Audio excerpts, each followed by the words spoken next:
Hilang. Hilang. Oh, refresh. Apa? Tiba-tiba hilang.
Eight minutes, people.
Atau! What's up, man? Nice to see you. This is beautiful, huh?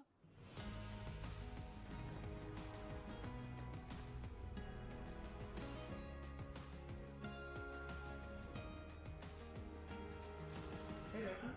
How's it going? Oh, Viper, what's up, dude? It's good to see you here, dude. Oh.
Ladies and gentlemen, welcome to Red Bull WOLOLO El REINADO.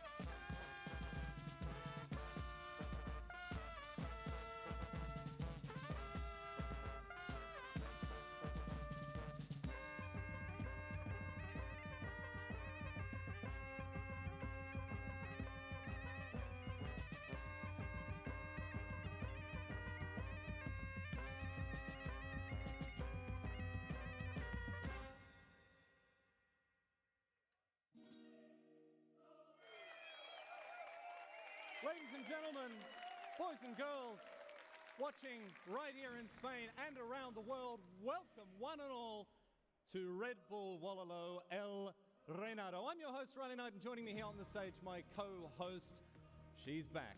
A long, long history in RTS as she's returning to her roots. My friends, please put your hands together and make Zoe feel welcome here at Castillo Almodovar. Zoe, so good to have you here, a luminary of esports casting. A little bit starstruck today when I met you for the first time, I'll be honest, but it's so good to have you here. Must be a thrilling event for you. Have you ever worked in an event in a literal medieval castle? Actual medieval castle, that one I haven't done yet in 20 years, but I'm just so thrilled to be here in this historic venue with all of you, and we get to watch some of Age of Empires' finest make their mark in Red Bull WOLOLO history. I am as hyped as can get. Well, look, I imagine there are people that are so excited to get underway. Not just the people, of course, the thousands of people joining us from around the world, but the hundreds of people who have come here to Castillo Almodovar. We've got a packed house here in front of us. Thanks so much for making the trip. I hope you're looking forward to what we've got in store for you. Oh my goodness me. But there's some other people we'd like to thank, not just the people who are here today. We'd also like to thank our partners, AOC, Backforce and AMD for their support, and a special thanks to World's Edge for their essential partnership. Without these people, this show would not be possible. Let's hear it for the people supporting the show, our sponsors here. Well, Zoe, a lot to get across today, of course, but let's remind ourselves of how we got here with a quick refresher of what we've seen so far. 8 of the best players from Age of Empires around the world coming to play here at Castillo Almodovar. For those of you who've been following all the action, you'll know what we're all about here, but for those of you who are new, welcome, by all means, welcome. We're playing Empire Wars this time around, a little bit different from regular competitive Age of Empires. We get into the action a bit faster, a more developed game state to kick things off. Here's a quick look at how the bracket has worked so far. We've already said farewell to half the Group field. stage ya kemarin 2 hari lalu. Rounds, the winners and losers rounds, the decider rounds all taking place across day 1 and 2. Day number 3, however, it's all business. Sekarang semifinal, yes. Best of 7 semi-finals. We'll be talking about who we'll be seeing very shortly. A random draw for these semi-finals as well, it's worth noting. And then tomorrow, of course, our grand final. Tens of thousands of dollars on the line when it comes to the grand final. $45,000 going to our champion. A massive amount of money on the line here at Red Bull WOLOLO El REINADO. But to determine who was in our semi-final, Zoe, we cooked up something pretty special. You really did. I mean, what better way to determine our semi-finalist pairings than, I guess, a marble run? Because why not? It's Red Bull WOLOLO. Why wouldn't you do that? Yeah, so this happened just a few minutes ago. The players are watching on as the marbles are rolling down. Look at that village of Harping. Gorgeous track. Some manual labor involved here as well. Yeah. But no, look, these are these events are never done by halves here, Zoe. So we'll find out who's going to be paired up against whom here. And this is also random. some of the map picks as well. So for fans of the Marvel Run, it'll be getting a... Biru sama kuning, Buri siapa? Kuning siapa? We could have just tossed a coin. But why would you do that if you have a marble run?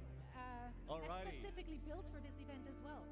Let's find out who the pairing is here. So here's Hera and Heart, the pairing for our first semi-final, and that means Hera lawan Heart, Viper lawan Larry. Woo! Will be our second semi-final. Lawan Larry. Well, that's a huge. Ini semifinal apa namanya? GL lawan Wisport ini. From Red Bull WOLOLO Wah. 5 and also Dua tim e-sport. That's the rematch from round 1. Round number Let's 1. see what what Hera Heart. Oh iya, rematch. through the lower bracket. So there is the bracket. You can see Hera versus Heart, the Viper and Lyri. We haven't seen Hera or the Viper yet. Well, we haven't seen them for a couple of days, not since the first day. They got yesterday off after their clean sweeps in the opening. Harapannya grand finalnya tetap Playing for, Zoe. GL lawan Wisport ya, biar gak terlalu kelihatan apa namanya dominasi tim.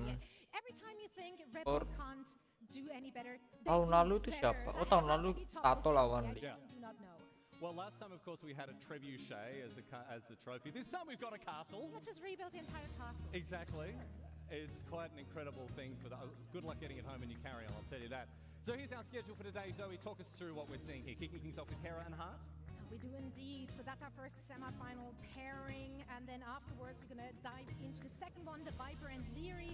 And of course, we also have a grand final on the horizon for Age of Empire 4, where Puppy Paw and Marine Lord will be going at it in a best-of-5 series. Yes, indeed. Best of 5 Age of Empires 4 to round out the day. But Zoe, let's now turn our attention to what's coming up very shortly. The semi-finals for Age of Empires 2. 2 huge matches. Hera made quick work of Heart in day number 1. I think we'll be hoping for a little bit more competition. But look, yesterday, Heart, incredible. Oh, 4 mah bukan grand final itu show match anjir. Masa ya momennya cuma 2?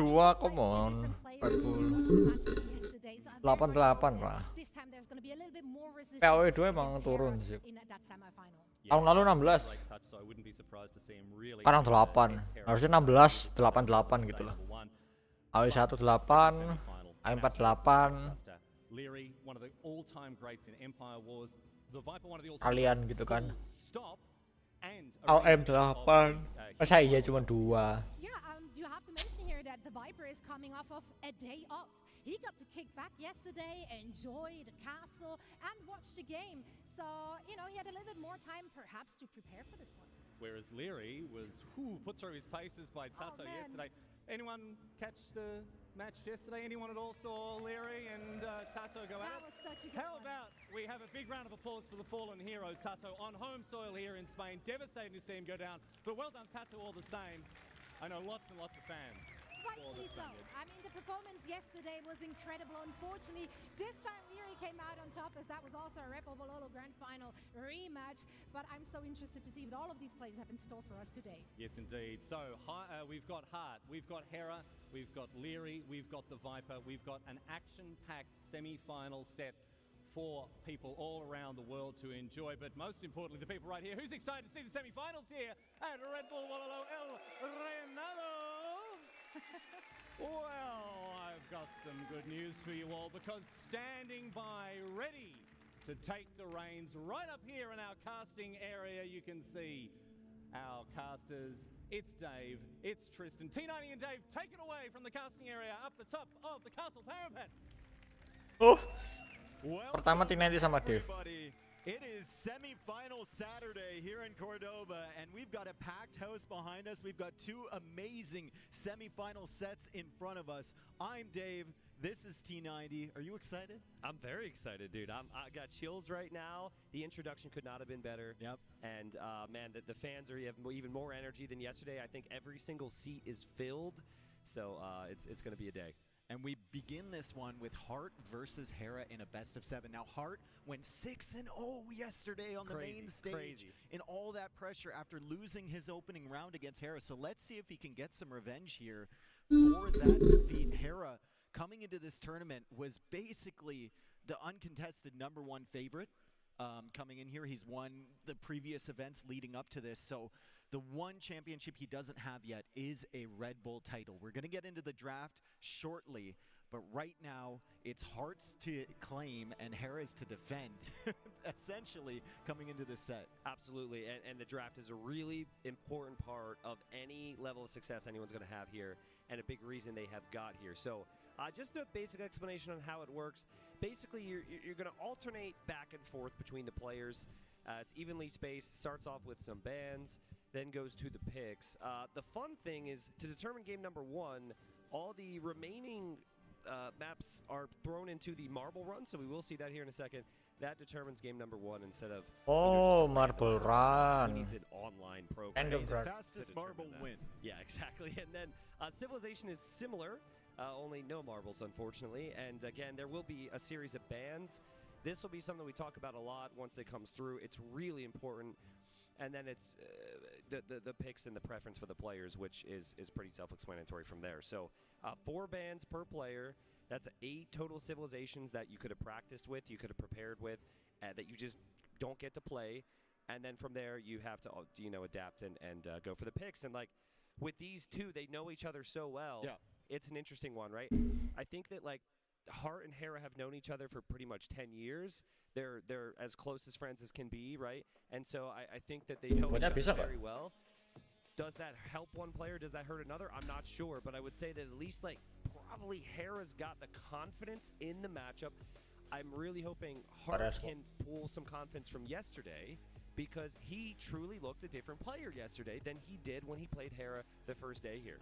And he was up on the main stage. Now, the first day, Hera wasn't playing on that main stage in front of a crowd. Yep. So Hera won both of his matches, got sent to the semifinal, but in some aspects, he's lacking the experience that Hart has playing on the stage, playing outdoors, playing in front of that live crowd, getting 6 wins out of 6 games. I think Hart should have a lot of confidence coming into this set, even though he is against Hera. I think he's got a solid chance here, and a big part of that chance is going to depend on the draft. Langsung draft. I think you make Langsung mulai. You can Nice. beat anyone. Truly mean it. Red Bull Ini dong langsung mulai.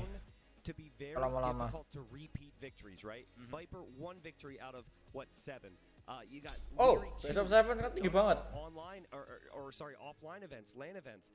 Hera's never won one. Hart, this is his first time making it deep into one. So there's Hera on the left side, and then Enjoy, Hart people. on the right, and there is our drafting room. So as we just explained, there will be maps first, and they will be selecting those maps here shortly. Any maps you think are just like insta bans here for either player? They each have 1 map to get rid of here. I don't know if there's any insta-bans. They're so similar in so many aspects, both of these guys. I think Hera, if he's a little bit nervous about Hart's performance yesterday, maybe he goes something a little off meta for him. Maybe something like Passage, just trusting in his superior overall game ability. I like that. I like right? that. You play the water map that maybe Hart isn't comfortable with, just trusting in yourself. But I would suspect maybe some land maps here, as we see, Passage is banned, and then we have Cliffbound getting banned from Hera. So Hera wants to stay far away from Hart. He saw the micro yesterday. He saw the pressure, and he said, no. Keep that away from me. So Shrubland, first pick there for Hera. That is a very boomy, long-term type of map. And then we have Isthmus picked then. Cliffbound sama Passage ban. I think the Isthmus. clear difference so far. Isthmus ini Isthmus kalau dilihat mirip more the early aggression, to your point. So Forleg, tapi daripada Forleg itu tulik. Kanan kiri atau atas bawah gitu. And he goes for Sandrift as well. Now, I think Sandrift was actually a map that he played against Hera in their first round. Yep.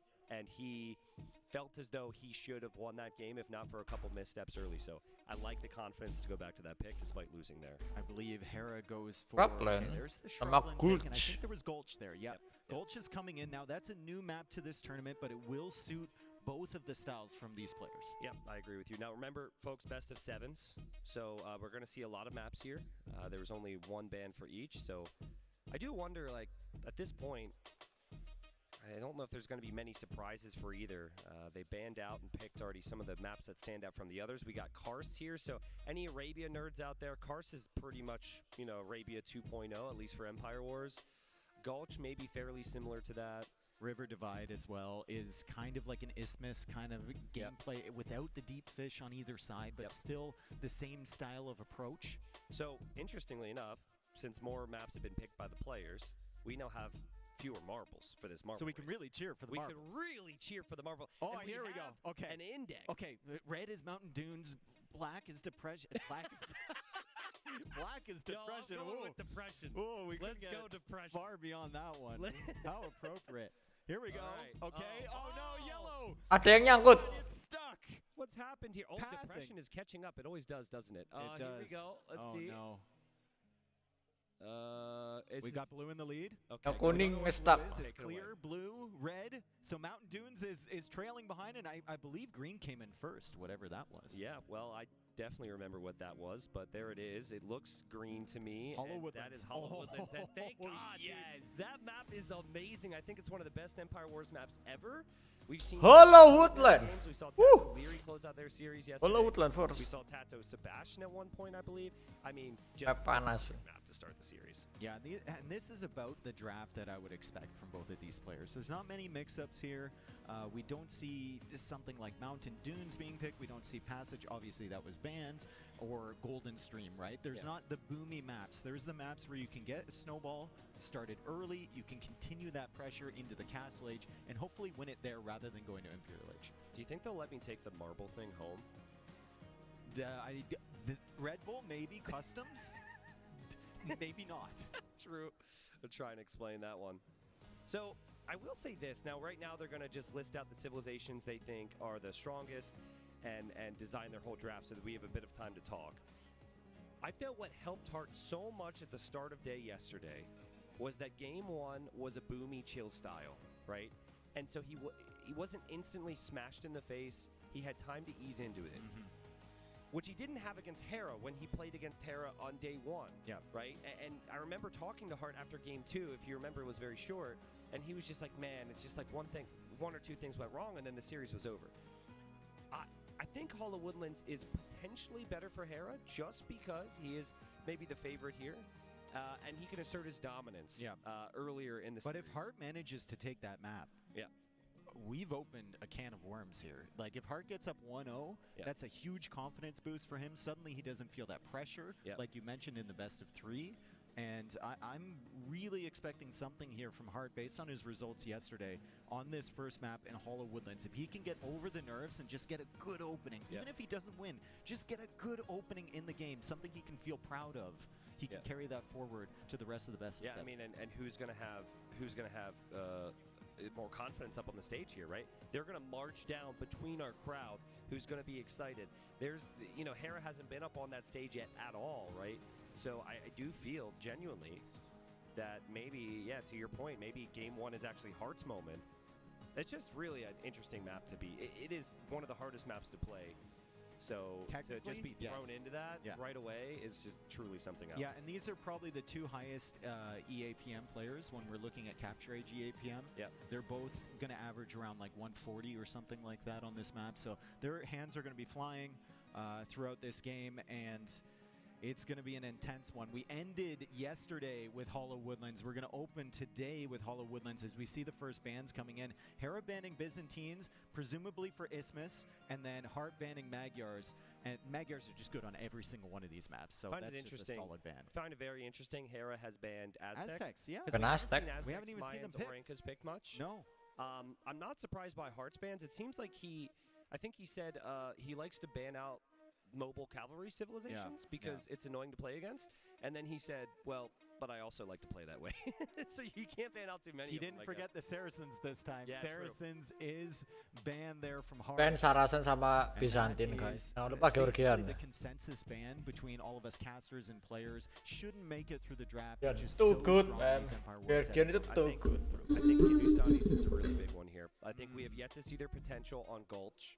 They're really good there, and usually good matchups against cavalry civilizations. Hera banning Incas now, and we'll have one more ban, but I believe that it would be Hera first pick. I don't know if Hindustanis are worthy of a first pick, but they're just something to keep your eye out here for. The 25% extra bonus damage your buildings receive on Gulch is really difficult to hold your base with if Hindustani scouts are doing the additional bonus damage behind that. So he's banned Incas, he's banned Cumans, two really good civs for Shrubland, and then Aztecs as well. So he's kind of scared of the push with the Eagles potentially. Just anything that's not quite what we've seen, right? We haven't seen. Kuman ban, unique. Byzantines quite unique. Oh ya, Georgian kan di ban kan? So Incas di ban. Too pretty strong, with man. all the cavalry civilizations on the board. Gak bisa di read. Now Portuguese first pick was Heart's play in 2 of his sets here this week. So I find it interesting that Hera kind of takes that from him now. Remember, Leary played Portuguese yesterday on Shrubland, and he went Cav Archer Knight. Yeah, and it was amazing. That's interesting, yeah. Portuguese can kind of go anywhere. We're going to see, is that Armenians first pick? Lithuanians. Lithuanians, yeah. okay. They had Armenians down there, but it was Lithuanians. The Armenian. That's a very interesting pick there. Yeah, I think Lithuanians. Now remember, he's got a second. He's got a second. Yeah. So this is 2 picks, and the order doesn't necessarily matter. Okay. And is that what it is? Because if it is, I love that pick. I think it's definitely for Gulch. Okay. Very, very nice. 2 very solid civs all around for Hart. Not specialty civs. Like, he can mix and match those if he really wants to. Let's talk like Cav Archer civs. We've seen a lot of CA civs this tournament. Magyars are out. Huns are out. Georgians are out. We're not going to see Mongols, I don't think. Persians could be a Cav Archer civ in all honesty, so that's a nice pick there from Hera. Vietnamese is another one that comes to mind for me. Persians have been picked from Hera. And he's got another pick here, so what is it going to be? Is it going to be...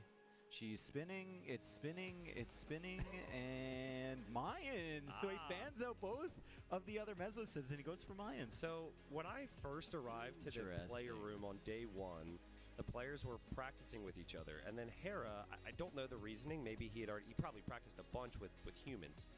He was beating up the AI with Mayans. Just constantly reloading. As you do. Yeah, he was constantly reloading into like a car scheme or something with Mayans just to get a feel. And so, I mean, you start with the extra Vil. They're great with the archers. Hera's got great micro, so I think it's a nice pick. Could be a little dangerous against Hindustanis. We maybe could have another weird Cav matchup Archer there. civ for Hart, Tatars, and then Khmer. Khmer is a great pick there for Hollow Woodlands. If you can manage it. Yeah. If you can manage it. We've seen some people get overwhelmed by the potential of the garrisonable houses. Yeah, where they're just like... You know, instead of walling off or instead of keeping spearmen there, they're just constantly using their APM to garrison and ungarrison their villagers, and they're essentially wasting time. It's annoying. Like, if you put a villager in a town center and press go back to work, they go back to work. But if you put them in the house, it doesn't seem to work the same. Yeah, that's what my employer said after COVID. Absolutely. I think the garrisoning in houses is an anti-bonus bonus, I guess, depending on if you have army on the field. There's the civs now for Hera. Vietnamese, we thought we'd see, and then I'm missing the other one. Lagi-lagi Vietnamese, populer juga Vietnamese. He may have not picked it just yet. But we'll see that come in here shortly. Oh, it's at the bottom. Excuse me. It's below the bands there. So Berbers and Vietnamese. Hello. Yep. And Koreans now for Heart. Okay. Well, I think Koreans really underrated, especially when there's 8 bands, because the cheaper wood cost on all your any military that costs wood is insane. So double archer range opening with Koreans is very strong. The free armor too is quite good. I just want to see turtle ships on Gulch. Gulch. Just around the edge. Yeah, I think it's unlikely you get your wish there, my friend. No, it's extremely unlikely. Now Malian's being picked. Another solid civ overall for Heart. At the moment, I'm kind of liking both of these drafts. They're very, very solid. Neither one is really standing out to me. I agree. The only thing that's quite thematic here from Hera's draft is that he did ban Aztecs and Incas, and then he drafted Mayans himself. So that's telling me that he has a map in his mind that is very good with eagles, and he got rid of both the other eagle civilizations, and he saved one for himself. Yeah, I could see that. Ethiopian's late pick there for Hera. An interesting one, right? We haven't seen many crossbow plays in this tournament, but there are maybe the best crossbow civilization available. I think Hera's got the slightly better, he's definitely got the better knight civs, like Persians, Franks, and Berbers are just super strong with that. But for counter to knights, there's a couple Campbell civs on the other side there for Heart. Also, Lithuanian knights aren't bad. Yeah, that's true. And then cav archers too. I think Hindustanis can play cav archers quite nicely. The Tatars are one of the best. And now Dia sering banget nge-pick Koreans. Well, I think the Burgundians are going to be interesting. That might be a struggling pick because there's no other map where it immediately feels like you're going to be safe and have time. I mean, you could play Hindustanis. If you're not going to play Hindustanis on Gulch or whatever map you said they were really strong on, that's true. You could play them on Shrubland as well, especially if you think Hera's going Franks. Yeah, I agree. I think that's going to be a tough decision for Heart. I wonder where the Burgundians fit in. I could easily see Lithuanians being played on Gulch too. I just have this sick fascination with crack terrain and Hindustani scouts. I've been talking Kesalahan about mic mepet kiplas. We've yet to see it. What is it? Slabs, Okay, the that's classic. And he took it away from Hera, and we know Hera loves the slabs. Yeah, Hera's like, oh! It's a really tough feeling, by the way, because when it gets down to this point, you're definitely thinking, okay, this is the sim I go for. Watch Hera snag Burmese or something. He's always got to sneak it into his draft. Burmese. I mean, I would be... Ini kan WOLOLO toh. Ini kan WOLOLO. Got the wrong B. Dude! WOLOLO kan 1 lawan 1. Man. I got the wrong BU. Well, I think Bulgarians are quite good at close quarters, and they're much better in Empire Wars than they are in RM. So there is our draft. Now, the players just did all that. Now they're starting to hear all the commotion as they make their way through the castle. As we've said throughout the week, it's full reign for this castle. All of this castle is for Age of Empires 2 in this It's event. all ours. It's all ours.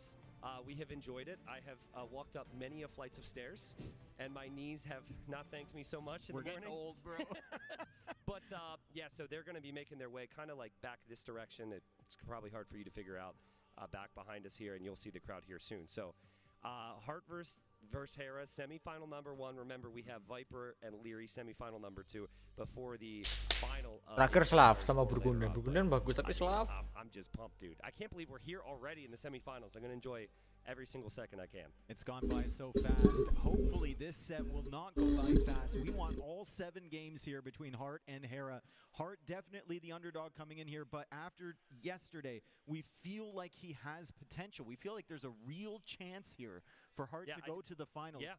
And his best performance ever. Yeah, and I think Heart, this is his moment. You got to push out the thoughts of, oh, I could be happy at this point. This is your moment to take. Take your moment and make a name for yourself on top of what he already has done this year. So we're going to send it over to Riley and Memb to prep us for this series. Thanks very much, Tristan. Also joined here in the crowd by Zoe. It's great to have everyone's company. And before I ask from Mem's perspective on the draft, how do we think that went, everyone? That draft, was it all right? What do we reckon?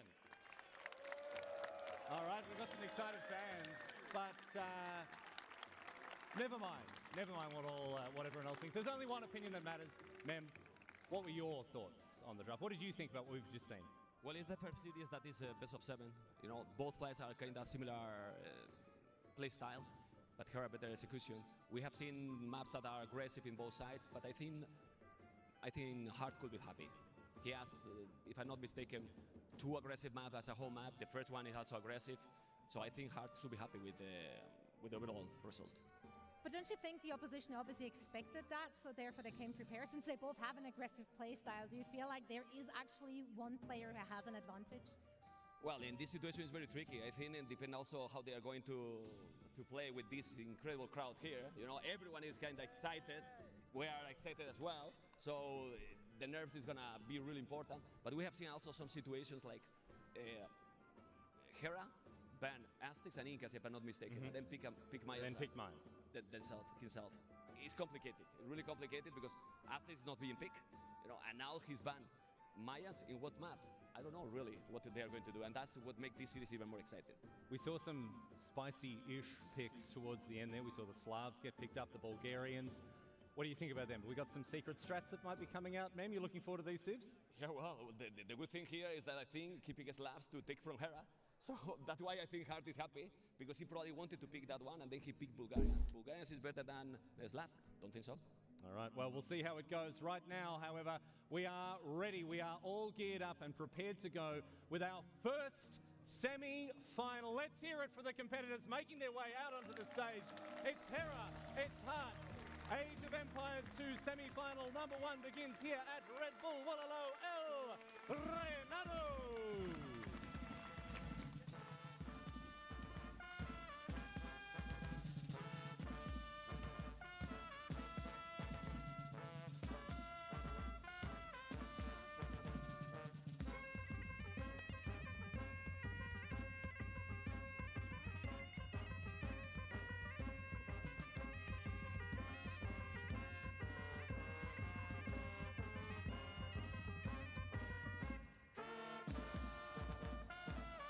Itu lagu intronya siapa tadi? Ini lagunya Age of Empires nih. Enggak, yang sebelumnya. Kurang paham.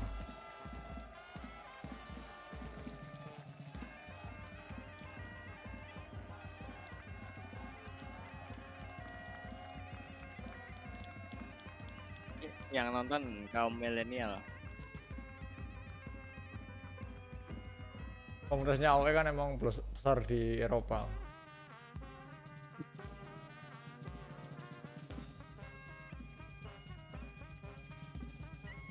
Awalnya di Eropa. Eropa sama Amerika Latin. Atas di Eropa. Kanada itu Amerika Latin ya? Apa? Emang Kanada Amerika Latin? Enggak, Kanadanya. Tapi daripada Amerika Utara lebih besar Amerika Latin. Fanbase-nya.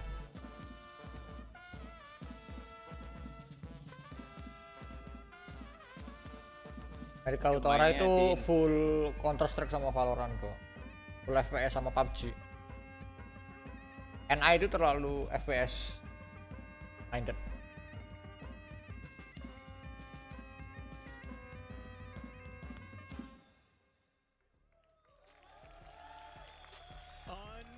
Nggak panas lah main di open. Kalau katanya mereka sih panas bener siang-siang. Kan ini di Andalusia. Di mana? Cordoba.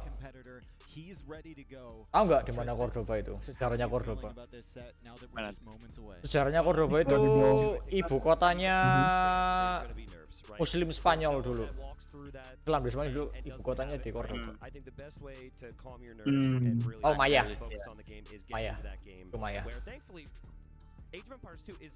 Nastinya Binavan. Bangunannya penuh. Kalau Kastil ini nggak tahu. Kayak Kastil ini Kastil Spanyol ini.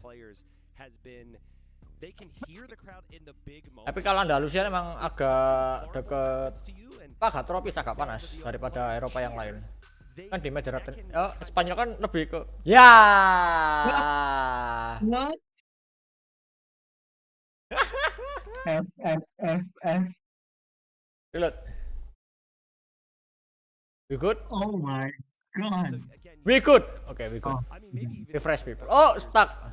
man, who would have thought Oke. that I'd be here and just enjoy the moment. Save it. Woodlands is going to be game number 1. Oke, lanjut dari sampai mana ya? Spanyol tuh lebih ke Mediterania daripada Eropa ya. So, really, Spanyol, Italia itu minutes dictate the pace of this whole iklimnya series. panas. Hard, like yesterday when he was at Yunani, I honestly Turki, thought he would lose because he tends itu to have Mediterania. shaky starts, and he shows Daripada his Eropa true lebih ke potential Mediterania. in maybe game 3 or game 4. Every single game yesterday, he Jadi was kalau orang Eropa kalau mau panas-panasan liburan apa musim panas gitu ke if ke Hera has a slow start, Spanyol. the moment could get to him, and he could yet Tolong again jauh. find another Red Bull trophy slip through his hands, as I know he wants it so badly.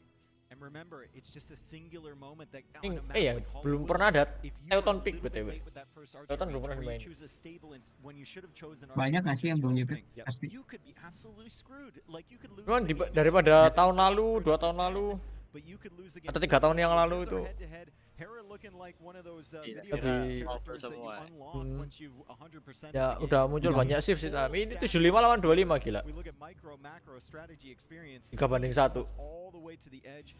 Heart also with great micro macro strategy. A little Ini bit less semi than final, experience, this best being of his 7. second land Ya ever. best Empat of nol 7 sih. panjang ini panjang Should ini. actually be one up Panjang. from that, I agree. 'cause Heart is 4-0 nggak as sih? fast as they come. Hera's just a tiny little bit quicker than that. Yeah, I agree with you. I think that Bentar, Heart's SS dulu. speed is on par with Hera's. I'm Actually, sorry, Hart, there was a but difference between these two. It might just be the Hera experience. too there. strong. And I think with experience comes consistency because you're used to the big moments. You feel worthy of the big moment. I think there's a lot of self-doubting that can happen in this game. Many people watching will know how Self-doubt. everything can be going right, and then boom, you're dead, right? And I think that leads to maybe you could be a little too hypercritical, right? Maybe you can be a little too frustrated, thinking, what a mistake. But I've just been so impressed with Hart. I am so excited. I think that a 3-0 against Sebastian, who is the bigger story coming into this yesterday, is insane. When I talked to Sebastian obviously disappointed in the loss. He said, honestly, normally I'd be upset if I got swept. Yeah. But with how I played, Heart was playing so well. I think I can't be that upset because it genuinely just came back to the man from Peru. You know, we also talked with Hera a little bit earlier about his thoughts on his matchup against Hart, and we can show you that right now. My first round opponent is going to be up against Hart, but Hart as a player is a very aggressive one as well, and he likes to take control of the map early, so my game plan against him is to not let him get the initiative and to take it away from him and kind of, catch him off guard a little bit. Yeah, so that would have been prior to the first round where they played, and that's kind of precisely what happened, at least in game number 2.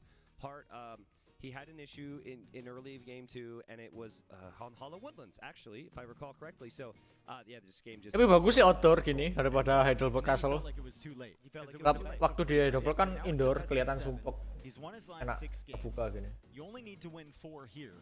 Outdoor. He has experience on the stage. We keep talking about it because coming into this tournament, I don't think we would have really given Hart all that much of a shot here.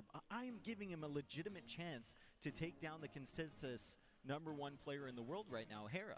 Yeah, and now let's get to Hera's side of things, right? Hera has won everything there is to win over the past year and much before that. Yeah. But if you watch the prior Red Bulls, there have been some great disappointments. He was up 2-0 against MBL, quarterfinals, Red Bull 5. Everyone's thinking Hera's going to win. Reverse sweep, crazy series. Previous Red Bull, I believe, made it to the semifinals. Again, got a step closer, right? So maybe he makes it to the finals this time, but like this has been that thing that's been elusive for him. I think he's been a bit Lokasinya di atas bukit, bagus ya. It is very different from RM. Gak sebesar yang di Jerman tapi lumayan lah, bagus ya. We will see Bagus itu. today, and possibly, hopefully for fans, maybe tomorrow, what Hera is made of, and if he can finally become a Red Bull champion. But I am not ready to say that it is clear with how good all Sungainya kuning juga tuh di sana. this week. No, and we can even get a little bit of an insight because we talked Sungai about Hart as kuning well bukan about berarti the matchup kotor with sih. Hera. So we'll Ya get tanahnya, some tanahnya. thoughts here from Hart Eh, prior to the bedanya nggak ada matchup, I sampah. believe prior to the first Ya match. bedanya nggak ada sampah bener. My first round opponent is Hera. He's known to be currently the best player in the world. He's very Paling tercemar aggressive, tanah sama ini. very good micro. Di sana masih tanah ya, warna-warna Fast tanah. at everything. Have played a lot against him. He's been my practice partner and one of my best friends in the game. So it's a personal challenge to beat him. I'm ready to give it my all and test his skills. Yeah, so that's the big story between these two, is the fact that they have been best friends for a very long time. They will have discussed strategies, tournaments, everything together more than with any other players in the community. And yes, they are on opposing teams right now. But trust me, you hang around this castle, you're in the Age of Empires scene, you know these two are as thick as thieves. Yep. They are buddy-buddy, and I think they complement each other well in terms of personalities and play style. You can see the preparation here. Like, he's done the draft and everything, but you still really got to think through and double-check all your civs before you go into Hollow Woodlands, before you go into the set itself. Like, you have the civs in front of you, but you've got an A, a B, a C plan, and that's what Hera's doing here. He's marking everything down in his notebook. Hart doing the same thing, really getting themselves in the right mental state where they feel prepared heading into this first game. Yeah, so viewers can vote right now on who they think's going to win this semifinal. A 1 in the chat goes to Hera, and 2 in Who are you cheering for? So we'll Kita vote dulu. Move back and forth here. Right now it's looking Ada nggak? 50-50, but I'm expecting the chat. Satu atau dua aja. Hah? Satu kiri, dua kanan. Oh, I agree. Tulis di chat. Tulis di chat. Enggak, biasanya di sini ada prediction, enggak ada. Nah itu, beneran satu atau dua. Makanya di chat pada satu sama dua. Yeah, I mean, anytime you Hype make train it this tuh. far, you're just hoping to bring your best Kiri in the itu moment, and sometimes merah that just tadi. doesn't happen, right? Sometimes your best can only come Angin, to the kalau first couple cheer sih games, dua like ya. maybe 3 or Tapi 4 kalau in an bet satu. exhaustion session or something. But I hope everyone I'm here sorry, hopes we see the very best yeah, from that both is of them. If we see the very best from these two, I think it's very similar to some of the matchups of Hera Leary or Viper Leary that we have seen over the years. I think we go to 7 games. So it's about to start off. We are close to the first semifinal. Thank you everyone for being here, and I hope you're ready. I hope you've cleared your schedule for the next, for the rest of the day, because we've got fantastic Age of Empires, and tomorrow, yes, because we've got fantastic Age of Empires coming our way. Oh man, the tension Oh, AW4. before game Aku 1 nggak ngeliat di mana-mana ya really streaming. wants Red Bull. I think more than Nanti. any other competition. Jam He 3. knows what's gone wrong in the Nah, past. yang sebelum grand He really finalnya. wants it hard, Mereka finding nge-stream di himself mana? in unlikely Di sini harus ya. He's gotta- he's just Sama gotta kok, go streamnya Oh, sama. di, essentially. di, He's gotta di Twitch give it doang. Oh, di everything YouTube that he kan. has, and he has that belief Sama di YouTube that he juga. can make it to the final Maksudnya stage. streamnya jadi satu. Oh, Make it further tomorrow, oh. as both of them are just getting into that That's first awesome. game, and we should be in there shortly. I don't know, I've just got a feeling, man. Like 6-0 yesterday from Hart, lots of stage Oh iya ya. experience. Balan. I really got a feeling we're going to see a banger from him today. We always know with Hera that it is going to be a very good competitive series. That seems to be the theme. But again, those are the maps, those are the civs we're working with. So all you true nerds out there, start to get out your pen and paper, or I don't know, a notepad online, or PC and Print screen, and Belum. whatever you guys are doing out there. print screen and paint. Margugu, the Margugu solution. It is actually kind of funny how Stay humble, though. we Age of Empires players are like so basic with the technology as well. Like they're all just bringing up a notepad to type it out. No Excel sheets or anything unless you're Tato or something. But they'll have it all written down here in their nice little notebook. You know, any civs, any thoughts, any like. Let's talk about like maybe some of the later picks. Hello, everybody. Some of the later picks.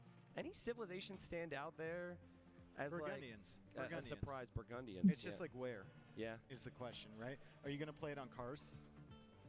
could Can't be. wall up. Yeah. There's a lot of stone there. There's a Yeah, lot of could gold. be. If you get into gunpowder composition late on Kars, it could with Burgundians could be really devastating. Yeah, I could see that as an option, especially if you're thinking like that it's a cavalry map. I mean, that seems to be the theme there for Hart. There's not a lot of hills, so Tatars won't be too good. Oh, they're in, and we should be in shortly. Looking forward to this first game. This first game of our first best of 7 here. We've got 2 semi. Best of 7 boys. Malam yang panjang. We're gonna open it up. I know. Should be in shortly to Hollow Woodlands. Soalnya Now, best of Hollow 9. Woodlands is gonna come at us fast. Yeah, so Tapi Red Bull WOLOLO like away here if you agak siapa yang kelima ya? Yang kelima malah best of 11 here we are dan final ya. started here. They're not in. I thought they Oh. were. Seminya best of Just 9. one little AI test before. I think Hera Kata aku. really wants the sound to be correct here. Best of 11 tuh That's understandable. Viper menang reverse sweep. Bayangin dari 4-1 menang 4-5. He's got to figure all out Maunya his siapa? comfort settings. Lawannya Leary. Hart is perfectly comfortable. I wonder Oh, yeah, like what is perfectly comfortable now? What percentage? There is no perfectly exactly, comfortable but like, what percentage is it? Like 40%? Comfortable. Acceptably comfortable. Okay. Because I feel like there's really no one that's going to be perfect, at least come game number 1. I think game number 4, you're up 3-0, then maybe the comfort really sets in. But listen, folks, before we really get into this, I just feel very blessed to be in this position. I know Dave does as well. Thank you, everybody, for being here. It's been insane to see so many people show up live. I could never imagine this was possible for a third time in a different castle, in a castle where Game of Thrones was filmed. Like, what in the world is our lives right now? Thank you. We've got an amazing community, dude. That's why Red Bull came on board. That's why World's Edge and everyone wanted to make this happen again. Our player base is amazing. So let's have a good one. All right, let's have a good one. And let's get that Hollow Woodlands out of our system, Dave. This is like, I'm nervous right now. Hera, stop adjusting your monitor. I'm nervous. I mean, we should all have heart rate monitors on to see who's more nervous, the casters or the players. Yeah. Probably the players. But maybe they're able to calm their nerves here. And that is iconic, I believe. Trying to identify. We don't see them very often. It looks like a light cap. If he got off his horse right now, yeah, I'd be able to identify. Okay, and first that Malian, is a Gabetto. Okay, so Gabetto's a nice little graphic there. She's got some strong arms, let me tell you. That is a big weapon. So Malians for heart. I'm 97% certain that it is. Para Viper tunggu dulu.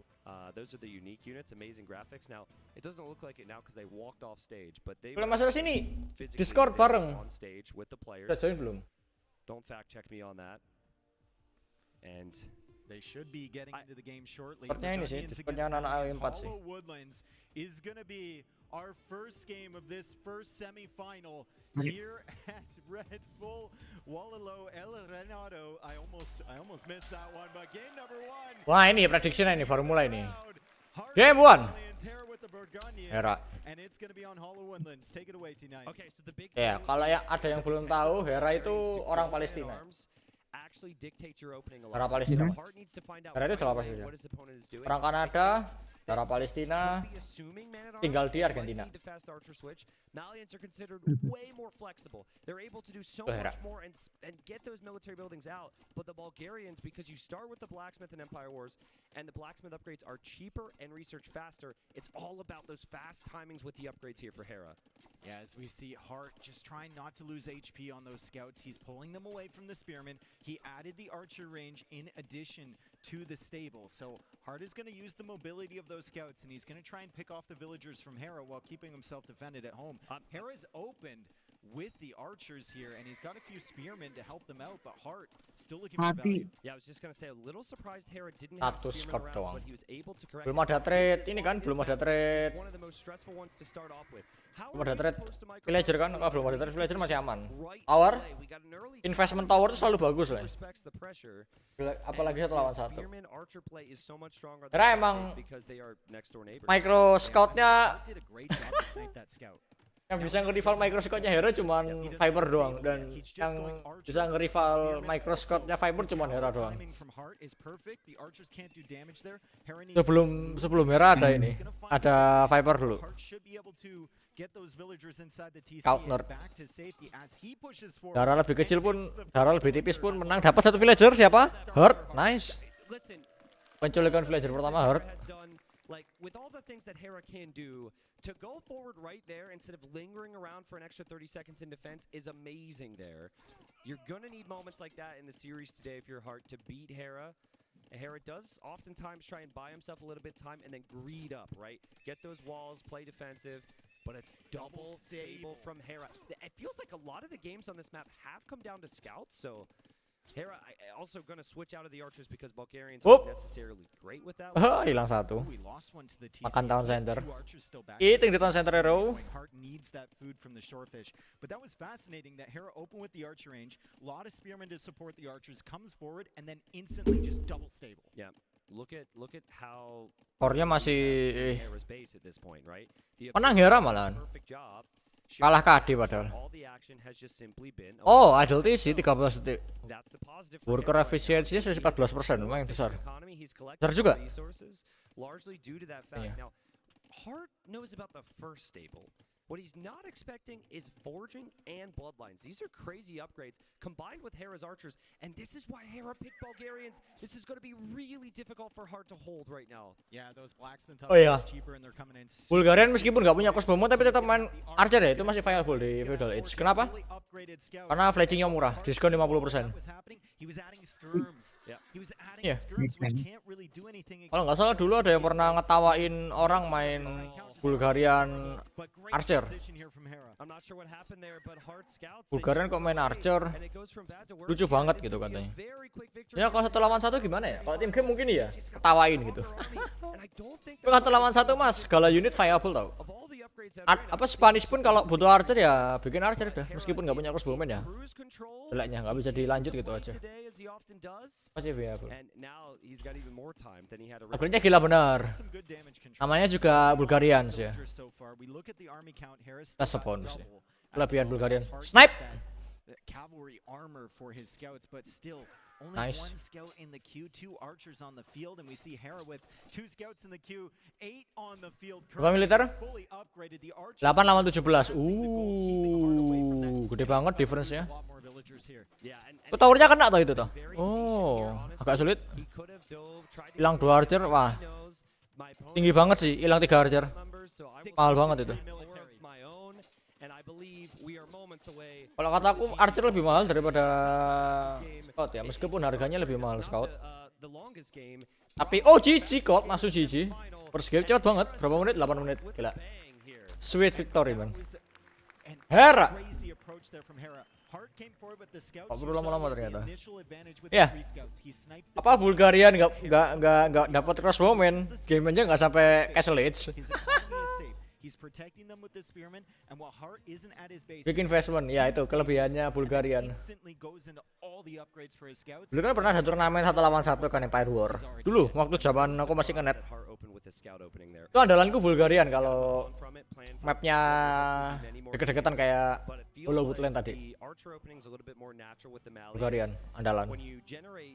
Jadi main apa aja, main net arm main, archer main, tower main, scout main, blacksmithnya upgrade semua dan masih bisa apa namanya Castle Age lebih dulu. Habis itu kalau Castle Age, kalau nggak mau Castle Drop bisa Krepos. Krepos Rush ya kan kalau mau langsung finish game early Castle Age. Nggak pakai lama-lama gitu kan. Bisa main siege. Pokoknya bisa itu Bulgarian. Coba Bulgarian punya crossbowman. Boh. Pasti nomor 1 civilization TRS, langsung TRS Bulgarian itu. Yakin aku. You have to keep them right beside the archers. You have to get fletching for the archers. You have to force the scouts from Hart back so that you can hide those stables and then buy yourself enough time to produce those scouts and at the same time force Hart into skirmisher production, which is wasting the food that he's not putting into scouts of his own. It's this whole convoluted mess that Harris somehow managed to weave together into a coherent strategy. That is something Gak dibiarin tadi sama apa Hera nggak biarin Hart lepas. Habis ngelihat qualifier Red Bull WOLOLO yang full pasif, ngelihat turnamennya langsung gini, balik lagi ke Empire War yang lama, senang banget. We back to all in feudal ya. Soalnya qualifier kemarin itu semuanya full wall sama apa skip feudal langsung ke castle. And we'll hop into game number 2, which would be on Hart's choice. And this is a map we actually haven't seen much at all in the main event, if I'm not mistaken. Landing A map on the I'm really ladder. excited to see. Lot on the qualifying ladder. I know these guys played this a ton. This map is going to be River Divide, and we're going to see the civs right now as we get into game number 2.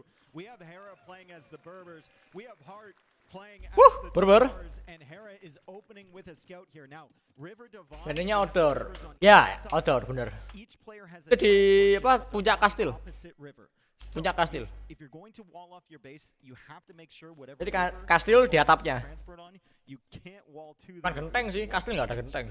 So main difference here in terms of the opening. Apa istilahnya? Feel really smooth. Ya di top kastilnya di paling atas bagian atas. Eco you already have. allows you to cut a lot of corners here, and usually that means you don't have to farm. Itu start sama transport ship kah? Pertama kalinya lihat River Divide sih.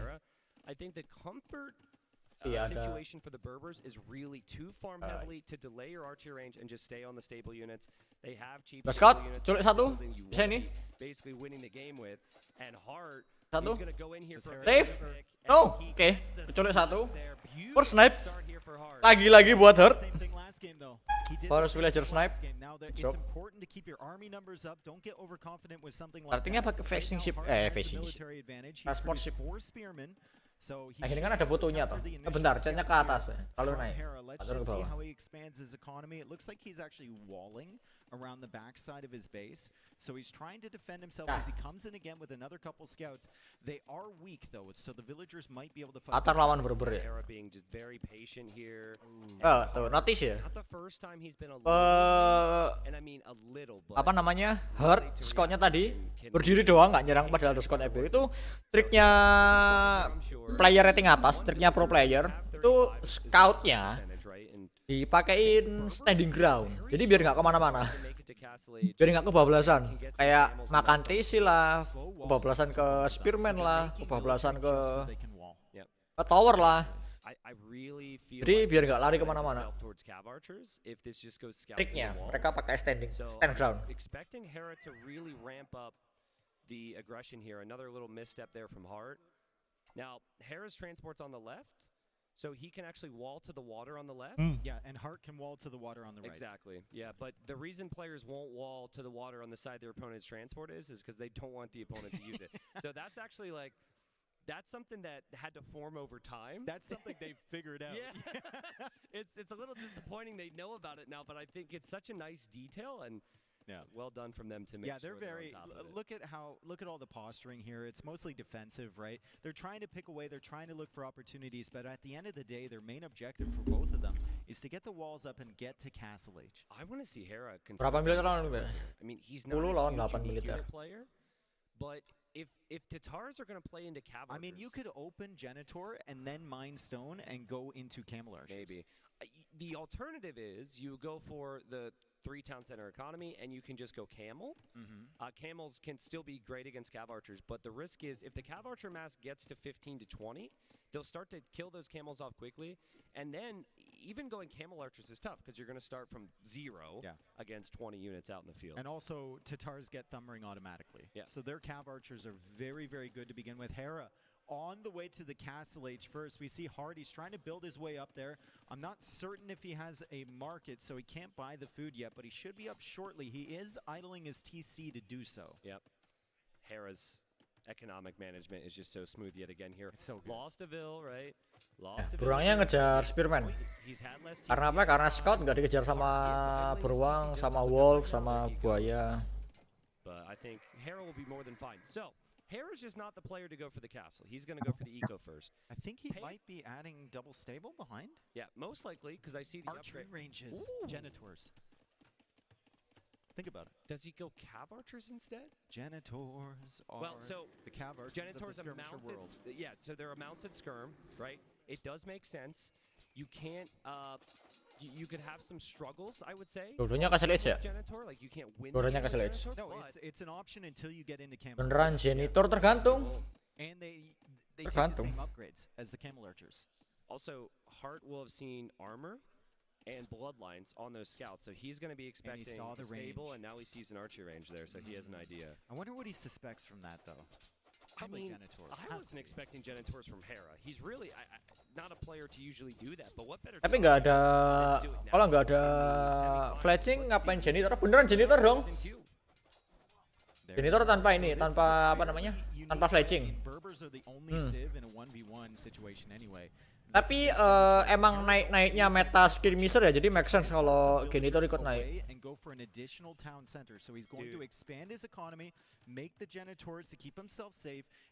Defensive play ya? Masuk akal kalau defensive play. Bisa. Gak pakai gold unit. And it really is going to make Hart think twice about playing with his civilization's best unit right now, which is Cav Archers. Dude, I mean, Berbers are just such a good save here. You can go for cheaper camels, which is great against the Tars. You have the Camel Archer, and now Genitor too? Let's see. You do need to get upgrades on them, which Hera doesn't have many of right now. But I guess if it's just against archers, you don't need to. Tembak lagi, serepet. Tembak lagi, serepet. Oh, nggak langsung, nggak one hit. Tembak lagi, serepet. Hera taking care of all of those spearmen. Hera now with basically full map control as Hart now adds an additional town center of his own and is forced into making some camels. Yeah, this is so good for Hera right now, dude. What is this? So good. What is this counterattack? The TC Nice. is already up. Hart sees it, and that's Justru malah masuk akal ya kalau genitor, misalkan it's in a great position there for Hera. buat berber. Justru yang yang dari dulu aku heran itu kalau orang pakai berber 1 lawan 1, kenapa nggak pakai genitor aja? Apa namanya, kebiasaan buat skirmisher gitu. Soalnya kan skirmisher harus upgrade dulu toh, elite skirmisher. Bahkan genitor kan saya pakai, tinggal keluar. Like, why? Kecuali kalau di feudal udah punya skirmisher ya. Kalau berber mah langsung keluar genitor bisa tau, nggak perlu elite. Elite upgrade. Again the other way. What is the strategy you should go for if you're Hart? Because Hera is very clearly not trying to kill you. He's just trying to defend himself until the boom gets rolling. Ada orang lain di situ. Apa? Yeah, I mean, Camel is the right Ya, play sama here. teman You juga. do a lot of bonus damage Apanya? against the Genitors. You also Di do nice sana. bonus damage against any knights. Di mana? What you can't consider is knights. Like, yes, knights of your own are Tempatnya better juga. against Genitor, but then Enggak, ini kan sambil live YouTube. fine with that. So I think his own Camel is the Bersuarti. right play for now. The way this is playing out, it's going to be a lot of small things. It's going to be who's better in the economic state, who maybe has the best composition early imp, and I actually do feel Lihat like YouTube that's ini. where things could get weird for me for Hera. His civilization Sambil does baca Nama YouTube. YouTube-nya apa? halberdier if camels become a problem, Apa? and I'm not Ada di certain streaming now, for di it Discord really ada kok, aku share streaming a now. long-term Oh, thing. I yang think link ini belum. to kind Yang of link malam ini protect belum. He's from going any on to CA. stone now. So he needs to switch at some point. Yeah. And that would mean that this is kind of the moment. Heart's on a unit that he can consistently make. Udah buat Kinaro, udah Unit oke. that Camel. is not made sometimes for Bener reasons. sih, hard And let's counter see, with Camel. husbandry on the way, Hera's going to get chased down here. The camels are coming. These Genitors are probably going to get cleaned up in the back here, Dave. Yeah, I don't think it's going to be the worst thing in the world though for Hera if he pulls these maybe 2 minutes away from any action. He's going to pull them all the way to the corner. He's going to micro the whole way along with these Genitors, adding that third town center, of course, at the front side of his base. And I also saw him sneak a few villagers out to stone, so he's already planning on maybe getting that castle, getting into camel archers. And if you're thinking about Berbers versus Tatars late game, he's Oh, them away. See you later. save it, save it, transport shipment, save it. Cerdas ya, cerdas. Gamer. They get saved, and Hera gets some great value. Save it. Now clears up the archers. But Yeah, bitch. as Hera Later. you just have cheaper camels. Maybe. The only thing that's better about Tatar camels is the type of camel they have access to, the flaming camel. Later, nerds. Yeah. I hope we see that. I kind of doubt it, but that is maybe on your mind right now. This is just such a clean matchup for Berbers in a camel war. I mean, against Berbers, like Flaming Camel, is it that bad? It's amazing. Like, what do they have? It's amazing, but I really don't know if Hart is gonna try. It's like it is at the very least a desperate move. I don't think you can plan around it fully. Now, Hera looking for some relics right now around the map, patrolling some light cab on this side, which again is a bit cheaper for him. And economically, it's been pretty close. But it does feel like Hera's got Ya, ever kalau slightly Camel War sih lebih prefer Berber ya, soalnya murah. He's just been controlling Apalagi the game 1v1. so far. Hart is Dan now nyepam lebih starting to banyak. add in those cav archers. So he's got University lebih banyak. going up. You can see 2 archer ranges producing cav archers right now. Even mixing in some monks here. So might be able to grab some relics or get some nice conversions. And a 3rd archer range is being built. So Hart is trying to get that cav archer mass. However, Hera already with 9 on stone. He's buying stone for himself right now. He almost has enough to place a castle, which will give him access to those camel archers. 3 tahun center lawan 3 tahun center. Villagernya selisih Anti-camel 4. archer, cav archer of their own. dreamland for Hera right now. My worry for Hera today was if Hart had a better start than him, that maybe the moment not being on the stage as much, all the expectations would start to really get to him. But this right now is a dream matchup. He's had a smooth, boomy style game. Forward. Forward dong. We got a forward castle, man. We got a forward castle. For production, for Camel Archer production, for defense, but Hera analyzing the situation, seeing that he's got the camel numbers. Monks, if they get the conversions though, could swing this battle, and then you've got exposed villagers trying to build a castle. Let's see what happens here. Genitors Big battle. Upgrade wise. Oh, Hera baru aja armor kedua ini huge banget. Armor kedua itu huge banget. Apalagi di belakangnya ada Cavarger. Menang. Hera menang. Susah kalau ada sih ya. Dibuka. Wallnya dibuka. Potential for Hera to go in there if he wants to. I think he'll keep the Sulit lagi. foundation here outside of Heart's base. Berapa monastery? Heart kalau ada 2 monastery pasti bisa sih. 2 atau 3 monastery gitu. Trust me. Percayalah. Mong defense itu solid banget kok. Banyak yang meremehkan.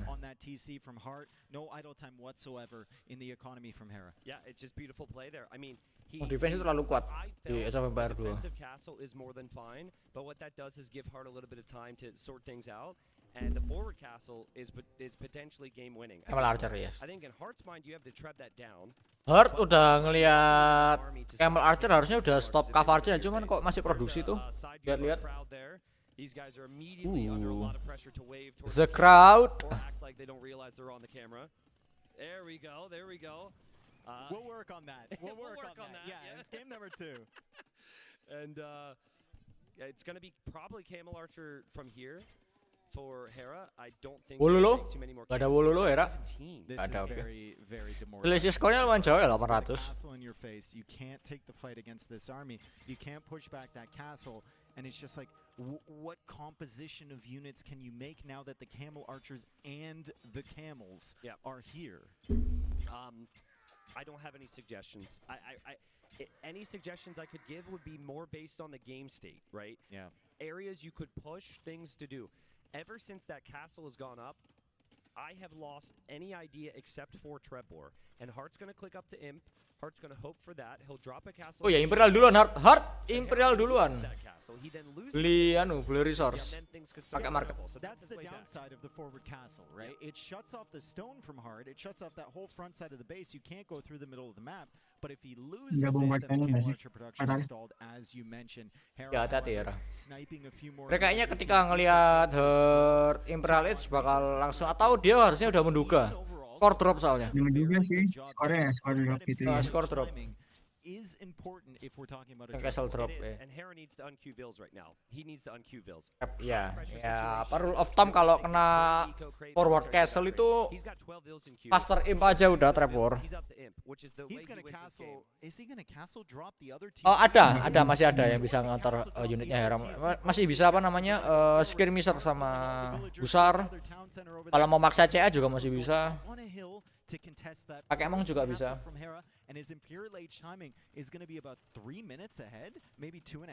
Yeah, Hera's imp time could be a big problem. Potong fun fact ya chatnya ya. Position that, maybe you start to sweat a little bit if you start to realize that you start to falling off from it. Now Hera's going to realize now he just canceled some villagers, and he will click up to the Imperial Age. But I think it's a sure thing that Heart takes beda 2 menit. And 2 menitan ya? 2 menit berapa? 3 menit. 2 menit 20 detik. 1 menit. 2 menit setengah lah. Kasaran. 2 menit setengah.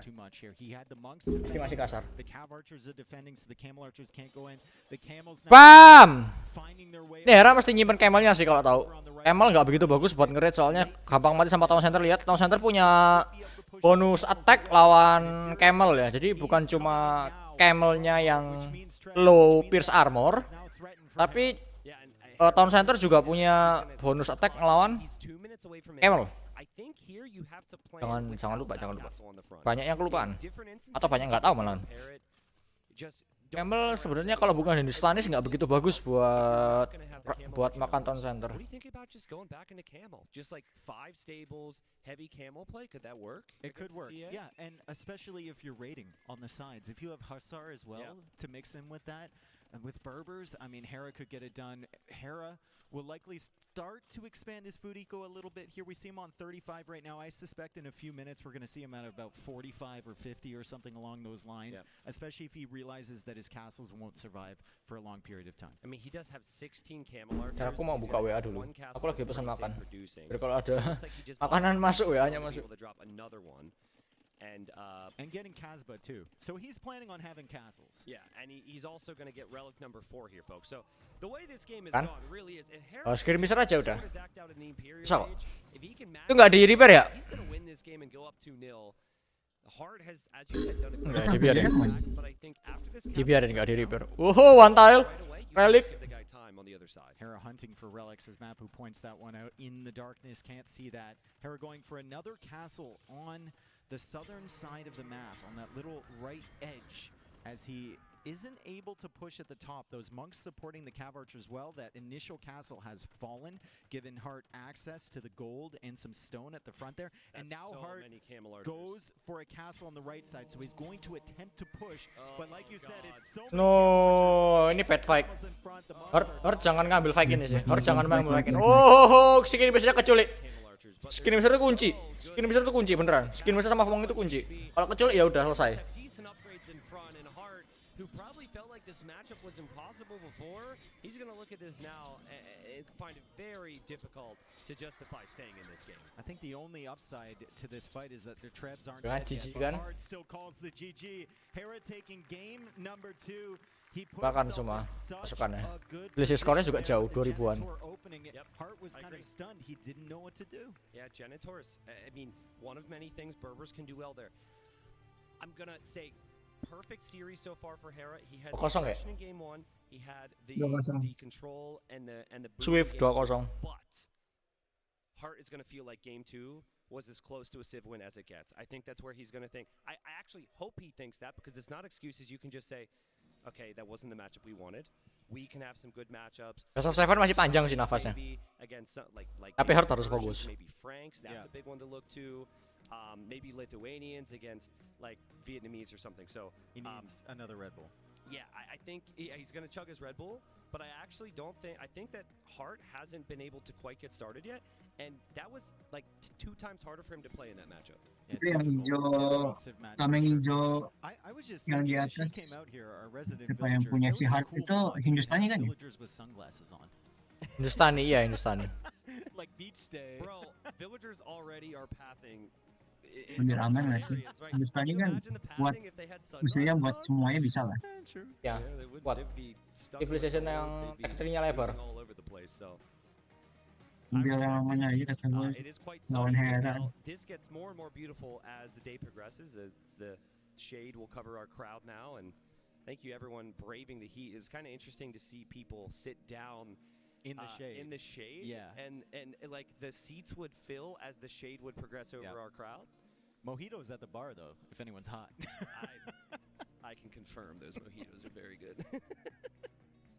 But we are mojito-less right now, to be clear, as we move into game number 3. But again, it's like, I just want to see Hart get moving here. Get moving. I really feel like we haven't seen his best. Take it one game at a time, of course, but it's like, what do you even rely on? What do you lean towards when Hera has won the aggressive map, and then Hera has won a quite boomy late game map? There's not much of a map you can really find where you can have an edge against this guy.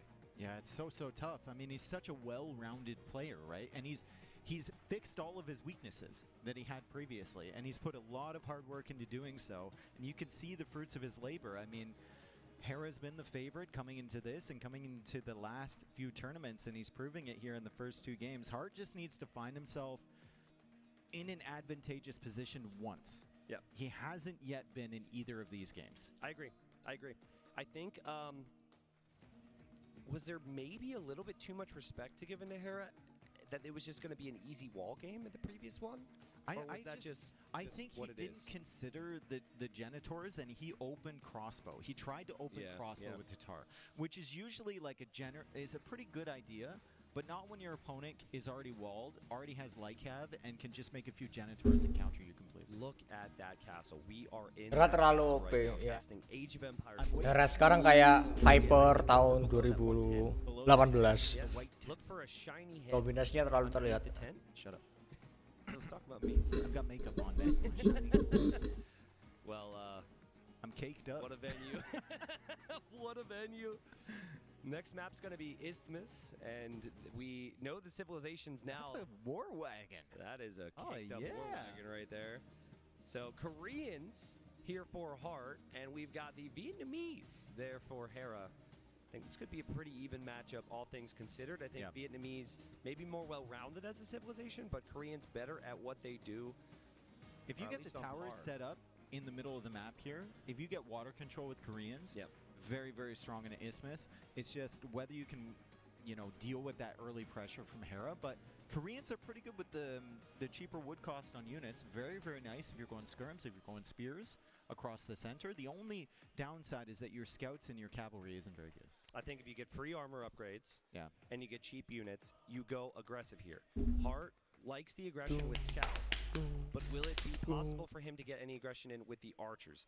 It's tough because on the other side you do have those negative thoughts, because you can think about Vietnamese having great skirmishers to counter any archers, but you still got a window. You've got to take it, and I think from Hera, especially now, Hera is not going to try and force the issue if he doesn't have to.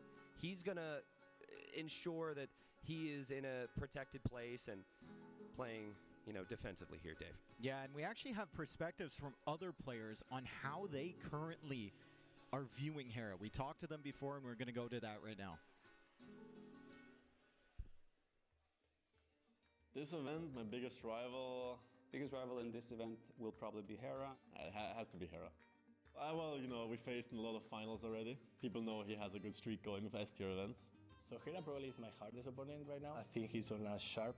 It's really hard to beat him. I think he's the standout the last year in the scene as a whole. So he's going to be the favorite entering the event, and he's going to be the one to beat. Sawer itu ada yang masuk. I think what's probably telling there, Ini nggak masuk tadi. as we are in game number 3, Ada yang kirim Sawer ya. Thank you, siapa Kiyotaka. Oh, Kiyotaka. Genuinely said, who do they fear the most? And they all came up with the same answer there. So here we are. Kenapa notifikasinya nggak masuk? Harusnya masuk. Koreans get the armor upgrade for free. That's going to be helpful. They have the cheaper wood units, so that would apply to archers or spearmen, let's say. There's the scout there from Hera. Does receive a hit from the spearmen, but Vietnamese have the faster researching and cheaper eco upgrades, and then they have more HP on their range units. So economically, Vietnamese are superior. I want to see Hart try and force the issue a little bit here. Yeah, and this is a very technical map. You've got the water, you've got the land presence as well, as we see Hart with a villager out there. He's probably going to try and find the water. So he clicked her out there, forgot about her for a Isthmus! Finally, some new maps. There's a trap on the berries here, and Oh! He's expanding. He needed another villager inside. The villager might die. The villager might die. Is it going to be the man on the horse or the man on the ground? Trap the villager, but he trapped with it. Call an ambulance. Trap. It's a funny scenario. Kena jebakan Anda, maaf, jebakan Batman. Was it worth it? I think Selamat datang dan saya harap Anda stay di sini. Hera for the style. Satu pukul doang. To at least realize, like, a lot of people run around helplessly in there, and then they don't end up getting the kill. Every single game, first 2 minutes. Tertangkap ya. Snipe the villager from Hera. Has it made a difference? Yeah. Not yet. Yeah, that's true. Well, you need the follow-up, right? I think Hart is so comfortable in casting. Korean itu nggak punya apa? Oh, nggak punya demo. Korean nggak punya demo. And Hera is just loving that each and every time. Now, I'm also noticing some rustiness and maybe the moment getting to Hart. All games he's had idle TC time. So he has killed a villager, and then soon after that had 30-40 seconds of idle TC time. And now he's going for the wheelbarrow. bill count is even. Yeah, he's going for wheelbarrow because I believe he was housed there for a second. Pop-locked. Yeah, exactly. So wheelbarrow is really not an upgrade that's super helpful here, I would say. And there's Hart with a dock on the shoreline, but Hera coming over with some skirmishers. And also, I love that from Hera, using his spearman to check the other side. Very nice scouting from Hera. Oh man, Hera is all over the place. He's got the vision. He's generally got the army. He's generally got the momentum in these sets. He's coming over with a fire galley, but Hart is on the hill with the skirmishers. He can delete the wall, and he might even be able to save this villager. Let's see if that man gets away. Hera's trying to snipe him down. Hart! Snipe! He zigged when he should have zagged. Sniped. Again, it's like, is it worth it? Berapa Iko KD? 1-1. Oke, nice. Kill all those skirms when ranged units are the biggest thing in this matchup. That's worth. That might actually end up being worth the sacrifice. And Hera doesn't have a dock yet on this top side. Yep. So Hart's got a dock on both sides. Now Hera did add that fishing ship before, and Hera is on the way to the castle age. Hart will be following shortly. Oh, Hera udah ada kapal ya, nggak masalah. Boost there for Hart. He's got the KD. Hera udah sama kapal. Problem. And he's the one that's gonna hold. Tinggal dibakar ya. Wah, ada lubang untuk notice Hera, nice. So there's a little bit of guessing games involved when you're playing up against the Vietnamese right now, because while they're known for the range units, they do still have good stable units. And so Hera's gonna sneak a stable behind. Again. I think itu ganggu banget sih. Satu apa namanya? Satu skirmisher di villager yang apa namanya self wall kayak gitu. Itu annoying banget. But we'll see. It could be, you know, 2 knights clear up those skirmishers, and then suddenly Hera's right back up on top here, and that villager still has not been saved in the north.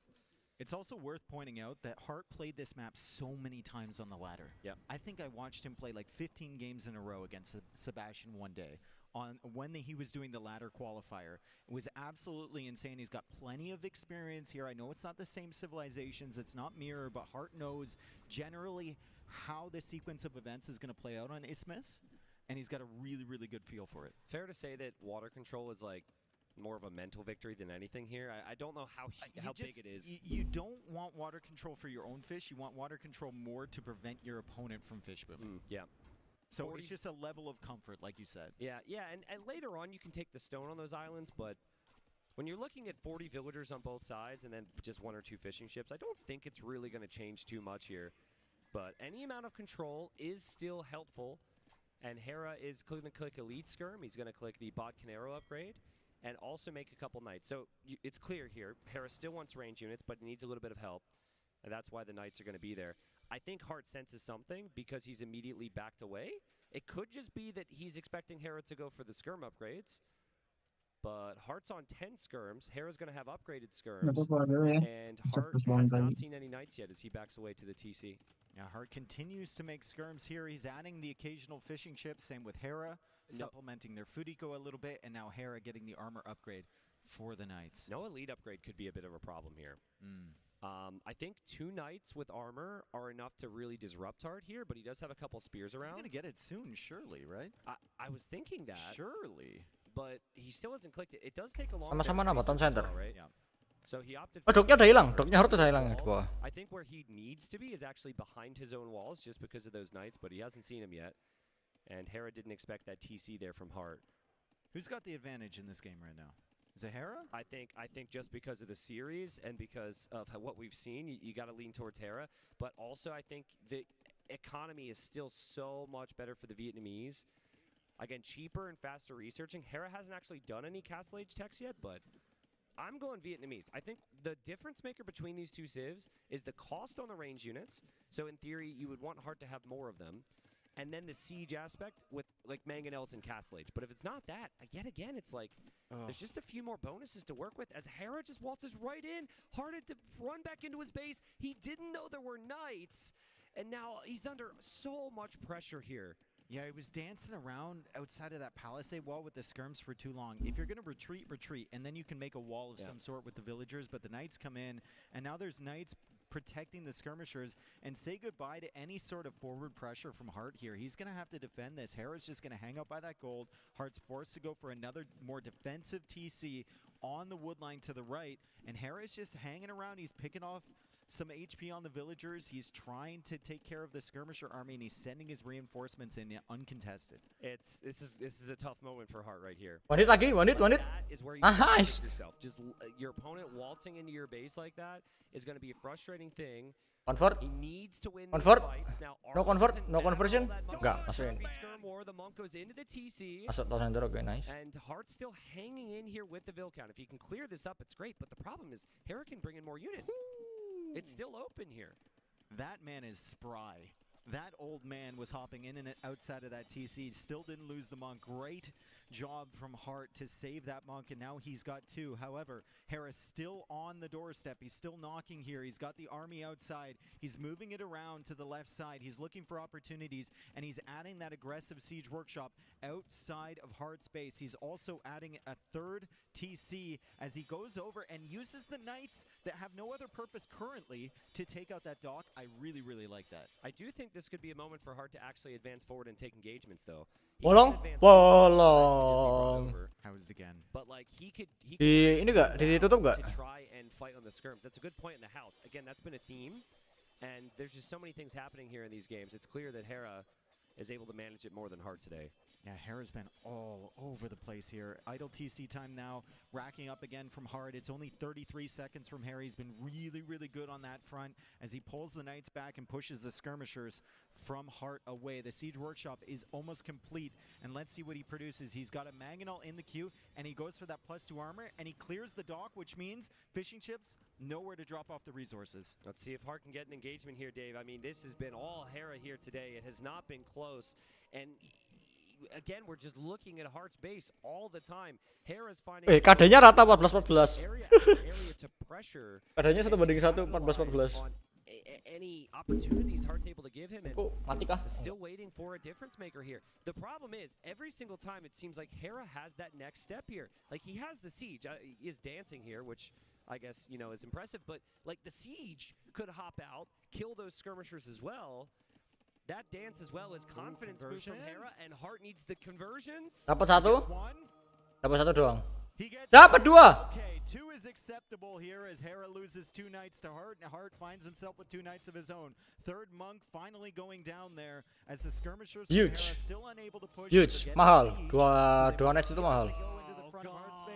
Monk goes down over there. Hera has pushed into a new side of Hart's base, and Hart still just camping his economy, is unable to go anywhere. Hera is being patient with these mangonels to a point where this might end this game fast. Usually, when the game's really close and competitive, you need the siege right away. Hera clearly didn't feel like he needed it, and now it's panic time for Hart because the siege will show up on the front, and he's like, huh? What? He shows up not just with 1, but with 2 mangonels.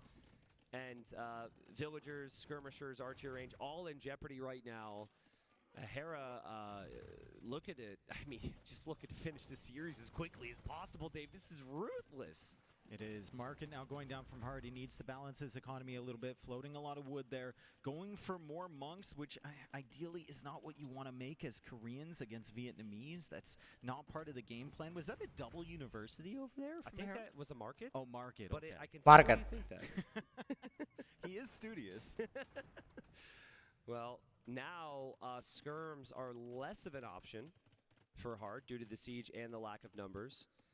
And he's going to try pike. Yeah. Kills his own knights. Oh, there you go, Hart. Oh, man. Let's have a look at those mangonels, see how many kills that was. That was 3. Yeah, and it might have... Friendly fire 3. Friendly fire-nya 3.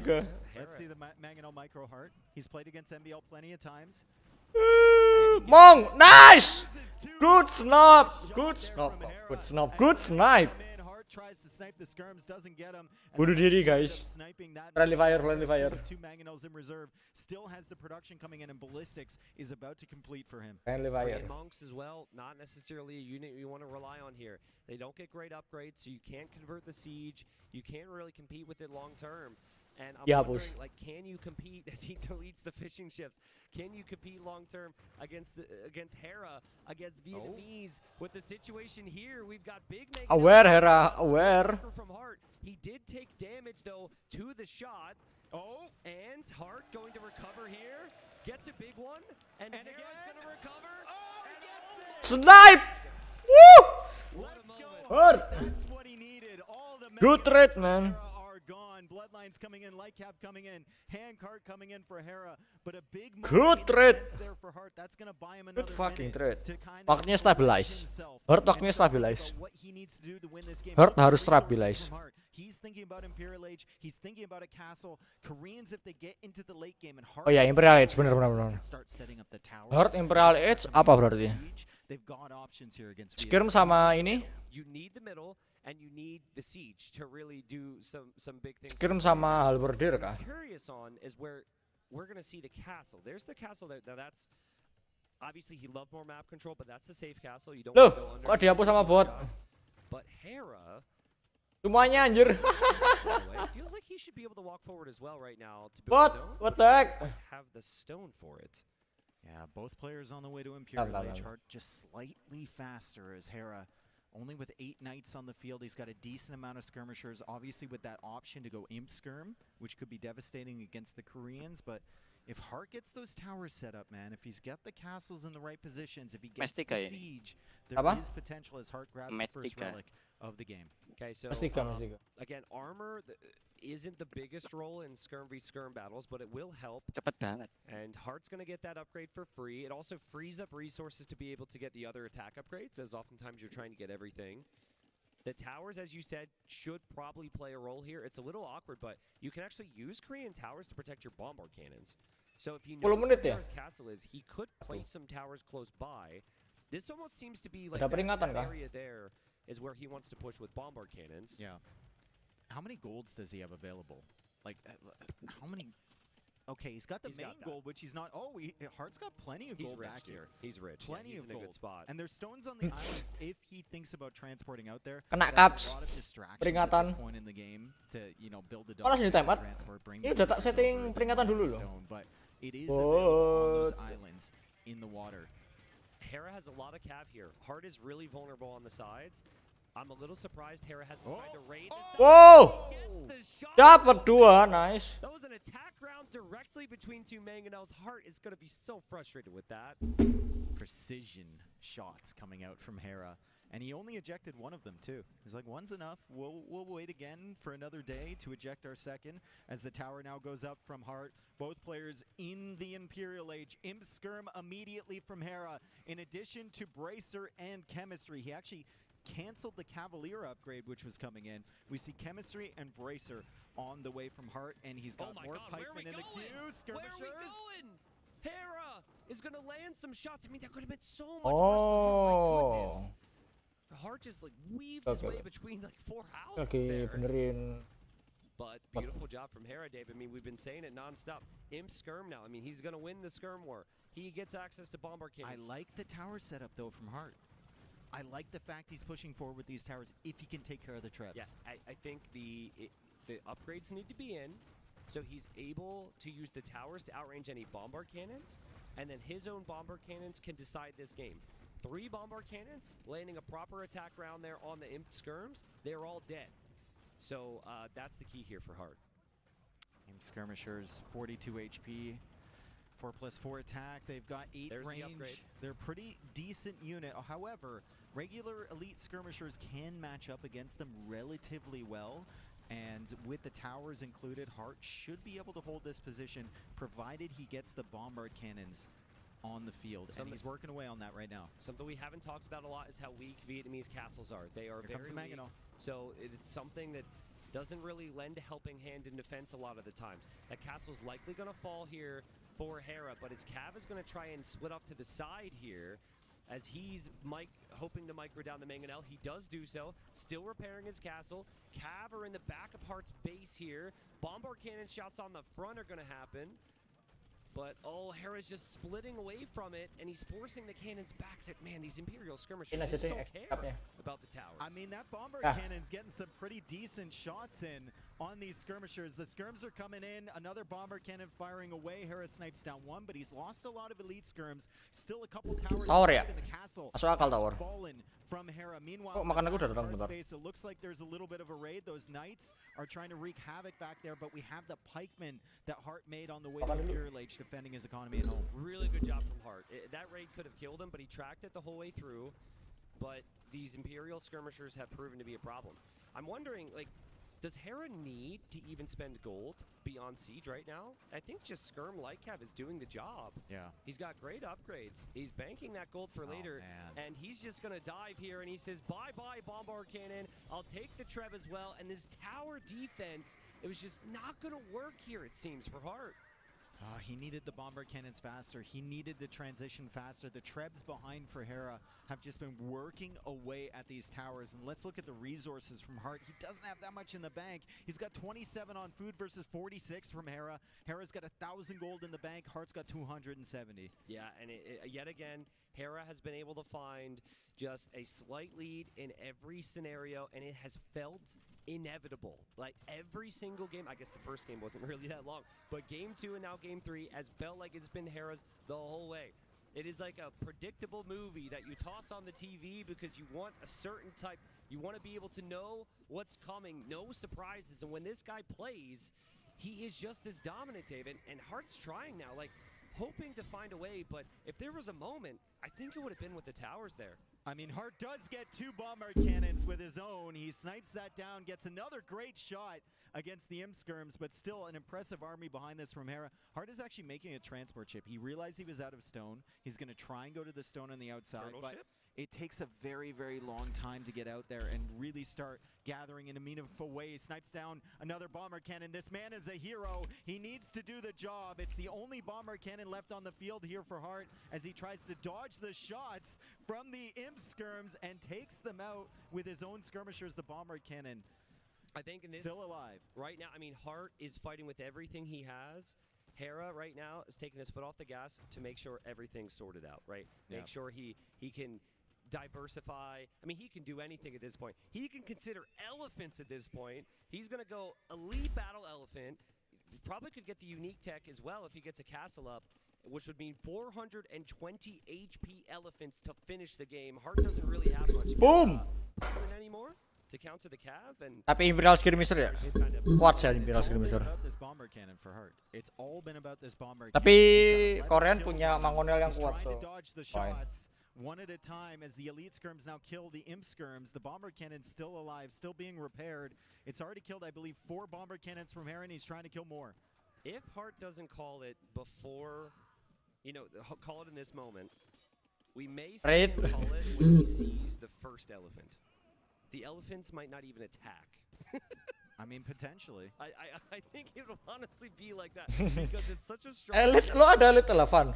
Elite betul elephant. Kill me yet? I think the elephant is going to send the message, yo, get out of my game. There's Chatras now, so this adds more HP to the elephants. There's some raids from Chatras. 400 hit point elephant. Hera diversifying his army, and he's putting them in different positions here, and he's giving Hart a huge headache. Hart made that transport ship so long ago. He made 2 transports. He still hasn't gotten villagers out to the stone. Let's see it. Okay. Here come the elephants. I want to see Hart's point of view here. Hasn't seen an elephant yet. Probably feels like he's in such a bad spot. He does not want to go down 0-3. Menacing music. Oh, he saw one. There's a glimpse of the elephant. Glimpsed it. Might not have seen it, Dave. He hasn't seen the full force. He saw one elephant. Could identify that it's elite if he was looking that direction. Oh, itu dia, the elephant stompas. What Hart does against this, there is nothing he could do against 22 kan langsung GG. And Hera having a little bit of elephant itu GG, man. Cuma butuh gajah ya. From Hera, we raise the question. Can he perform Cuma butuh gajah, man. on the big stage because he hasn't been here. Ya.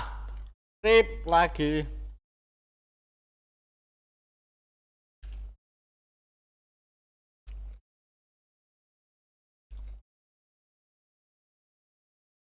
A player as good as Oke, udah selesai. because he Back. himself with his ability is able to get ahead.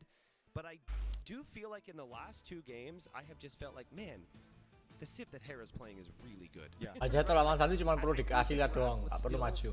Beneficial for him here, but my goodness, like I think like the guy could play with the worst civ in the game up there, and I might be looking at all the positives that the civilization might have. He's been excellent. Yeah. He's been on peak form today, and the 3-0 certainly reflects that.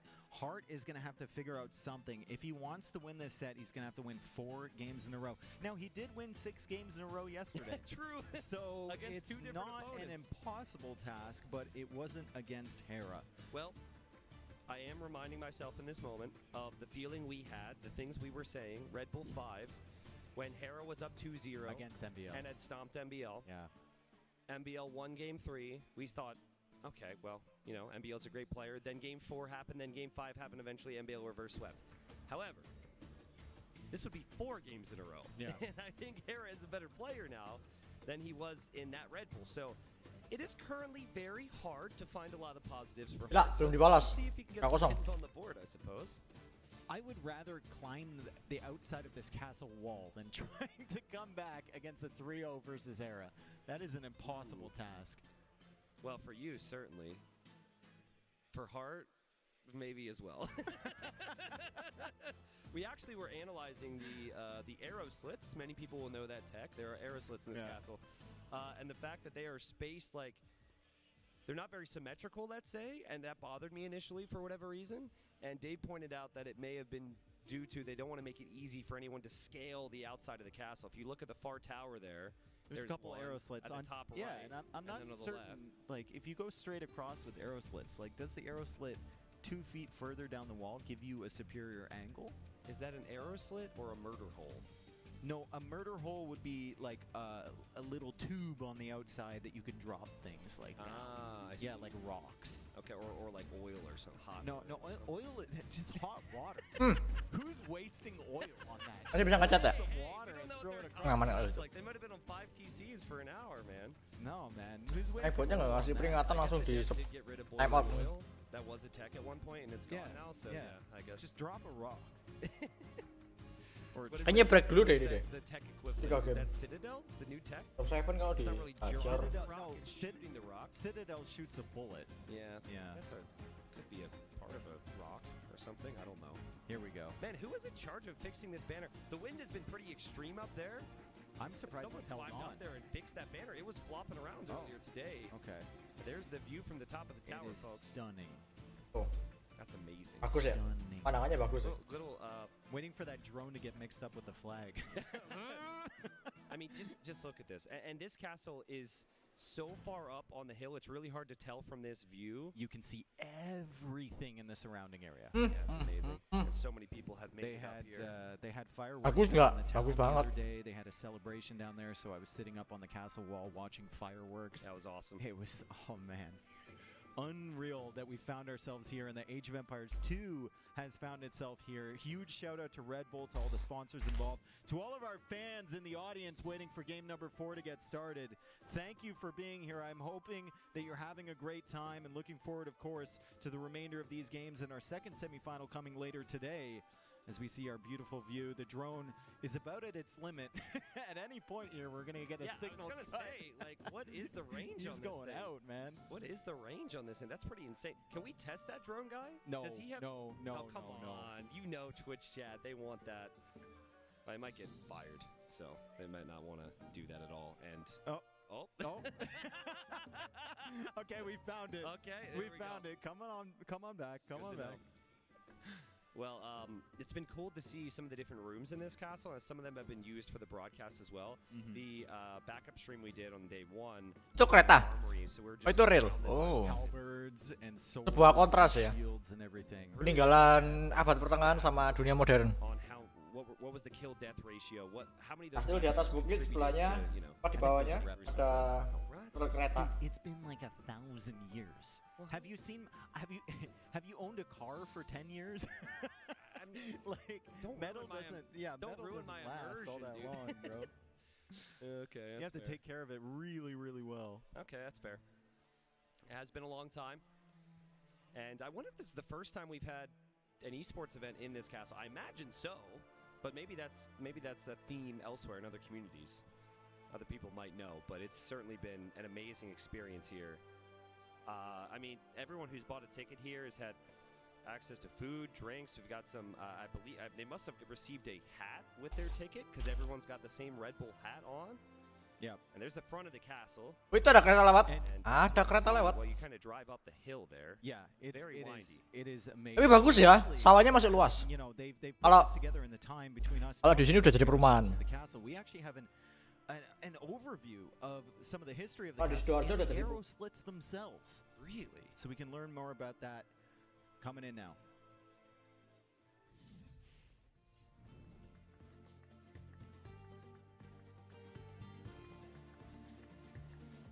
If you've ever visited a medieval castle before, you may have noticed on the outside of the walls these thin vertical slits that are everywhere. These are arrow slits. Arrow slits are very specifically designed to give a maximum amount of advantage to people on the inside of a castle firing out with a bow. You can see that they're built to maximize the field of fire for any interior archer, while minimizing the target area for any archers that are outside the walls. This makes it a lot easier to defend the castle from oncoming hordes, and it makes it very difficult for the people outside. Good luck trying to hit me from out there, mate.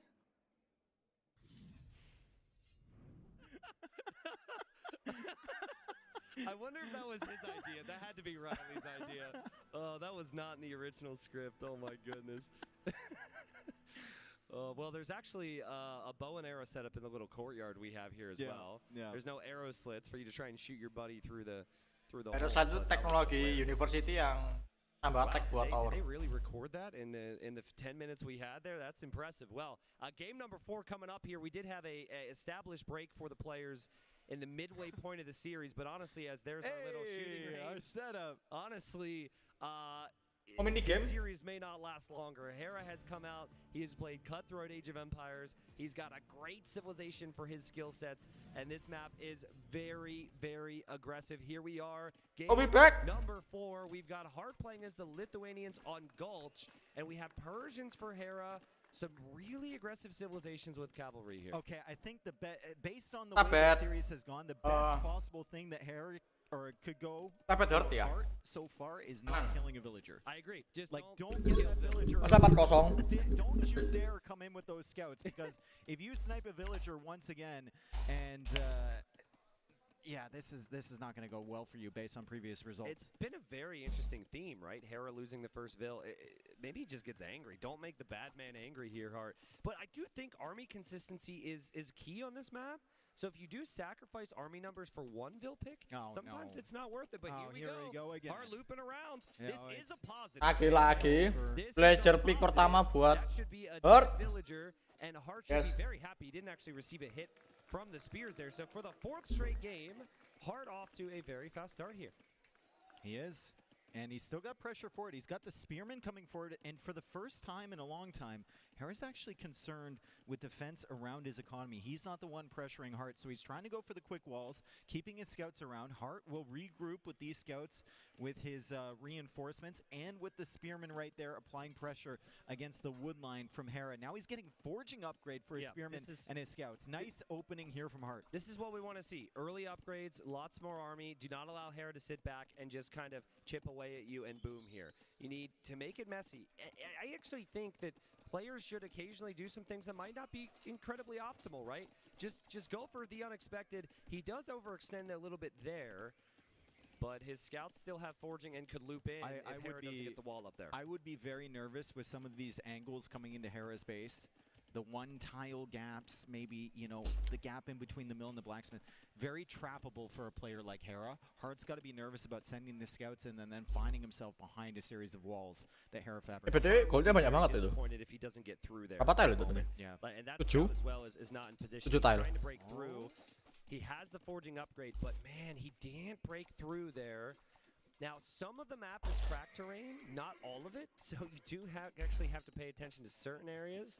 And here, Hera's exposed on the gold. The scout's going to go down. There's another group of scouts coming back from Hera, though. Hera just, again, it seems like he just wants to stabilize his base. And then he's happy to play to Castle Age. Hart, I guess he's just going to have to accept that that's the type of game it's going to be again. Yeah, I mean, Hart hasn't added that archer range yet. He doesn't need it because there's no spearman from Hera. What he is doing, though, Tristan, is continuing to add spears. So he's got bloodlines, he's got forging. Hera only has bloodlines, and Hera has no spearman yet. So if Hart can somehow manage to pressure a position in Hera's base with scouts and spearmen, it's going to be really, really tough for Hera to defend as Hera is trying to save resources and go to the castle age. There is a moment when a player clicks up to Castle Age, where the player who is making Feudal Army can potentially do damage. This is enough scouts where Hart could break down a stable potentially. But he's chasing. He is chasing. Yep. Well, it's tough because he feels Hera is fully walled.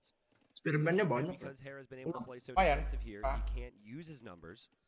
And Hera is on the way to Castle Age already. A theme again. It's like Berapa? 6? 6 sih bukan banyak ya.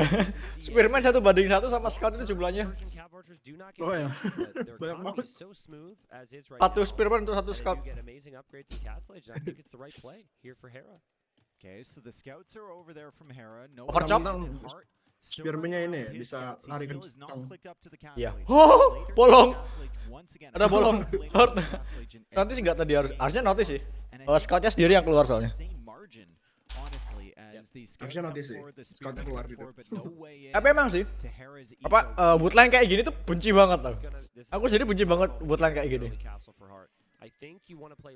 Lubang-lubang. Oh, nggak rapet. Rongga-rongga. Maybe he could trap if the belief is there. Main. Ya kalau belum tahu, kalau mau ngelawan Spearman pakai scout itu minimal 3 lawan 1. Jadi 3 scout untuk 1 spear. Kalau cuma 2 duel, Spearman masih bisa menang. Don't let him get away. Don't let him get away. Stand there with the spear and do not move. Just do not move. Do not let him pass through that gap. Hera's susah nih keluarnya scoutnya Hera nih. Tapi bakal kesel ini dalam mas ya. Langsung banjir. Tapi Tapi kayak gini bagus loh sebenarnya buat Hera. Meskipun kelihatannya militernya terperangkap ya. Trap. Oke, beneran trap. Enggak, maksudnya kan meskipun ke trap di dalam base itu buying time tau. Jadi pasukannya Hart itu ada di dalam base-nya sendiri, jadi Hera itu aman, kayak nggak ada pasukan yang di luar gitu. Itu building apa tuh di dalam farm? Sebelah PC banget. Monastery itu monastery. Monastery. Lawan Lituanian mesti nyulik relik sih, jangan biarin Lituaniannya punya relik. And your opponent's at 5 cav archers, that is no longer an option. I think dropping TCs to protect woodlines is critical, and I think going for siege with knights is really your best play. You could still eventually snack some relics here with the Lithuanians. You have lots of cav. Hera may overcome those woodlines. There's opportunities there. Siang tuh free apa? Free nggak sih apa? Bukan, tamring. Castle Age tamring. Free Free tamring ya. Kalau dia ada update lagi nggak tahu. Sekarang apa aja? Terakhir gua juga free tamring ya. Kalau free tamring itu Tatar. Oh, free tamring free apa? Bukan free berarti. Oh iya bukan free tamring. Mana berkian? Simply due to his civilization bonus. Apa dia? Ya, part yang Antarctic available di Castle Age. Jadi cuma available nggak free, available doang. Jadi harus di research, tetap di research. Tapi lumayan, tambahan bonus damage lawan Pac-Man sama apa? Tambahan armor. And then you'd also have relics around the sides as well. So as the drone just flew over our heads through us. Is that because we talked smack earlier? Oh my goodness. Might see that footage later on. Maka dia habis bikin video ini deh. Si E yang lagi meta langsung dipakai. Terus kan si E ya lagi naik. There are other relics along this map, and we can see that Hart just has his first monk in the queue. Hera's only got one monk of his own. Ini real mengimplementasikan video YouTube-nya sendiri. Pakai si E dia. Dia kan ngomongin meta CA sama meta skirmisher. Nothing on the other side. The Scorpion will push Hera away though, and Hart hasn't lost all that much. So great job there from Hart to push those cav archers away, but still. Tapi bagus tau ngeliat CA dipakai. Udah lama nggak pakai soalnya. Sejak Definitive Edition rilis nggak pernah aku pakai. and lose before the Scorpions are there. But he got some hits with the Scorpions at least. Man, I'd really like to see just one scout scouting around the map right now on Auto Scout or something for Hart, just to find some of the additional relics. But there's a lot to focus on right now. I think Hera, oddly enough, could consider...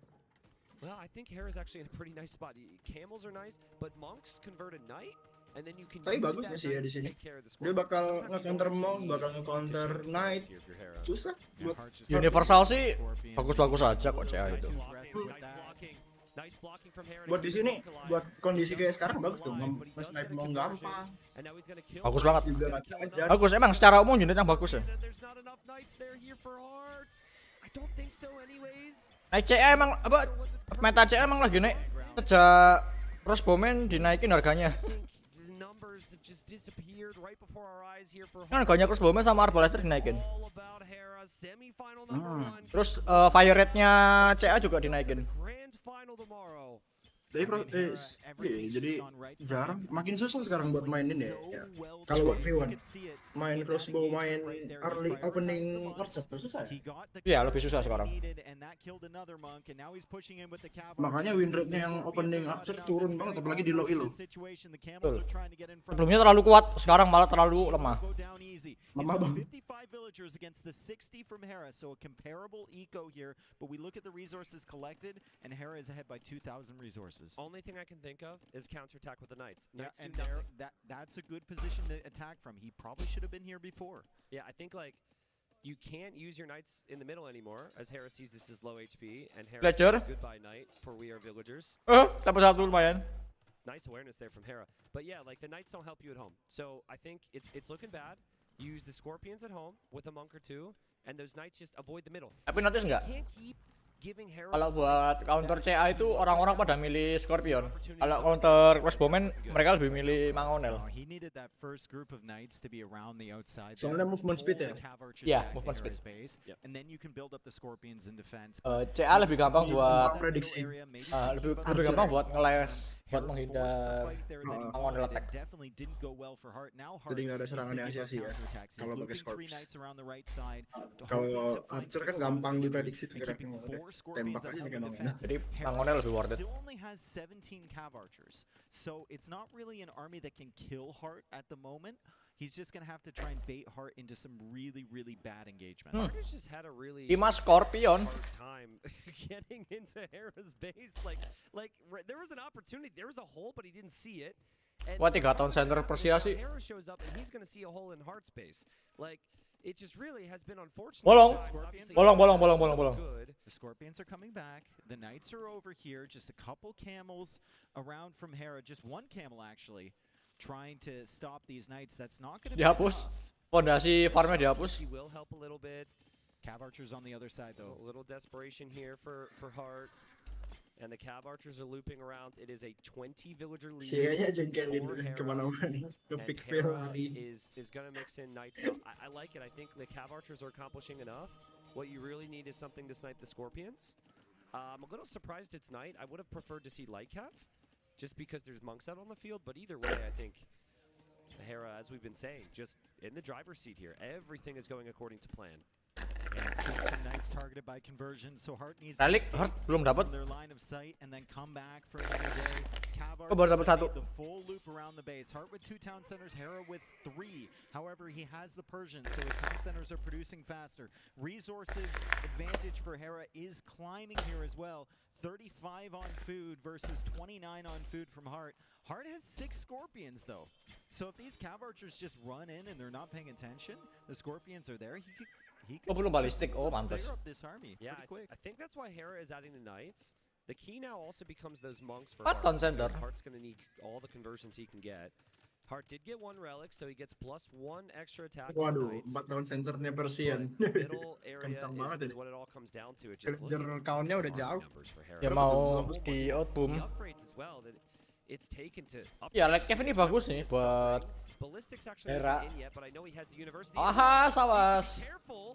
That's a lot more Scorpions than I was. Lucu Scorpion. From Hart, he's got the 3 monks, he's got the Scorpions. Jadi inget matchnya MBL lawan Viper More Knights in the queue. 2 hari lalu. MBL 7 apa 8 ya Mangonel. Siege to take out the TC. He's got the Scorpions to take out the units, and let's see what type of engagement Hera Baik ya, managing banget. Tapi kalau 7 Scorpion gitu malah enak nggak sih? Apa? Tinggal mangonel. Beneran deh. Mangonel enak itu. Hera, mangonel defense. And one volley from 7 Scorpions, and that whole army can go down. It's not the best position for them behind the wood line. It's gonna get very awkward when they want to move around. The Knights pushing in again. They can't fully abandon the Scorpions with the monks. He's trying to snipe the monks from Hera. Trying to snipe the monks from Hera, but Hera gets away. Good fight back here from Hart. Really good fight back. That's a lot of Knights from Hera, though. Hera can maybe take out those Scorpions if the Scorpions aren't there. If the Scorpions aren't there, then the Cav Archers can advance, but the monks from Hart protecting the Scorpions.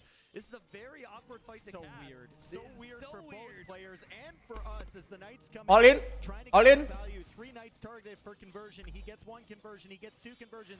He gets all 3 as the Knights are trying CE-nya semua lo HP tadi. Tapi CE-nya lo HP semua. Oke, Scorpionnya hilang udah. Aman lah harusnya. Enggak kayak di. Oke, masih maju. Oke. Pokoknya habis. Scorpionnya habis. Oke. Nah, ini bagus nih. All ini udah bagus. But it's a varied army comp. There's a meat shield in front for Hera, and there is not for Hart. Hera rencananya mau outboom ke Imperial Edge dulu, tapi nggak jadi karena ada agresi tadi. This is insane production from Hera. He's got 48 on food right now versus the 36 on food from Hart. Hart going for the counter attack, but Hera notices right away he's on top of it. Yeah, now Hera should just go to the gold. He says, okay, your Knights aren't there. That's fun. I'm just going to go to your base. And Hart has probably done the right thing to try and raid. We've been calling for it, but Hera's got the TC set up. Not the right Hera's time. going to have armies at home, and now Hart is going to be pushed off the only gold that he's on. GGWP 4-0. Sweep here for Hera in semifinal number 4-0, gila.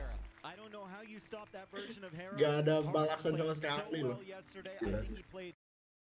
Fairly well today, but Total on another level. Total domination. So often is huge cheers from the crowd for Hera and also for Hart for making it this far. But Hera Kirim stiker dulu. Hera's mind has been on the grand finals Mana before this stikernya, Mem? qualified for this event, right? That has been his goal. And I think that he showed me, he showed everyone today yet again why he's one of the favorites. He will make his first final, I believe, in the lands, right? He had previously been knocked out in the quarters and the semis, so he will be guaranteed in that final spot. And I think maybe regardless of who he's up against, and we've still yet to determine that. Habis ini Viper lawan Larry. Ngeri emang Hera, bener. Ngeri. Hera ngeri. Terlalu cuma bisa dilawan sama Viper doang. And Viper Leary kebagi fokusnya. probably doesn't feel good. He'll understand all these things as well and just be happy with the performance he had. He went. Kalau ada Yo, tapi Yo nggak lolos. but not a semifinal. Slotnya cuma 8, padahal tahun lalu 16 loh. RBW Legacy itu 16 slotnya, ini 8 doang. But I mean, you look at Hera's performance in that set. He never gave Hart a chance. At any point, he wasn't lazy with any of his army movements. He wasn't, getting too greedy. He wasn't getting too aggressive. He was balancing everything perfectly, and Hart just felt like he couldn't do anything. I think for Hart, it was just really tricky because he always has tried to model his game after Hera, right? Hera has been kind of the goal of the destination because they know each other so well and know their play styles. And well, I mean, he's still behind him a little bit, right? In the same things. The only game we really saw there from Hart where he made a lot of army, which is maybe what I would have wanted to see, it didn't end up working out. It was the last game. Like, he didn't get through, and the extra upgrades didn't actually do anything. So then you go back to the other games and say maybe you just can't against Hera. He's too good at defending and prepping for it, and he always has just enough army to keep you guessing too. So yeah, Hera just played amazing. There's nothing more I could say about that one. He's so good, and we're going to send you over to the interview with our winner of semifinal number 1, Hera. So much. Yeah, please, once again, give it up for our first Red Bull Kenapa ini? WOLOLO REINADO finalist. It's Hera. Oh, kualitasnya turun ya? Convincing Enggak, masih 1080 kan. Congratulations. Let's let's roll this one back, right? Like, you banned Aztecs and Incas, then you went on to actually pick the Mayas, and your opponent's not really known to play those Meso Civs, so can you maybe walk us through the thought process here? I wanted to take out the infantry civs of the Meso, like the Eagle. Hamza El Baher. Took those out, and mine is more archer civ, which I wanted. Right on. Well, it worked out just fine for you. If we're looking at that first map, you know, you were off to a very dominant start, a lightning-fast game, and you did so with your last picked civ. Were you surprised to see that much success with the Bulgarians? I was thinking about them, and I felt like they were a really good civ. Shout out to Mr. Yo for playing Bulgarians like 30 times. That one fan in the audience, yeah, that's your person. So yeah, I just got inspiration from Yo in the ladder ranked, and I knew that Bulgarians were solid, and I was able to showcase them here. Yeah, and what a dominant showcase that was in that first map. And of course, this was a rematch. Heading into this one, did you expect to Iya, first match-nya gila sih. Cuma 8 menit. I want to give a shout out to Hart for performing so well yesterday. I think the crowd should give him some love, to be honest. Because match Mobile Legends kalah cepet. First set, and he was obviously, you know, starting out with a loss, but bouncing back 6-0 yesterday. Mobile Legends 10 menit, 8 menit. I thought he played an amazing, you know, day yesterday, and even today, despite the result, I think he played incredible. Absolutely. Yeah, let's hear it for Hart. Coming into here and making it to the semifinals, definitely a lot to be proud of as well. Now, you yourself, you're such a highly decorated player. You know, you're raking up those accolades, but Red Bull WOLOLO trophy still missing on that shelf. Is that extra motivation for you, or perhaps even extra pressure? It's definitely extra motivation. And honestly, I don't really feel the pressure. I feel more excitement. I think the crowd's been amazing. So it's just... It hasn't been pressure so much as it's been excitement and just feeling good. Great vibes. Just good vibes all around. Yeah, maybe the pressure is coming in the grand final. You just qualified. Tomorrow is a big day. Who would you rather face off against? Do you have a preference between the Viper and Leary? Ooh, that's a tough one. I think I played, those are like my two biggest rivals basically. I've played them countless times. I think I'd like either or for different reasons, but if I had to say, you know, if I go against one, it's hard to pick. 50-50, I can't decide. Great answer. You know what? How about that? Just battle it out. They will decide amongst them. Hera, thank you so much for joining me. Once again, let's hear it for our first finalist, Hera. Finalnya besok. Well, he's a man with something to prove, Hera. He has not yet won a Red Bull WOLOLO title, and he's hoping to do so this weekend. One match away for victory from him, but he'll have a very lama nggak lihat Jordan competitor when he faces off against someone in the grand final. But we'll come to that right now. Welcome to the analyst desk here with my good friend and colleague Jordan. For the first time today, Jordan, welcome along. It's excellent to have you, my friend. You've been paying very close attention to what we've just seen between Hart and Hera, and I want to pick your brain, get your thoughts on that series. Obviously, Hart put up a good fight, but Hera in such incredible form, and a sort of a bit of a repeat of what we saw in day number one. Hart unable to get on the board. Hera just so dominant right now. Yeah, I mean, it's scary to play against Hera. I've been in that kind of situation a couple of times already as well, and I feel that he has improved the game to such a level that you feel like even as you're a professional player, you feel like you're chanceless, and that's kind of frustrating. So it's hard against him. I think Hart has tried his best. I think the biggest issue was for him game one. He didn't have the smooth start which he had yesterday against ACCM, right? And game one is so important, right? If you win, especially convincingly, then that gives you such a good boost, which carries over the entire set. Yeah, we saw Hart have just a huge amount of momentum yesterday. Didn't lose a game, 3-0, 3-0, very clean. Played some great Age of Empires. But look, we're not here to discredit the bloke. He's come here and he's played his guts out. He's done such a good job, but there is no shame in going down to a player like Hera. Yeah, 100%. Let's go all the way back now to the draft, right? We can have a chat about some of the things that we saw. Some things expected: Byzantine ban, Saracen ban. Some things that maybe were a little less clear, right?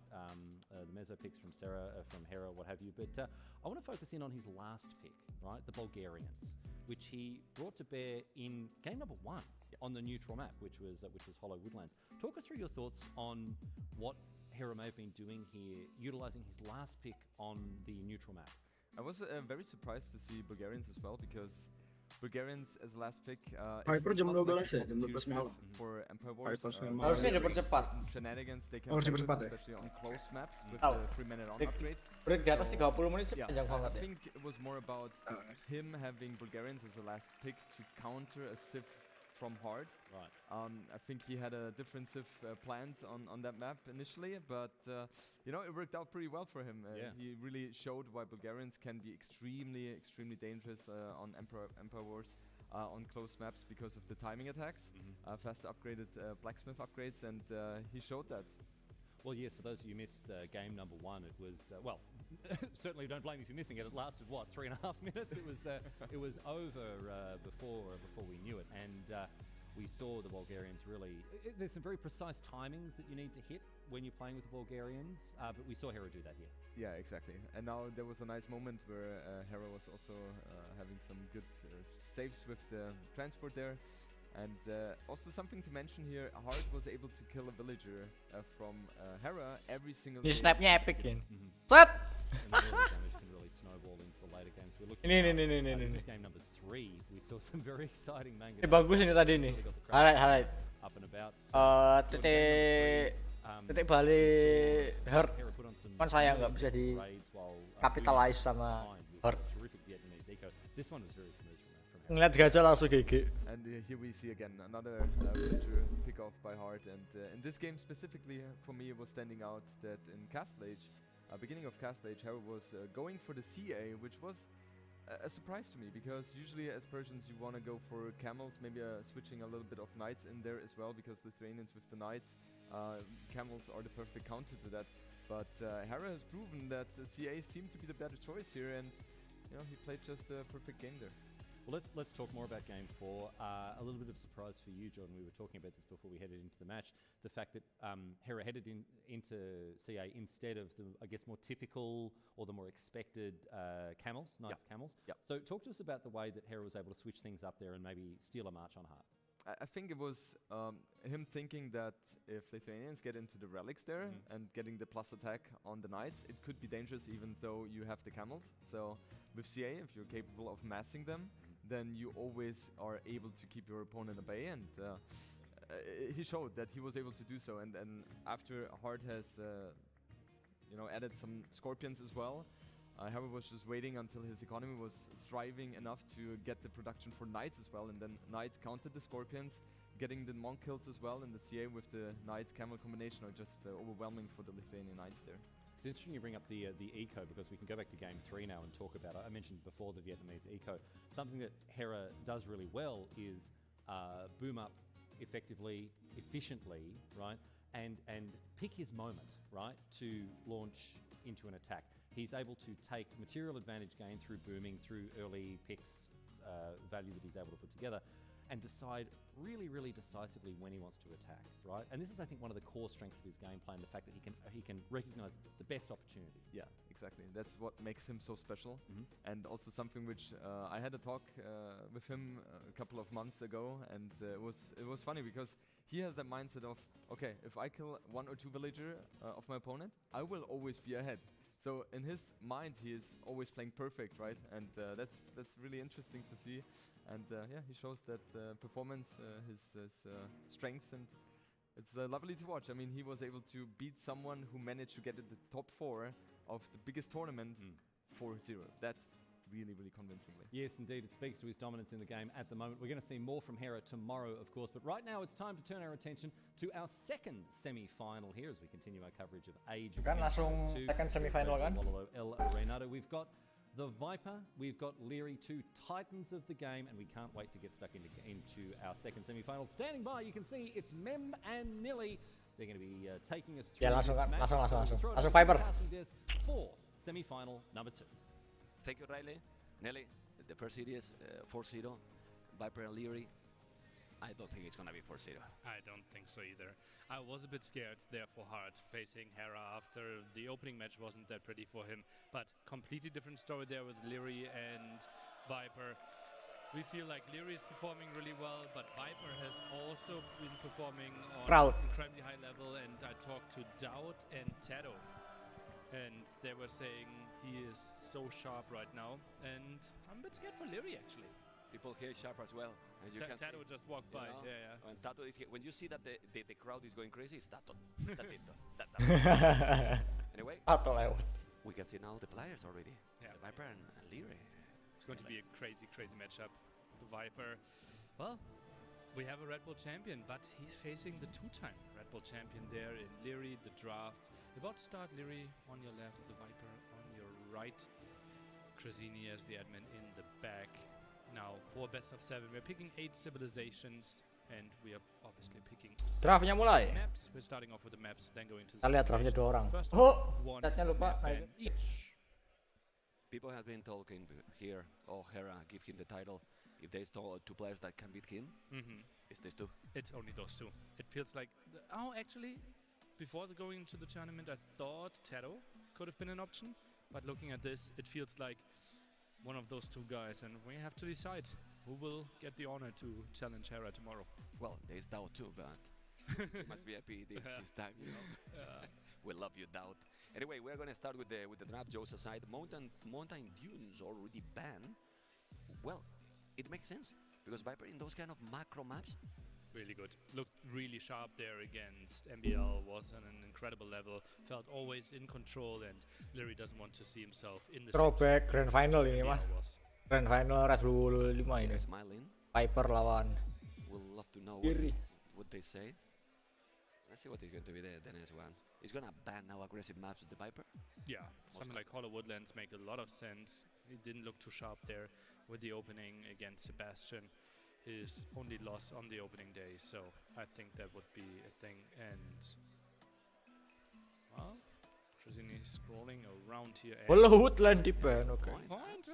I did my homework. Decent casters, you know.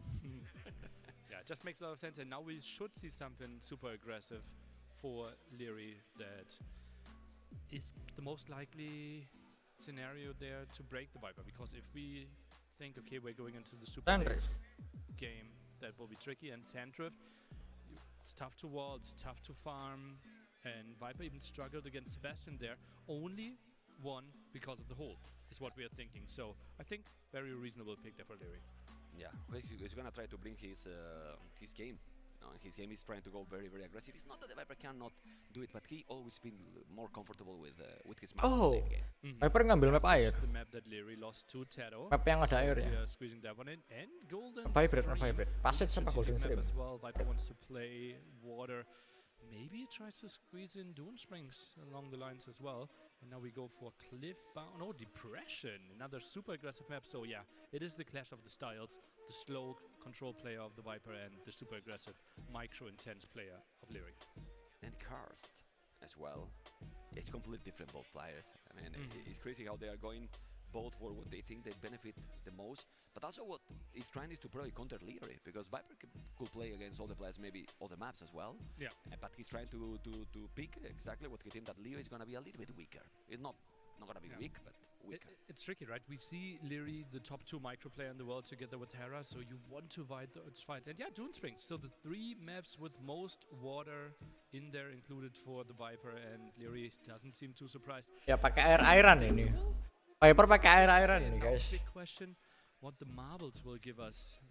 Obviously a slow map, something like Shrubland would be better for the Viper, and more open maps would be better for Leary. Yeah. Okay. We're going to see right now. We see the options left.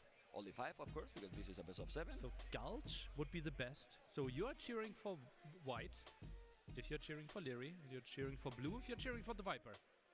What? Was there yellow in? Yeah. It's gonna be cliff bound. I just said that still random. Yo, kuningnya masih stuck. Apa stuck lagi? Okay, so not the greatest one here for Leary, but I think it will be a rather neutral map that will make it there. And that looks like the blue-red one squeezed through. Looks like Isthmus. Okay, I would say completely fair map. Okay. I like this. No advantage there really on the neutral map, as it should be. Ismus first map. Now we very important civilization. Let's see the bands what is going to be. But with these maps, imagine that there's no civilization right now. You see those maps? Who benefited here better? I think it's completely even, right? It's 3 crazy good maps for the Viper as his home maps, and the 3 super aggressive maps for Leary. And obviously, like we're always stating, okay, he's so smart and he's so good with micro. Like the Viper's micro is probably top 3 as well, if we think about that. And Leary is one of the greatest minds that we've ever seen in Age of Empires. So I don't want to be disrespectful. It's just like, if you try to somehow find a weakness of your opponent, you're trying to play into those directions. Because now that you mentioned top 3, for those people that you joined the broadcast and they are not really aware about the players' skills, we have probably the top 3 players currently right now. Yeah. They are already in the finals, and these 2. Yeah, there was a big question mark about the Viper, right? He was directly invited, didn't have to play the qualification, so we didn't know how well he would play, but he had a 1-week boot camp, attended most of it in person, trained from home as well, and apparently really strong performances there, so... Well, he beat Sebastian. He was grinding in the ladder, so he was ready to come. So he's definitely ready. Yeah. I mean, with this stage, you know, with the prize that we have, definitely the Viper was going to be ready for the occasion. Yeah, so true. He has been showing up for the last Red Bulls as well, and now the strategic ideas are floating through the room. What crazy. maps do we want to play? I've been watching the previous series basically in the classroom. They were taking all the time notes, and it's still going. You know. Okay. So probably something has been not like they expect. You know, and they are now trying to definitely pick civilizations. Couple of them for each map, maybe, in case that the first choice, at least, right? Yeah, you have to prepare your bans as well. Like, what civilizations do you really not want to see from your opponent?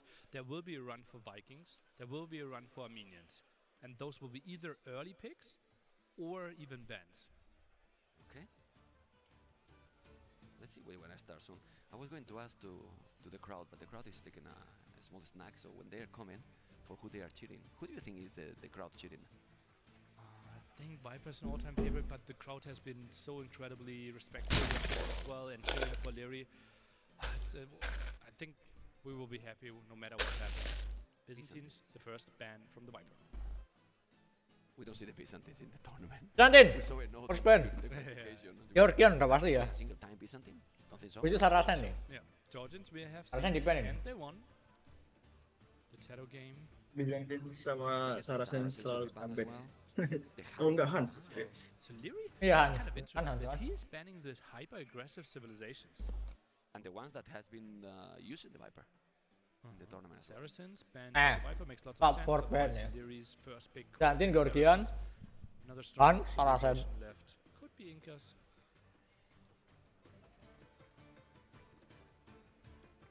Let's see what is gonna be there. Karena startnya langsung dari feudal, jadi build up dari targets Let's see if I read. nggak dihitung. Makanya civilization kayak Byzantine mulai bersinar, mulai kelihatan. Well, Portuguese version, more or less. You read the P. The P.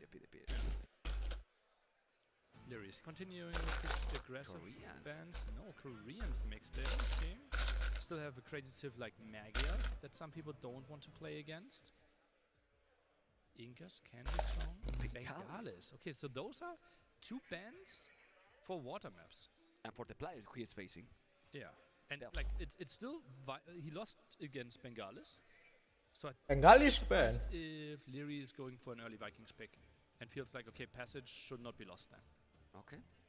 But also the question, does he really want to prioritize the home, like his civs for the home maps of his opponent? I mean, I was going to ask you, he should focus first in his home maps, right? To secure that one.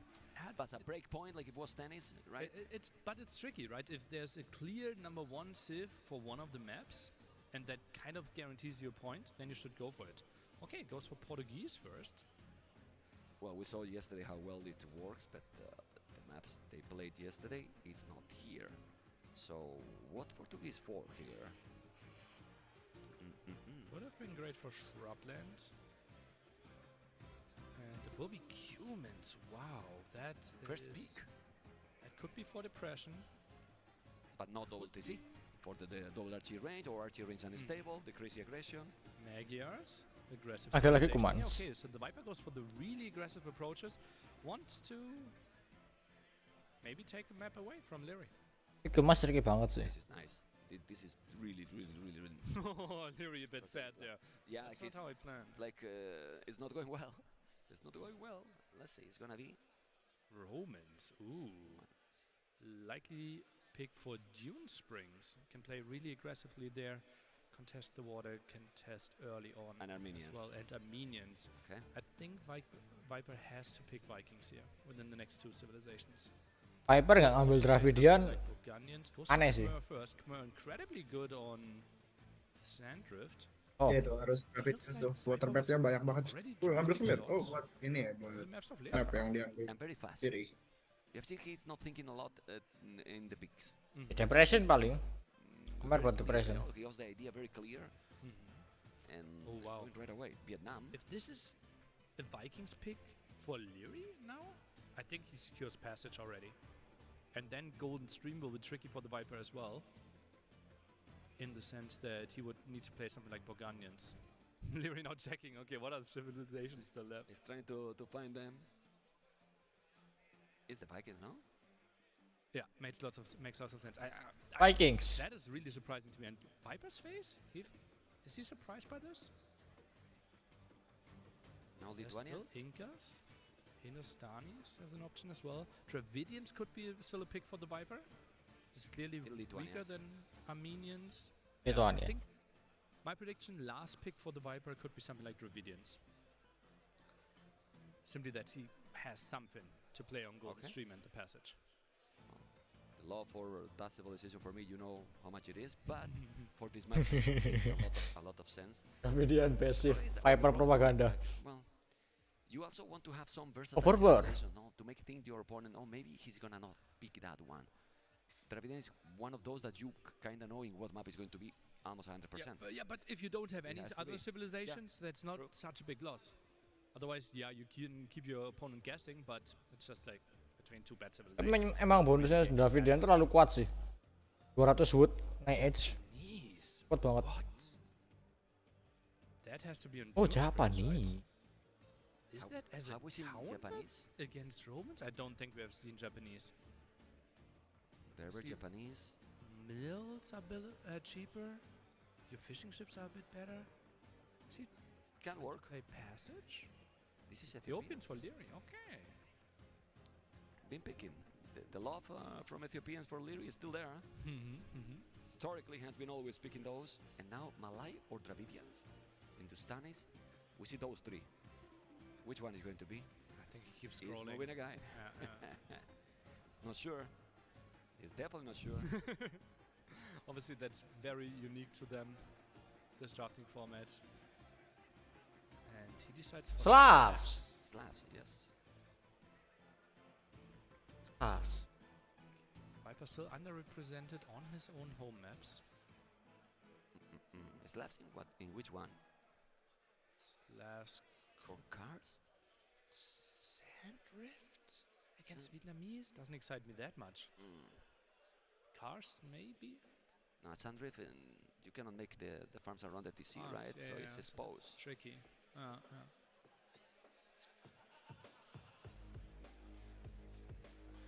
Malians could still be a strong pick for both of them. Sicilian. Ooh. I want to see a Don Ras. Sicilians can be really good on Dune Springs. Kind of push Japanese more into the direction of Isthmus. Is he gonna have the Viper something prepared, something special that we don't expect? Something GL? Trademark? And Bohemians, wow. Oh, Bohemians. I'm so confused. Unexpected. Gak expect ada Bohemian di situ. Is that the answer? That has to be. Towers, just some towers. And what are we playing on Golden Stream then?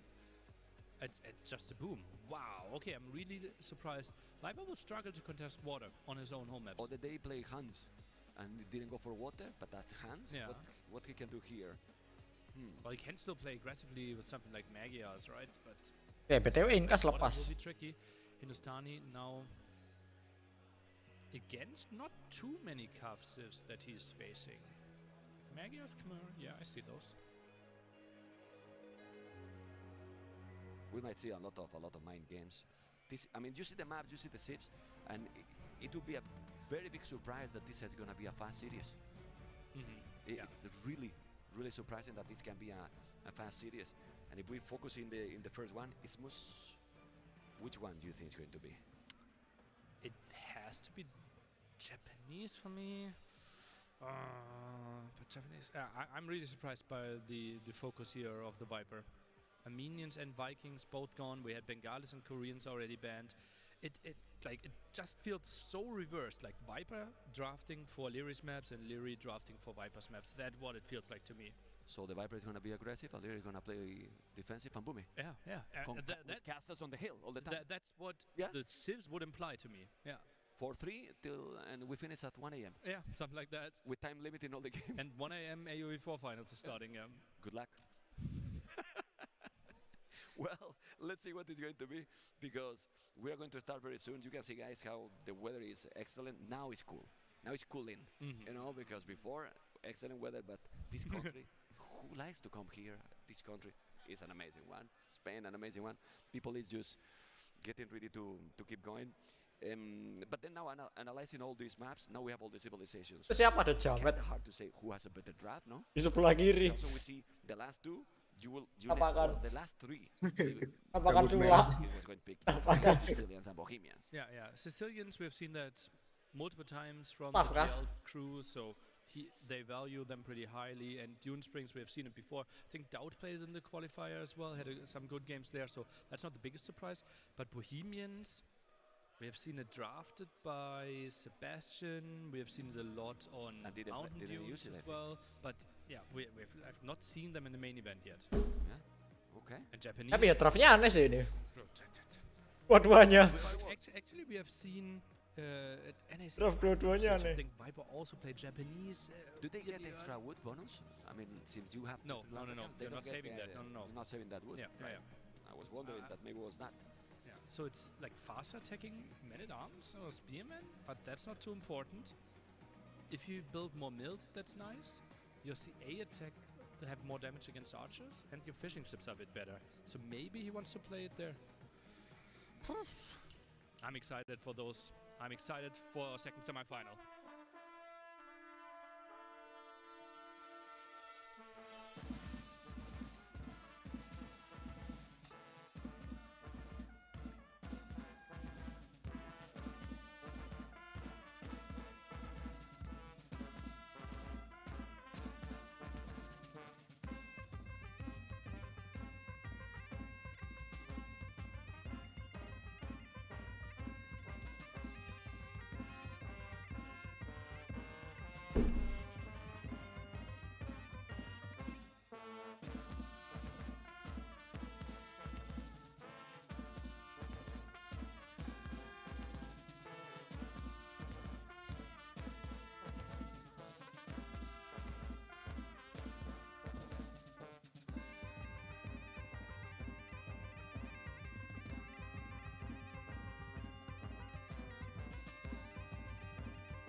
Hehe, pemainnya keluar.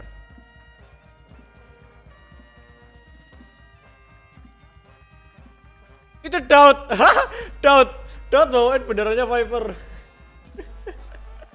The Lord has descended. Iya, Daud di belakang. The Lord has descended.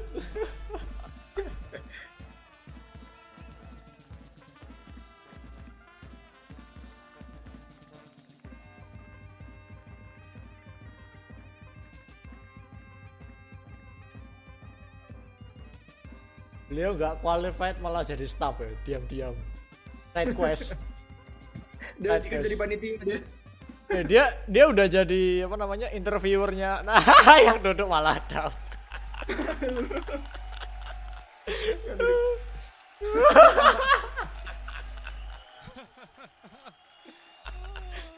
Daud. Forgetting that he didn't qualify for the tournament. Daud itu malah yang jadi highlightnya Daud. Emang sih legend nih. Legend tuh orang. This is absolutely amazing, guys. That's why you don't get food between two semifinals, right? People are now coming in and looking at so many smiling faces, so happy here, and yeah, doubt worthy appearance, and still, as you can see, debating. We are not doing the same noise because we are here. Because if not, we were doing exactly the same. Absolutely amazing.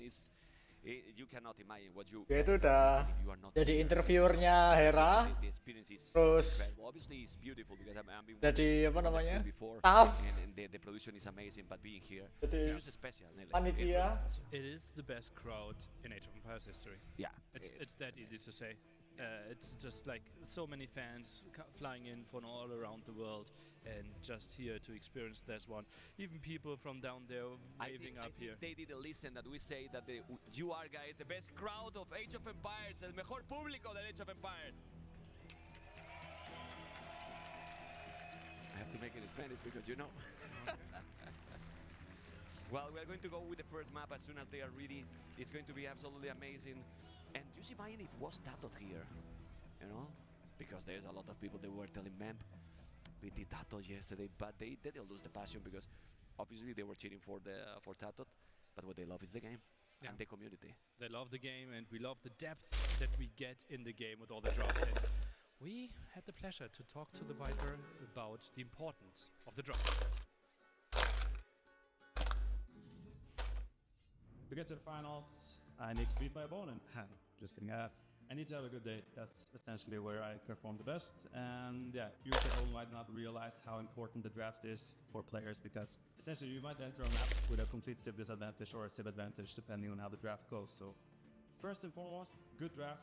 Secondly, hopefully have a good day, and that usually leads to a good outcome. Viper, he says, well, I need to win against my opponent if I want to advance to the finals. Thank you for your insight there. Very deep, right? Always giving a lot of details, you know? Yeah. Giving always a lot of details. Oh, there's people from... all Peruvian flags there. And that WOLOLO flag, it feels like AI generated, right? It's so perfect at every single shot. It's incredible. Like, we're so blessed with the wind, even. It's really amazing, but the drone scares me, you know? Sometimes I thought it was looking to me, you know? But no, definitely not. Looking into your eyes. It's amazing. Look at the castle, look at the view, you know? Oh, the perfect sun as well. Yeah, we will talk about the games, but guys, let us enjoy these views as well. Thank you so much, Red Bull, for making all of this happen and that we can be here and sharing those wonderful moments for a 25-year-old game. No, it's a 5-year-old game. 5-year-old? Definitive edition. Okay, man. Okay. Well, then see you again in 20 years. Okay. Age of Empires 2, Definitive Edition, they are getting ready, the players are getting ready, and you're gonna see now the players have the feeling, I don't know, when you think that the stage is not a factor that important anymore. They are starting to feel comfortable, the players. For both of them, and later on we will see the head-to-head statistics and the values, and I think both of them should be really high experience stats there, right? They've been in the stage, they have been in the final of a Red Bull event before, and they went to distance there. They've delivered one of the best sets that we can ever remember, kastilnya and the bagus. best sets in Red Bull history, so I don't think they will be too nervous. Sangat asimetris tapi sangat bagus. Pressure and excitement as well, and depending how the series is View-nya juga oke sih, view-nya. Ke kanan lihat sawah-sawah, kiri lihat kota. Dikelilingi sawah-sawah itu. Terus di atas bukit kan. Wah, enak banget tuh. Beneran kayak castle di AOE. Ini castle yang beneran. Top of the hill ya. Hill advantage. Iya. Hill advantage. I think 2-0 won't be enough. People are too strong, but you can now cheer. Who do you want? Tahu nggak, Lear itu pakai elang kenapa? One in the chat. Kenapa? Kenapa? Itu elangnya Holy Roman Empire. Dia kan dari Austria. Best of 9 grand finals tomorrow. This will be a banger of a semi-final. Let us know. Elangnya HRE. Well, the chat is kind of clear. What we don't know is hear the crowd, but we are not going to make the question because we don't know if the exact. Sayangnya civilization Jerman masih disatuin ke Teuton, harusnya bisa dipecah lagi. It felt like they are so happy for both of the players. For sure. The crowd, so fair, so respectful. You saw last night, like Leary won the decider, and you saw the crowd also. Yeah. You know, yeah. It's not like it were Incredible. No. Incredible. It was amazing, and reaction for Leary, they were cheering as well. Oh, look at that! No, Tato. That's Tato. Tato. With doubt in the balcony. Let's see if there's gonna be a camera we're gonna see. There you go. Tato and doubt. It's so cool. Oh, ada turnamen 4 lawan 4. AOE 4.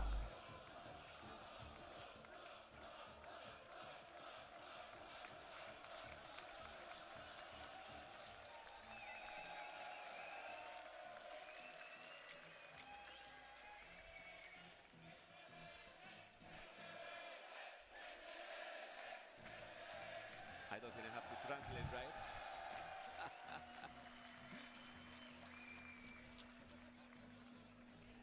Well, the crowd was telling to kiss, but they make a hug. Better love story than Twilight. AOE 4 aja lebih aktif komunitasnya loh. A bit like Romeo and Juliet on their balcony. But who's Ya. Romeo? Agak susah emang game usia 25 tahun. Dikasih kabar ada bakal ada 4 lawan 4 dari Discord ini. Dari Discord ini. Oh god. Let's focus a bit more here because the players, for them it's not all fun. There's so much on the line for them as well. And as you can see, experience, incredible experience for both of them. Leary, 2-time Red Bull WOLOLO champion. The Viper played a bit more of offline finals there as well. And we think Micro, Leary, probably #1 in the world. The meme strategy about the Viper forever, right? Strategy lacking. He's lacking with strategies. You think? He's lacking. 7 out of 10. We didn't make up those numbers. Those are objective.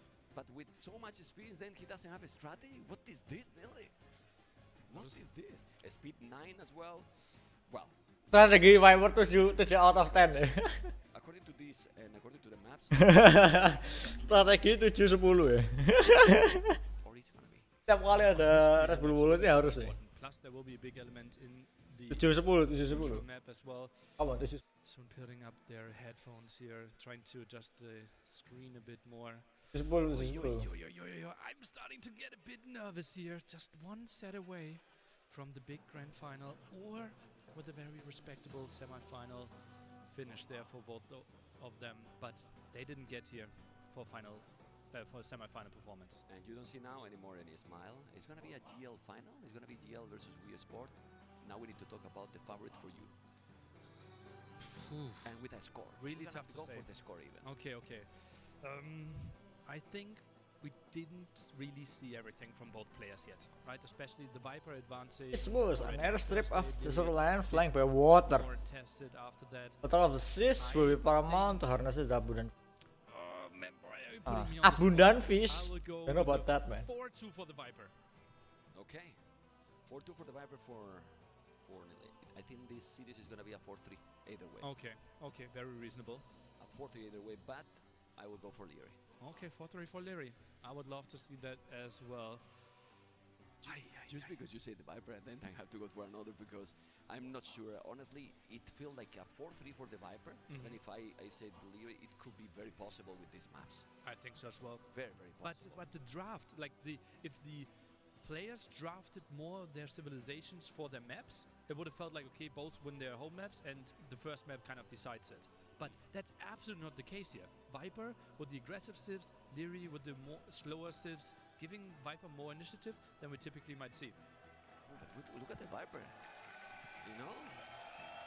With the smile, say hello to the crowd. Is that a good signal? Confidence? Well, it's good to have fun if he will get the focus in time. Yeah, but he's happy, he's motivated, he's probably also really good. Capoch in the crowd. Hello, Capochito. Let's see if we see more faces that we know. Ooh, and just as another stat flying in, we asked all the players who they think should win this one. Who is the better player? And it was 50-50 exactly between Leary and the Viper. So even the players couldn't decide who is the better player on this specific day. So we will need a set. They actually will have to play, man. Yeah, I mean it's the set that is this El Clásico? Many times it has been so long. It's the old El Clasico. It's the El Clasico from 2017 till 2021. Yeah. Till Hera took over. Came here. Yeah, but what is El Clasico now with Hera? Because Hera is not Clasico, it's the... No, he's Champions League final on his own right now. He can take the hammer, you know? Hera, boom. Well...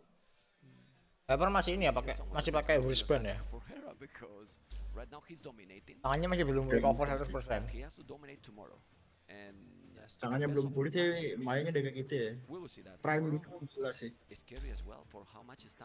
Performanya emang mulai menurun sejak tangannya sakit. And now we are waiting excited. You will see the reaction for the crowd, guys, when we get into the first game. When you see that they are going to start to move their hands very quick, is because they are in the game. Might be the last. Okay. Now Vietnamese. For the first map. Okay, I thought that would be more for Karst. We've seen it multiple times now. You obviously can get your eco upgrades a bit earlier, and ini Lithuanian. I wouldn't be surprised if we see 1 or 2 skirmishes this game. It's gonna be, and now he will open a stable, you know. Is it the Kursk casters we have? It could be stable opening, but I think it will be skirmisher follow-up, more HP there for the Vietnamese, faster moving skirmishers for Lithuanians. What do you prefer in that situation? I think on Isthmus, I think Vietnamese are a bit better there. Lithuanians, they like to go for the aggression, but this map is wallable, I would think. It's also underrated economy civilization.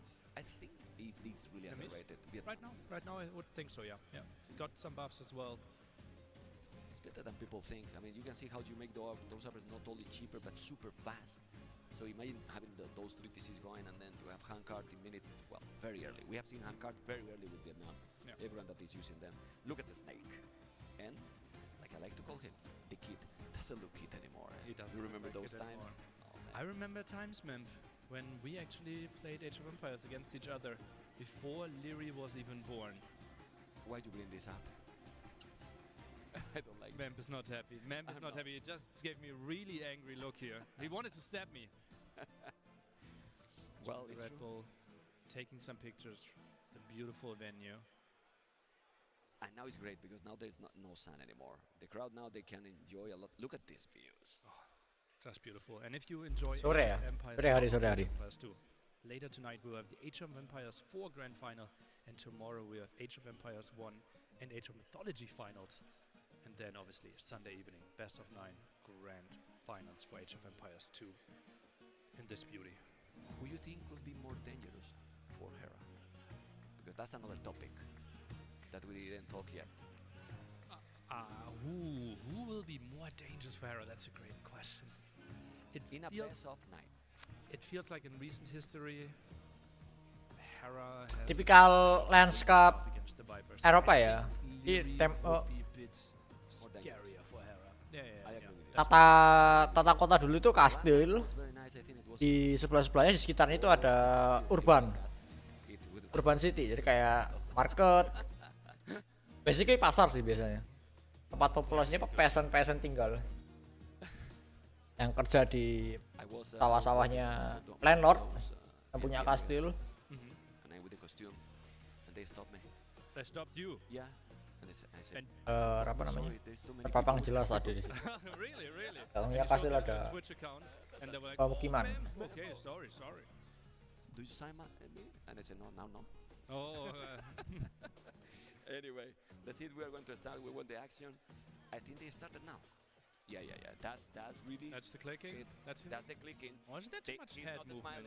No. It's starting. This is starting, guys. This is gonna be game number 1 very soon. Remember that it's gonna be Vietnam. Lihat tangannya mereka berdua. Versus Lithuanians. We are about to get in the game in a moment.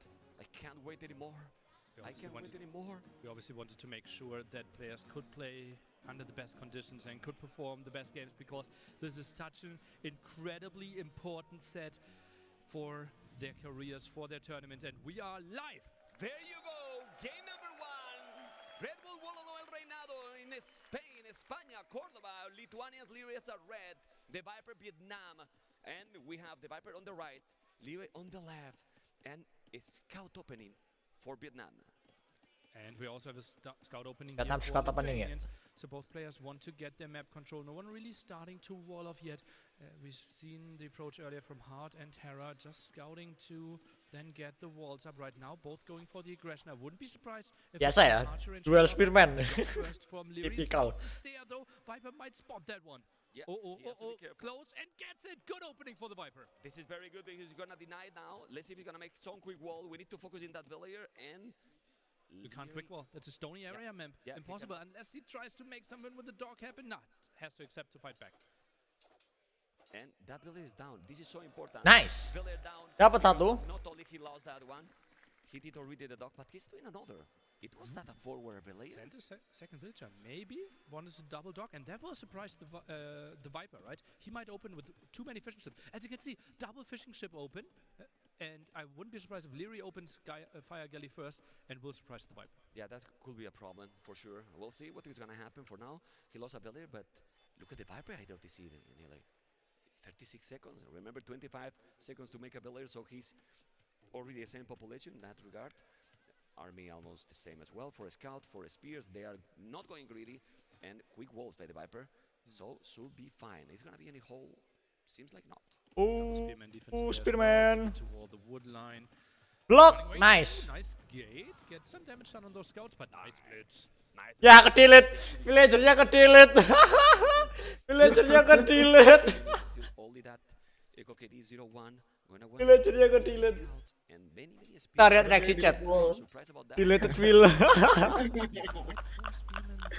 Obviously moving fast, but Spearman soon for the Viper. And the range for Leary is still not for the Viper, I believe. That could be tricky for him. Yeah, but if you do that, I guess is to make archers, or he's gonna try. Iko KD 1-0 sih. Ooh, there's the market. Man, Stradamus in the house. There you go. The market is gonna happen. The scouts are coming. Those are need to go back, but it's not micron. The archers are. Oh, Arthur. 14. Yang keluar Arthur pertama malah Lithuanian. True that Fletching probably is the next one. I think Viper's in trouble here. I think if he sells stone, this could be really problematic for him here. He doesn't have the wall set up. He doesn't have the archer range set up. He is going for the market. If we see Pak nggak kelihatan. Food go up. Viper might be struggling a bit. He's trying to wall archer range, now being rushed. He knows that aggression is coming. Yeah, but he has to be careful now, Leary, because there's so many spears. They're still not fully wall. Gonna take the villager back. No, he need to go away, but if he's not taking the villager, he's gonna take the fish, so it's fine. Leary, as always, not wall. He has to be careful at home. He's trying to get inside, but at home, it's all right. Fletching already is getting. Ya, Leary jarang banget wall. But he's doing so many. Oh, nice wall. Second layer of the wall. It's only one archer. That won't scare that away. House at 400 HP. Tahu nggak kenapa Viper bikin archer bukan skill bisa? He's gonna break in. We need a tower. Karena Vietnamese. He need a tower between the woodline and the goal, in my opinion, where the spears are a bit at the bottom. He's not doing. Leary's going in. Well, he has now 3 spears, 2 archers. Micro so important, fletching for both players. Soalnya Vietnamese sendiri punya darah yang lebih banyak, jadi kalau 1 lawan 1 archer menang Vietnam. HP-nya dari Vietnamese gede, HP archer. Ya, makanya nggak perlu skirmisher, soalnya kan skirmisher nggak bisa ngebunuh scout toh. Archernya bisa dipakai buat ngebunuh. Double the army is about to go up to castle it in LA. Sick. And the rewall, really important here for the Viper. That is a smooth transition for Leary. Neither player really with a lot of economy there. That's the only fishing ship, but could go down as well. So it all comes down to who has the advantage on the land. He's on the way to castle. As you can see, Viper is gonna go up to castle as well. Didn't make any of the upgrades with no horse collar, no wheelbarrow with Vietnam, but he's gonna click up thanks to the market. While Leary, really smooth opening with a lot of army and map control. Yeah. That's really smooth indeed. 11 to 7 KD archers should maybe scare this away, but maybe some harassment there on the wood line as well. Viper now adds more archer ranges, tries to wall behind this. Slight potential for a hole between those 2 houses. Well, the house is not even done yet. The house is not even done. He need to make it. He always make this to make people suffer, man. What is this?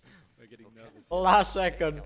The last second. He's open. Oh, the goal is open at all times? The goal is open all the time. Can you go there with the scout? Belakangnya kebuka. It's still open completely. Oh, nggak ngerti tadi Leary. Oke. Belum ngerti. Leary doesn't expect that he's open. Yeah. If both players think it's vault, then it's vault. Yeah, but now he noticed 20 army, 12 army is going to be around. Bloodlines, he's going to be cap archers probably for the Viper. Let's see if he's going to be in time to do the job. The scouts, archers and skirmishes, the micro so important. Let's see if those 10 points in micro is going to be real. Right now, the main focus is to snipe all those archers. Skirmishers should be in the front here for Leary. Those spearmen, tough for them to find any value. Yeah, he has to kill those. He's bringing more units. Look at the army numbers, Nelly. Kalau aku yang main hilang semua archer nih. Susah emang micro, apalagi tuh micronya Viper cuman ini. Enggak, maksudnya nge-micro 2 unit, nge-micro archer sama nge-micro spearman. Lirinya juga nge-micro archer sama nge-micro scout, 2 unit. Tapi lebih susah nge-micro spearman sama ini. Movement speednya kecil tuh. Gampang kebunuh semua spearman.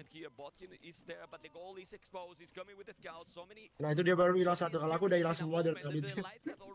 Baru hilang 2. Oke deh.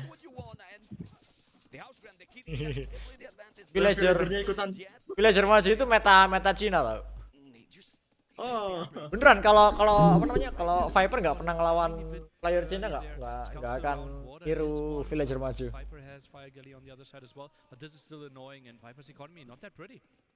LS skirmisher. Viper kepush.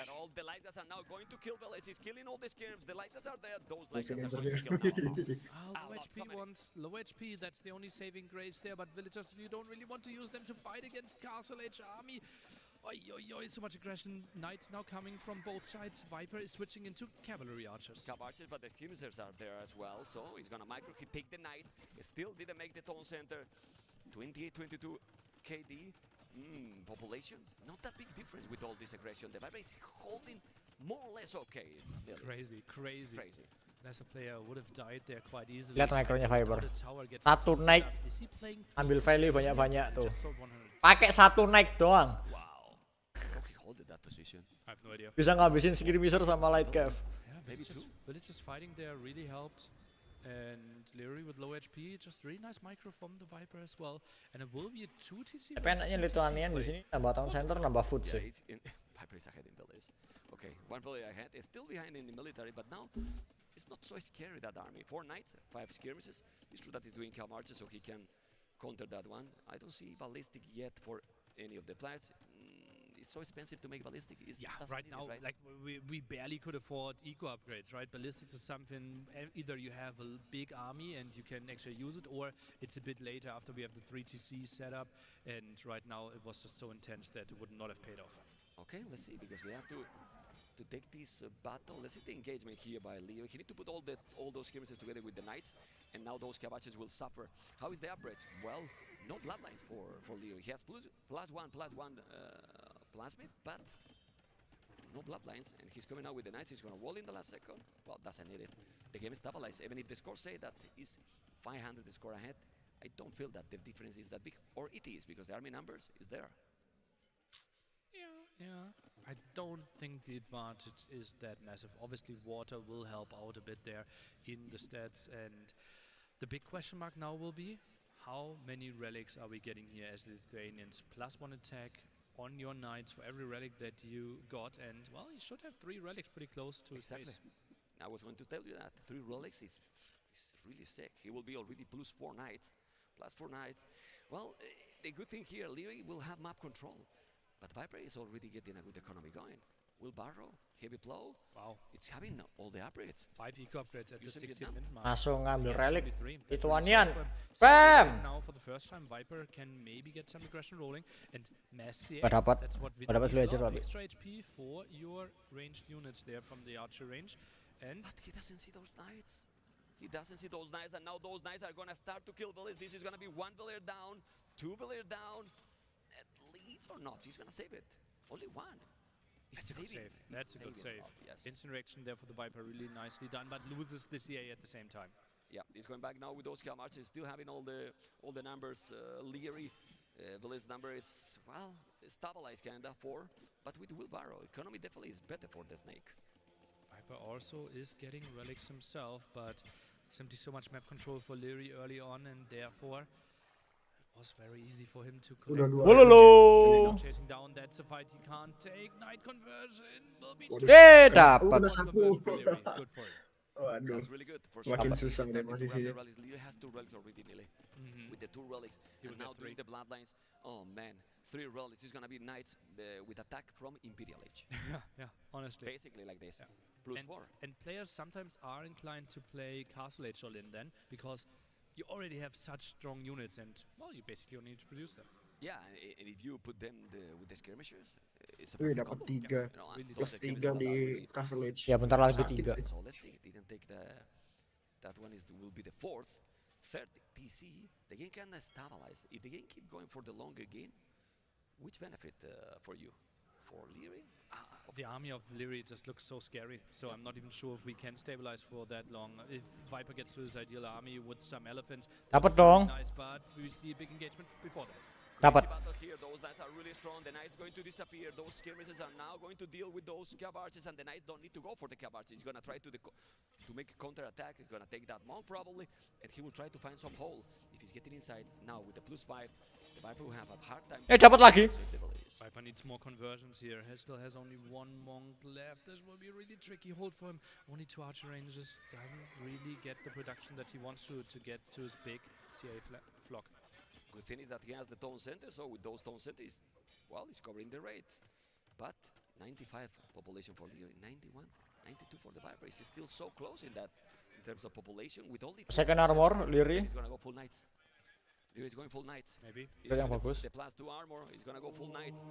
And conversion now, he's gonna convert how many? 3 monks? 3 monks? Oh, he boy. saved that one. He's microing the monks, convert 1. They still have the 3 monks alive. Those Itu hilang sih itu. all the cab archers. He's controlling the map. The map is small, nearly it's small, and with this army, it's gonna be really complicated.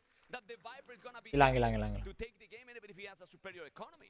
Wow, atypical move there by the Viper, diving in this deep, and now Enggak sih jadwal ternyata. Look at the stone count of Leary. He's trying to put on the pressure. Yes, he's coming with Villas. Probably, maybe he's gonna make a siege war shot first. I don't know. It's 4 Villas. Now it's coming with the knights. This army is insane. I mean, that army, 33 army doing the 3rd tone center, 12 knights.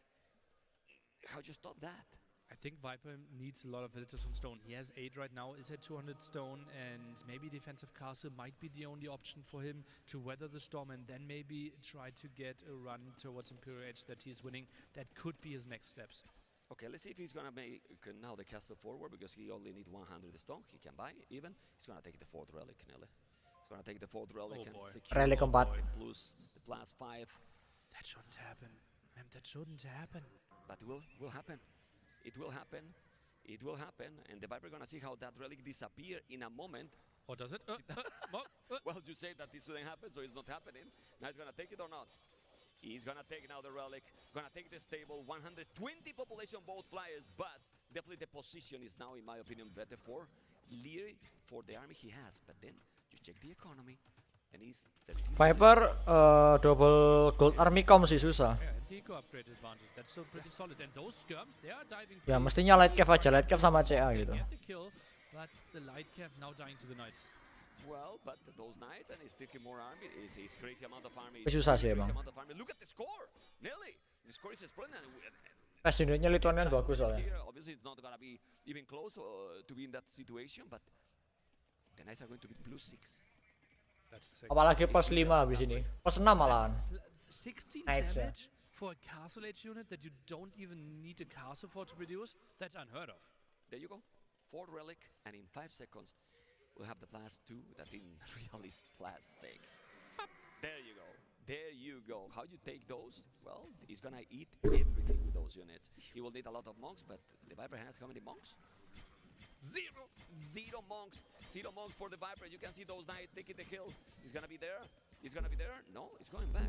Like, oh, but when he get all the knights, he's gonna commit it. Nearly, he's gonna commit with those knights. He's coming with so many knights. Wow, 27 naik plus 6 ini susah ini. Try to get the kill. He's gonna be able to kill all that army for the Viper. He can destroy the town center with those knights.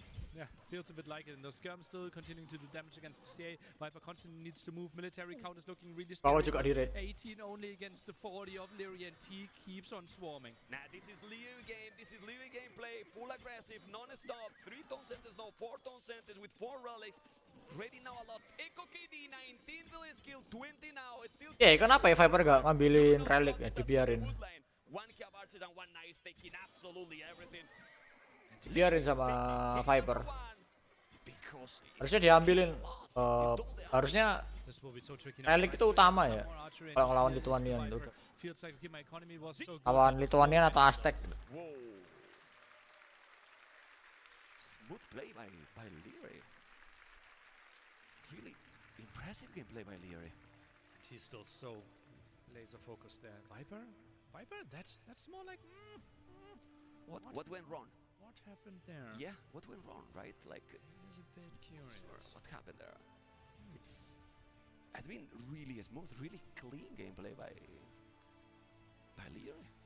But what mistake did the Viper? Just think about when did he fall behind? There was the surround there. The early scouts were a bit better. Water obviously was a bit unlucky for him that he lost the water. Leary with less investment could fish a bit longer. That didn't really win it. The Cavarches the early aggression. Yeah? The two archers, the scouts, the Viper delayed archer range. I think that was the main issue. Viper was a bit too greedy. The market before the archer range. I think that's where he always was in a defensive position against a player like Leary. Yeah. You don't want to be there. I think if you switch that order, the defense is easier. You get to 4 archers earlier. You can snipe the archers of Leary, and then the scouts will lose efficiency. Yeah. So I think that's maybe a different approach. Okay, but now we're going to see what special guest that is with Riley gonna have to tell to you guys.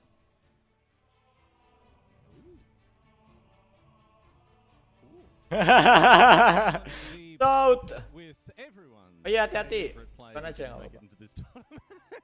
Sorry, dude. It's Doubt. Doubt, how you doing, my friend? Doubt. I did not agree to this.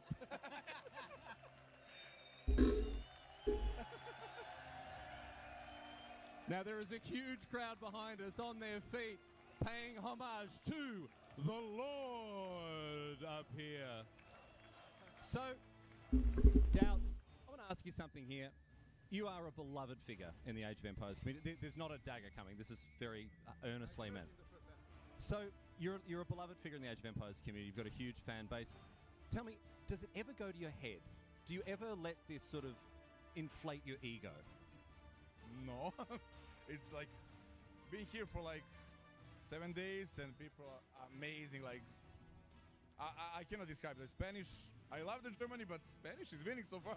Oh, he likes it here in Spain. Very good.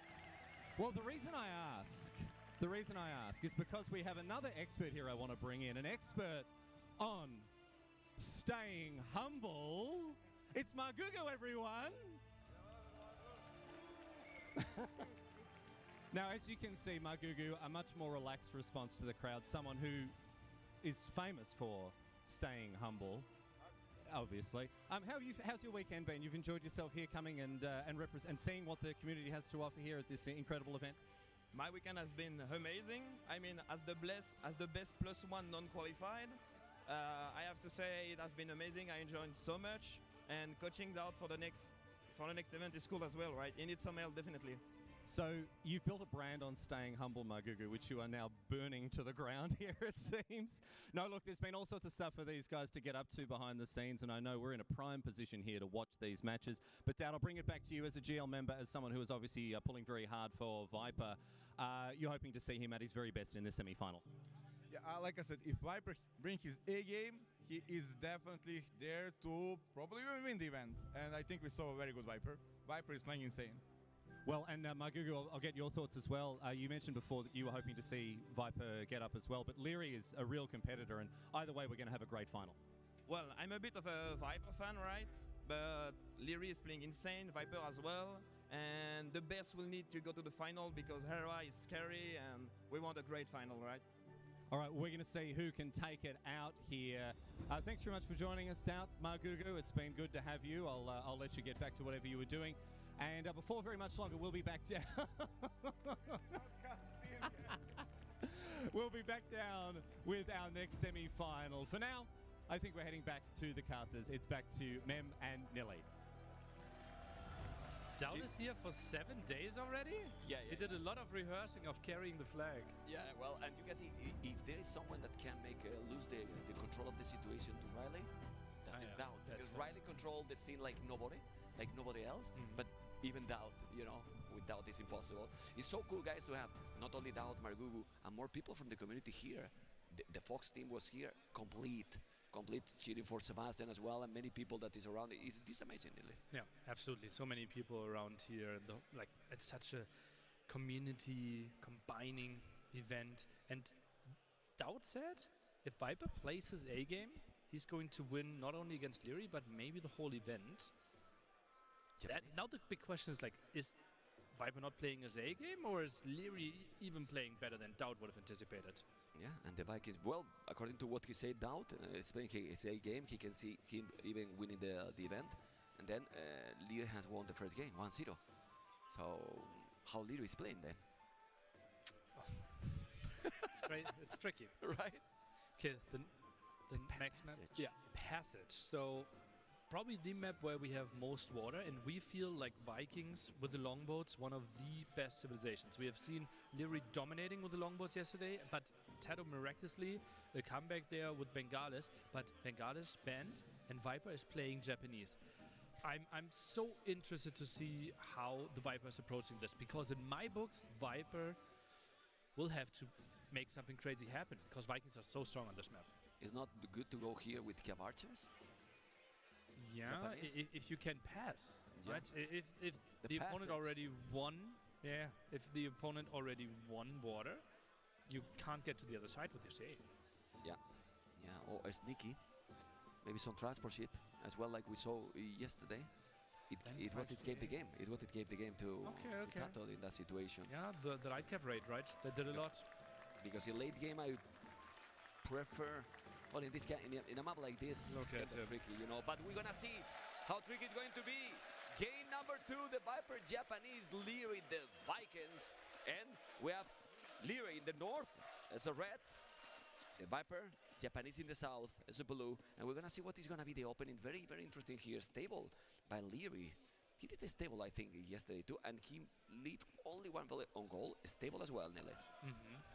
Tries to go for some control. Obviously, don't need that much gold if you're going for the stable approach. And Viper, he's already sending a villager forward. What is happening here? It's a hit of the Apa ini Viking lawan Japanese? Ooh, I think he wanted to sneak something. Yeah, or maybe it was a misclick, because it's sending a bullet that early is kind of tricky. You know that your opponent is gonna come right away, probably to explore you, right?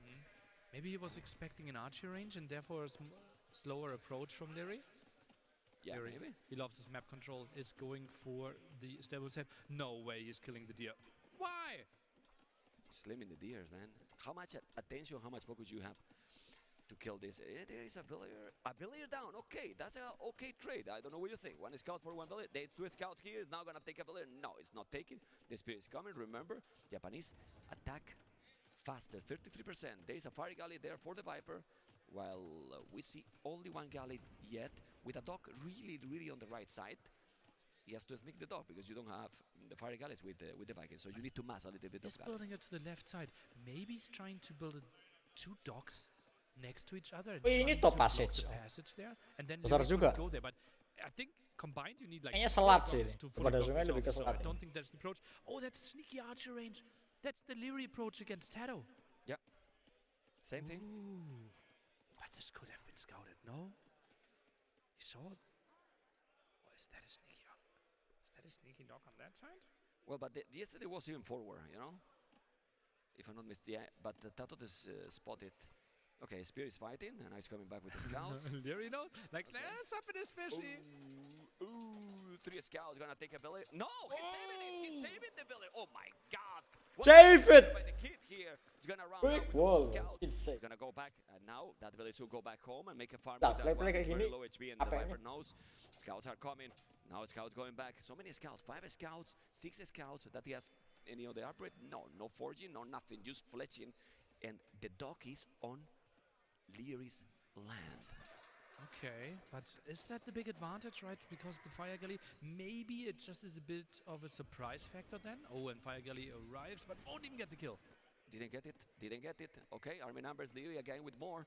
Village number, more idle TC. He lost one. Okay, Oh, no. 4 villages behind, but it's not a big deal. He has wheelbarrow, no problem. Forging already is going aggro, nearly. But then you say Viper resources, looking smooth. Oh, indeed. If you do the market, you go up right away. Still scouts roaming around. Forging, really surprising to me here for Leary. Wants to stay aggressive. Spearman mainly benefiting from their bonus damage though, so not benefiting from the +1 attack as much. Leary now fully walls himself. That's a weird small wall there. Yeah. He fixes those walls at the top. I think the Viper is just doing the market right now. I see on the minimap he's gonna just buy his way to go up. Bloodlines? Bloodlines take here. Before Castle Age? He can go up still. He can, if he buy food, he can go up even with Bloodlines and then make the damage. So he's delaying his own Castle Age timing. He's going up for 5. He's going up. He bought the resources and he's going up with the Bloodlines and now he can do the damage. And oh, but that's important. He wanted to do the sneaky siege workshop, maybe archery range. He's gonna get it now, or he's gonna make the Viper a quick wall. Viper, come on, Viper. We need to see the quick wall in that villager. By the way, he's gonna make it. Viper added fishing ships. He's gonna make it. He's gonna save it. No, he's not even watching. Yes. Viper added fishing ships. We had 7 fishing ships here. Japanese, faster, stronger. So I'm a bit curious. And Leary won't know because he doesn't know about the redog. He might kill 3 fishing ships and thinks like, okay, my job is done here. Look at that. No, he keeps exactly 4 left. But now he see it. Now he see it. He take the crocodile, but also the fishing ship now. Not all of them. The scouts are there. Low HP, but he has the blood. The spear is coming. Oh man, on point both. Oh, low players. HP Leading semua out itu as 5. well is only 20 seconds. 20 seconds because Vikings is a crazy economy civilization. Now the fishing ship down, double HP, but the galleys are taking them all. Population keep increasing. The Viper is in some trouble. He's gonna make a gate. He's gonna make the house. Those scouts is gonna be down. Those scouts are going to be down. He's losing all the advantage. Leary is playing amazingly. Those scouts won't be efficient in this game anymore, but Viper already is preparing the transition. Will go for CA as we can see with all those upgrades. And Viper, yeah, he is fine, right? There is no big army for Leary out on the map right now. Those galleys are killing the fishing ships, but Viper still with the hidden docks, so I don't think Viper will be too unhappy with the situation right now. Okay, he doesn't know that the dog is there, so Archie Reigns is gonna go Cav Archers. But he lost all the fishing ship basically. Need to go back. And maybe this attack is gonna make that Leary find the dock. War galley upgrade now as well. Faster production and significantly stronger ships as well. Well, we see longbow tech for Leary, and those are incredibly good if we can mash the map. 1v1, a fire ship wrecks a longboat, but just the micro capabilities of those is incredible. It's like 15 versus 15, Leary wins every single day. Okay, let's see. Wheelbarrow now for the Viper. He got already obviously handcard for free. He can take some damage with those scouts. I'm not sure if he can. I think he's wall, and now those fire ships will have to deal with few galleys. The Spirit doing the job. Oh, great micro, and then the Lombos as well. He still have more Navy. 3-2. No, it's very similar. Well, 5-3. Okay, now the most important job that Viper has to do here is to make it as messy as possible. Because if those longboats can be microed at all times, Leary will have great fights. But if it's like 3 CAs here, 3 CAs on the other side, maybe a sneak attack on another angle, and the water fight, then even Leary can't micro 4 spots at the same time. Okay, and I think Leary is exploring with that spear on the left. He's confused, like, why he's bringing more galleys? Yeah, why he's bringing the more and more galleys? Where the dogs are coming from? He didn't see it, and he's wall now. He's wall now, but those camarches are annoying. He has to be careful. It's only palisade.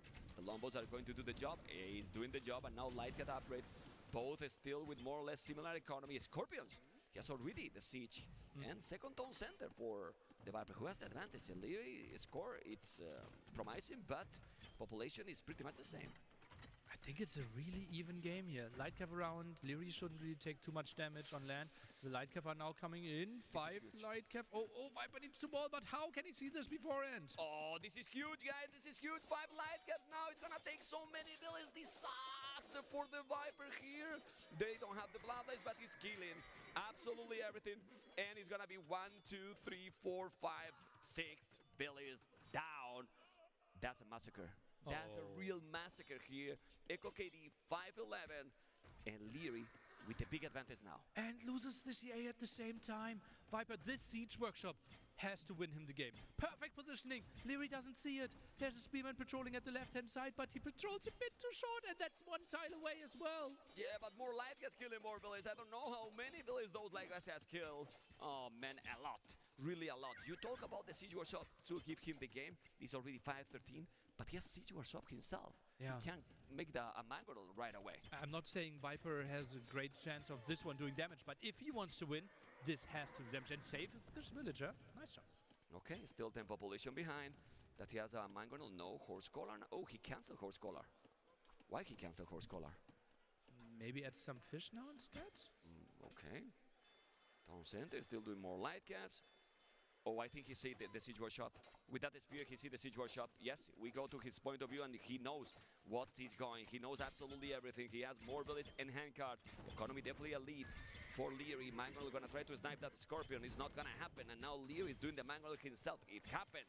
There you go. With the Mangonel and those Cav Archers. 10 Cav Archers now. It's a good number of Cav Archers. Chain Bard in armor. +2 for those light guys because he has no knights. How do you feel about that upgrade? It's a big investment. He knows that if he defends this, it's looking really good for him. So rather over-invest than under-invest in this defense. Mangonel, perfect for Leary! Perfect, and now those light guys gonna be with the +2. You can see how they's gonna be chasing all those Cav Archers. The villas, what are you doing? Okay. Good unit to fight. Yeah, lost all the 3 villas. That was surprising. Mangonel gets another shot off.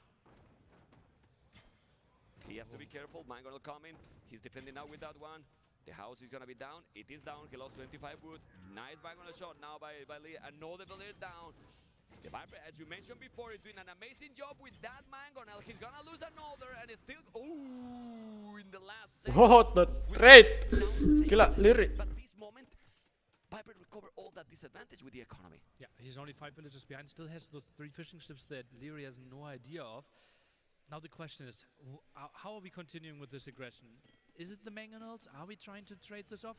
Unlikely that the push will do some damage, but if you don't keep the aggression up here, it's easy for Leary to raid your economy and you can't get the CA on your own side. Yeah, and still, 22 on foot with the Vikings. Viper has 11 on foot. Wow. 11 on foot at this point. It's really tricky to keep those 3 TCs going, Nele. Yeah, impossible. Rule of thumb is roughly 6 on foot to keep a town center running. So you will see the idle TC time increase quite a bit for the Viper. Okay, he's still trying to make the aggression. The score is still ahead for Bam! Now he's on the TC again, and the Viper need to react. He need to react. He need to react. He's not reacting. He's not reacting. Those are +2. He's taking villas. He doesn't see it. He doesn't notice. He's noticed now, but he's taking a lot of villas again. And again, explode the economy advantage. And if he loses this push, he might lose the game. I don't know what you think. Oh man, it's a massacre. It feels like there's so much control here for Leary. Indeed, he's controlling the water so nicely. Could maybe even consider building extra stables now and just try to spam against Viper. He can't use the CA, the mobility. Nice. Oh, 1 for 1. He needs to do another Mangonel, and he's doing it. Still doesn't have army here. Like if he's going now inside with those Cav Archers, he could kill. The good thing Leary is doing is the counter-attack all the time. Yeah, absolutely perfect move, and that's the advantage that he gets winning the water and having so much map control, but that's a scary Mangonel. And Viper has no idea how many units are in that Siege Workshop. Yeah, but look at this wall. He's gonna make the house. He has to make the house. Nice. He walled it in the last second. He's still taking the valley. No, because there's no ballistic, so the accuracy is not perfect. And now he's gonna take this one. He's losing the Mangonel. This is disaster for the Viper. Those light cats. Oh, he trapped. Now he needs to delete. Oh, but he still is so weak. He's going now, taking the village. He's gonna take both villages forward. The Cav Archers are going to be in time. He's rushing the TC. Leary nearly is in an amazing position to be 2-0 lead in these semifinals in Red Bull WOLOLO El Reinado. Those were incredible minutes here for Leary. Is clearing up those CA eventually as well. He got the raids in, got the sneaky villagers at the front, the towers helping out. This is looking really nicely for Leary. Yeah, really good. I mean, GG has been called. Leary is taking game number 2. 2-0 in a map that's supposed to benefit, in quotes, the Viper. Yeah, and like we will have to go back to the drawing board, right, and really ask the Viper, like, what happened? Ooh, drone player, calm down, calm down. Oi, oi, oi, oi. Oh, look at that beautiful sunset. Look at that beautiful castle. We will have to go down again and take a look at the draft, right? Because Vikings, Armenians, Viper didn't really show up with great civilizations for his home map. So I'm not surprised that this one went in favor for Leary, but Viper now needs to show us some wins on Leary's home maps. Yeah, we were talking about what could happen if there is a 2-0 situation. The situation is already there. The Viper need to get the map that he has a clear plan to win the game. You cannot be 3-0 against Leary. Just, well, he still has his first 3 picks, right? So that's really solid. But on the other side, Leary also was his first 3 picks. Yes. Wow. Do we go for Golden Stream? Because then, like, what's the plan? Is it a weird Cuban play? Is it maybe Bohemians? I'm really curious what the Viper will play on Golden Stream. I mean, it's thinking. The reality is that if we were talking that this series could be 4-3 either way, well, 0-2, 2-0, it can happen. Yeah, easily. Easily. Yeah. So you have to secure. Okay. So if you want to cheer for your favorite players, the Viper, #1 in the chat. But if you cheer for Leary, a 2 in the chat. And yeah, man, even if players are completely even, like 50-50, half of the time you actually end up with 2-0 or 0-2 instead of the 1-1, which happens the other 50% of the time. So never do math on stream, but this can happen, and it's not indicating necessarily that Leary is the way stronger player and Viper can't win another map. Yeah, let's see what is going to happen. Is obviously, I mean, it's pretty clear that a 3-0 is not what you want, and the crowd is still super happy. Do you think the crowd is a little bit more silent because they are cheering for the Viper, like in the chat? Well, maybe you could ask them who they're cheering for, ma'am. Well, the crowd that is there in the screen, and the next map is depression. I just understood what they are telling me in Spanish at the end. I don't want to translate. But who is the crowd cheering for? People in the crowd, they don't listen to you guys, so you can now go very loud. Who is cheering for the Viper?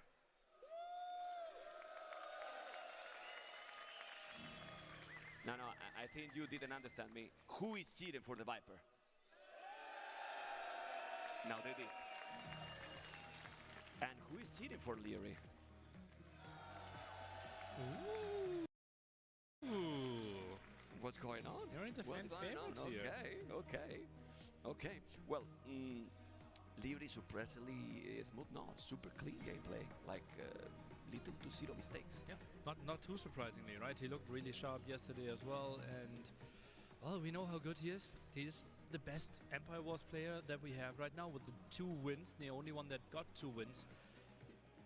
And well, Depression, super aggressive map, and we see the Viper with his first pick, Humans.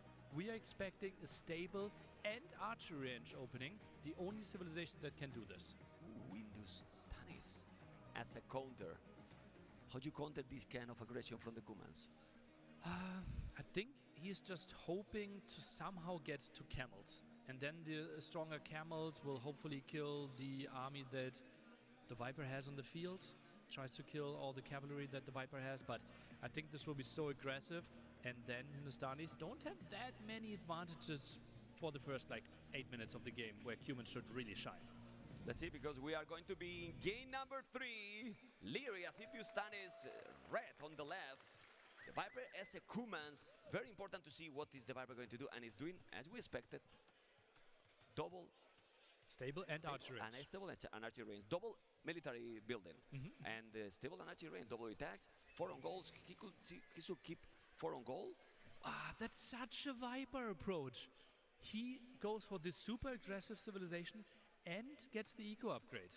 Most other players here with humans would go just full out aggression, try to get those masses of units out. Viper tries to find a way in between. Okay, and he has already the same scouts than Delhi, but that's the advantage. He has the archers already. Human scout, 5% faster. It's faster. He get the hill. I think this is... Who's winning? Who's the better player? I think this is Leary hit. Yeah, Leary is winning. Yeah, he has to go back. Gets another hit on back. He has to go back. Military numbers will start to increase very soon. I guess that he will do archery range soon, Leary, or he can just counter with the scouts. He's for now trying to play full scouts here. This will be really aggressive on the stony terrain that you can see. You cannot wall. It's really spread out as well. Not unlikely that we will see big feudal age aggression because golds, as you can see, are really exposed. And double stable play by Leary. What? Why are we even on gold? What?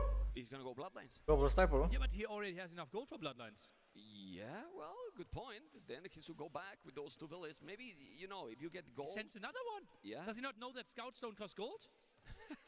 Oh, he's thinking on the market already. This is fine. It's very close to the TC now. The archers are already there. Double stable is too greedy. Like it's mini 3. Did Viper scout both of them? I think so, because he's suddenly queuing up more and more spearmen. He knows what he's up against. Tries to run away, maybe the left-hand side. I think those 2 archers will die, and Viper just runs away with his 3 scouts. Right decision. Yeah, but that's the problem now. He's kind of losing that momentum, the Viper. Because you want to mass very early with the Kumans and make the game a snowball. The game is not going to snowball anymore, and those scouts got +1 armor. Yeah, he will have a timing with the spearmen arriving now, right? If he has like 3 spearmen at the front, then it will be tricky even for like 5-6 scouts to engage ever again. Okay. Ooh. Small fly next to Leary there. Oh, well, it will be really big because he was fighting. You know, he was punching the fly. Anyway, he's chasing now those scouts. 3 archers and 1 spear. 5 scouts, 2 spears. If this is an old army, those are 5 archers with fletching. That sounds scary to me. That is indeed scary, but what are the spots that we can attack? The gold is not the most important thing. Woodline at the top, abandoned. Left-hand side woodline. Could be maybe towered, maybe now an engagement in the center. Spearman numbers not as good as Viper would be open for. Yeah, he's gonna kill all the spears. He's taking some scout, and now he's gonna take so many archers. This is absolutely good battle. Yeah, the micro. He's taking many archers, and those are with fletching. Yeah. 1 more down, he's gonna take another. No, he's gonna go back down. They're with fletching, but we also have the armor for those scouts, right? So they're really good against those archers. 40 now for the Viper, gonna be a full feudal game, as we expected, kinda, right? This depression map is a very aggressive map. 400 gold soon for Leary. I'm really surprised by this. Wouldn't be surprised if we see a market pretty soon out of him. Look at that, he's not even putting his gold to use in the archer range. Goes for skirms. Yeah, well, might need to use the market then. Forging already. The game can stabilize. The Viper a little bit scary here is walling. Viper need to take this game, Nille. We really need to take this game. But right now, Leo seems to be solid. Bloodlines already coming with 5-6 scouts. Those are so tanky. Viper goes for the gold upgrade with 9 on gold here. I think then we need another archer range as well. We are at 2 archer ranges here for the Viper, so that will be really important to get the aggression. I think next step should be the armor upgrade for a spearman. Okay, let's see if now he's gonna have enough skirmishes to hold this. I don't think he's gonna make a tower Leary here. He need to go back, not gonna lose anything. Skirmishes are coming, we'll have fletching. 25 on food. 25 on food is a lot of delays on food for Leary. 21 for the Viper. Viper doing bloodlines as well. No horse collar for any of the players. 7 scouts. 4 scout. Well, Viper has a lot of army, like you expect with the Kumans. So now it's all about the micro, and the tower is on the wood. He need to make this tower. The Viper is coming. So many scout and archers, but Leary is also there with the skims and the scout, and that tower is gonna be in time. And Viper basically announced that he will play Feudal Age all in here. He does the farm upgrade. That's only worth if you are willing to build way more farms than you already have here in Feudal Age. This is going to be brutal. Yeah, it's being brutal already. You can see a scout going back again. Need to be careful with that engagement. Archers on the hill. But those scouts are enough to kill this army. We're gonna find out in a moment, Nede. Spearman engaging okay-ish, but the numbers were simply way better for Leary, and he's clearing this one up quite nicely. Yeah, he's cleaning pretty much everything. Now he's coming with more scouts and those skirmishes, remember? And military number is still better for the Viper, but the good thing here for Leo is he's not taking any damage at home. He has 500 gold. He's gonna make the market, and with the market, he might go up to castles. The market is there. Leary is still on point in this game, number 3, and the Viper now has a lot of village idle that he's going to put into the farms. And as you mentioned, all feudal, but Leo is going up. Viper has 5 military buildings now. He's building out of 2 archer ranges, 2 stables, and the barracks. That will be very similar to the Tato game yesterday evening. Let's see if Leary can weather the storm again. Yeah, let's see. It's a little bit different because Leary now has less army. He needs to wall. It's going up. I will buy a tower. Yeah, he's doing the tower. He's doing the tower on the goal. No? Where he's doing the tower? I think he bought it the stone. There you Oh, go. Well, the it's a farms. good area. Okay, okay. The farmers, okay. He know what is coming. He's coming full feudal, but this is the problem. Viper needs to do damage. Yeah, Viper need to do damage. It's true that, well, Hindustanis don't have knights. You know, it's better than yesterday, but still, you can do botkin, you can do light cat. He's castle units nearly. Against this yesterday, Teddo was a bit late with the addition of the barracks. Went for 3 barracks approach there. And Leary, he's not even scared of this enough. He tries to go for the counter-attack, but Viper has so much army. I don't know if he will do a house there because those villages on gold are in danger. It's true that he has the skirmishes. That's why he's not scared. That's why he's not scared, Nelly. He's going to be there. Archers are on the right side. That's why he did the tower. The skirmishes will defend. The scouts are really close to the TC. The scout not gonna do any damage. He's taking now a village. He's killing one village. He's gonna take second village. He's gonna take more villages now. The Viper is doing the damage finally. And look at the army. Look at the population. 82 population. 56. This is no damage. The Viper is now taking the initiative, buying the resources, and his way to go castle edge. Okay, but was this enough damage? It's the big question mark. Leary's still 30 seconds away and sends low HP villagers to the front. Those will be some unnecessary. Woo! He's losing. KD berapa? To castle edge. Still Viper 4-0. Go KD. Wah, KD-nya tipis semua. 28 army for the Viper. And now to hold, and now to keep this position, and then zero village on gold for Leary. Can we see Mapu if he see the other goals? Leary, his fog of war, please. Next to the wood line. Nothing. He doesn't see the goal in the north, doesn't see the goal on the left. Right now has 0 goal income, but Yeah, like he sees the gold. That was the... Okay. Yeah, exactly. Okay. But he doesn't really want to move out there. Archer's still around, and Archer's spear are fine against camels. Yeah, and he's not enough scout, right? 6 scout, and if he's doing the light hybrid, is enough to kill that? Don't think so. I don't think so either. Viper in a really good spot here. And he's adding the town center in the back as well. At the really good timing. Teddo built it yesterday when he was trying to make the all-in happen. But Viper here in a relatively stable situation. And he's just trying to pressure this. He wants to move back pretty soon to try to get his crossbows to Castle Age. Okay, he don't want to lose obviously those units. The skirmishes is what he has to kill. He has a spear, he has an old army to hold. He's tripled the army basically. You can see now those laggards going to go down. The scout will clean now the skirmishes. He's gonna clean everything here. The Viper is cleaning a lot. He's cleaning a lot. Whoa! The people go crazy, but maybe they go crazy earlier than they should be because those laggards are with +2 armor, and now Sekarang ganti ya. Tadi kayaknya They will be cleared up, but there's still a lot of archers behind this. And you think, okay, Viper lost all his army. He has 23 military still on the map. The next army will be way bigger than Leary would expect. Yes, it is. You can see the amount of archers here. Still 6 villages more with 2 town centers. So the advantage, it's solid here, even if the score doesn't say it is. Why? Because of the KD, the last kills that he got. I think Viper has a good position. And now, what transition for Leary? Is there that much that we can transition into? He is going for some CA.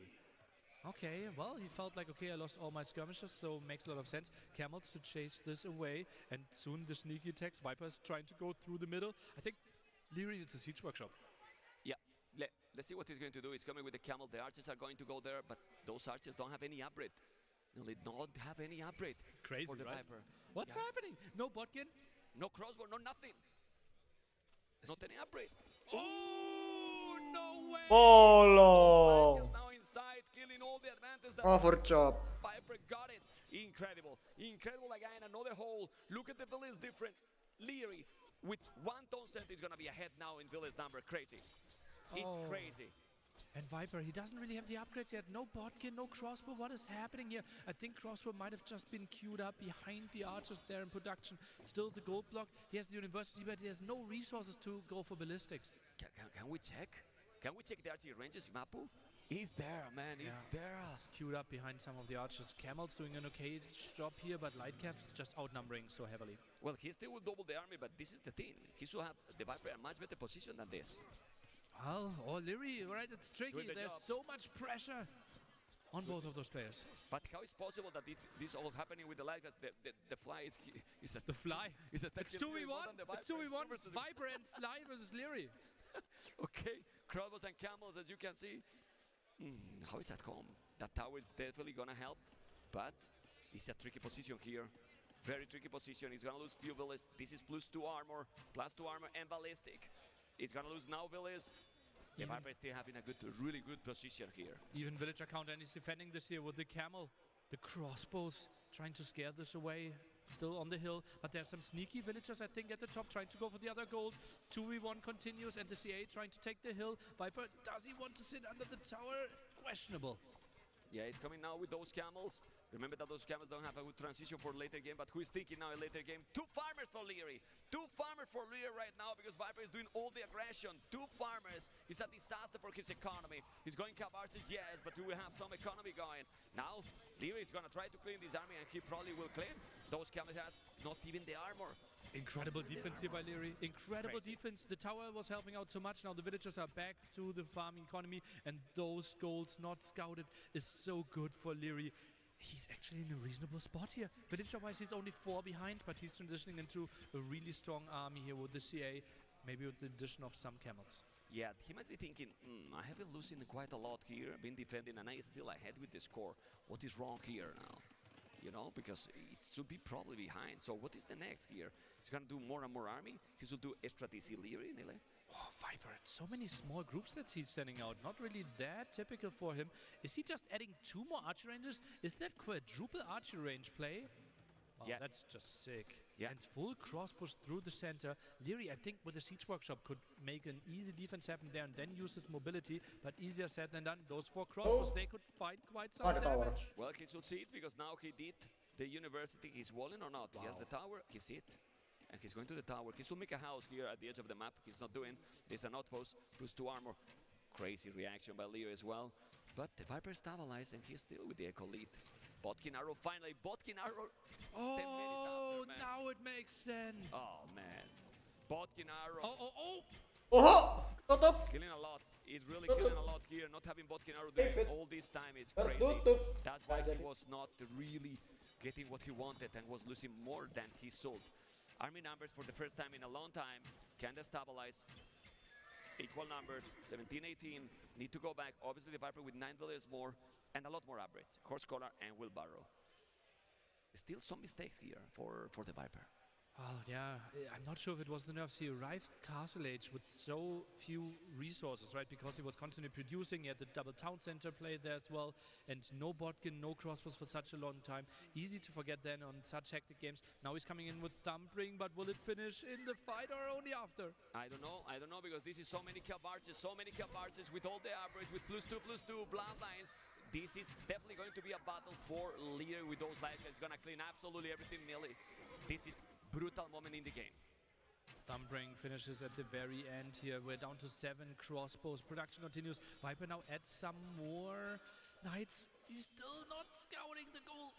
Yeah, it's unbelievable. It's really unbelievable. Ballistic now, and the problem here for the Viper is that with 4 archer ranges nearly, he has 9 archers now. He lost a lot, and those cap archers are fully upgraded nearly. Fully upgraded with ballistic +2/+2 and bloodlines. Ooh, but he saved immediately. Wow. Immediately, and he's walling. Perfect timing there. How did he know that? Well, he had the outpost there, so made a bit of sense. He didn't need to be walled earlier than this. Yeah, amazingly. He has Stonewatch, if I'm not mistaken. Cabarces again taking the hill. Those Cabarces are going to be really tricky now. Cabarces is going to do the damage. He needs to move on and then take the Stone Miners probably. The Knights are good, but not enough. This so many units. Ballistic kicking in with kill advantage. Going to take everything. There's a Knight. Ooh, but that damage is going to be huge now for Leary. But he reacted instantly. No armor upgrade on those Knights for the Vipers, so they will really struggle against those CA, as we can see. Tries to scare those away with crossbows. The score is so incredibly even. It's so even, but I really believe that it should be a little bit, tricky here. It's kind of lying. It's 20 bellies more still for the Snake. Yeah, he has the advantage there. So if the game kind of stabilizes, that would be better for him. But then again, humans late game, not as good at Hindustanis. They wouldn't really have great answers to the mass camels or Gulam. Yeah, but that's why I think the Viper doesn't want late game. He will need to keep going, but those Cabarches is going to make that the difference in velocity is going to decrease again. 1 down. How many is going to be down? 2 down, 3 down, 4 down with ballistic. No, he didn't take the 4th. Nice. The Ritter coming. Those crossbows. That would be so much better if they were aided by 2 camels alone. That could help out so much in those engagements. Still nice fight there down the hill. We'll get some villager kills. No, the Viper is now doing the job. The Viper is doing the job. He's killing a lot. He's now going also on the right side. He's gonna go with the archers to take the goal, and this is the game. This is gonna be Whoa!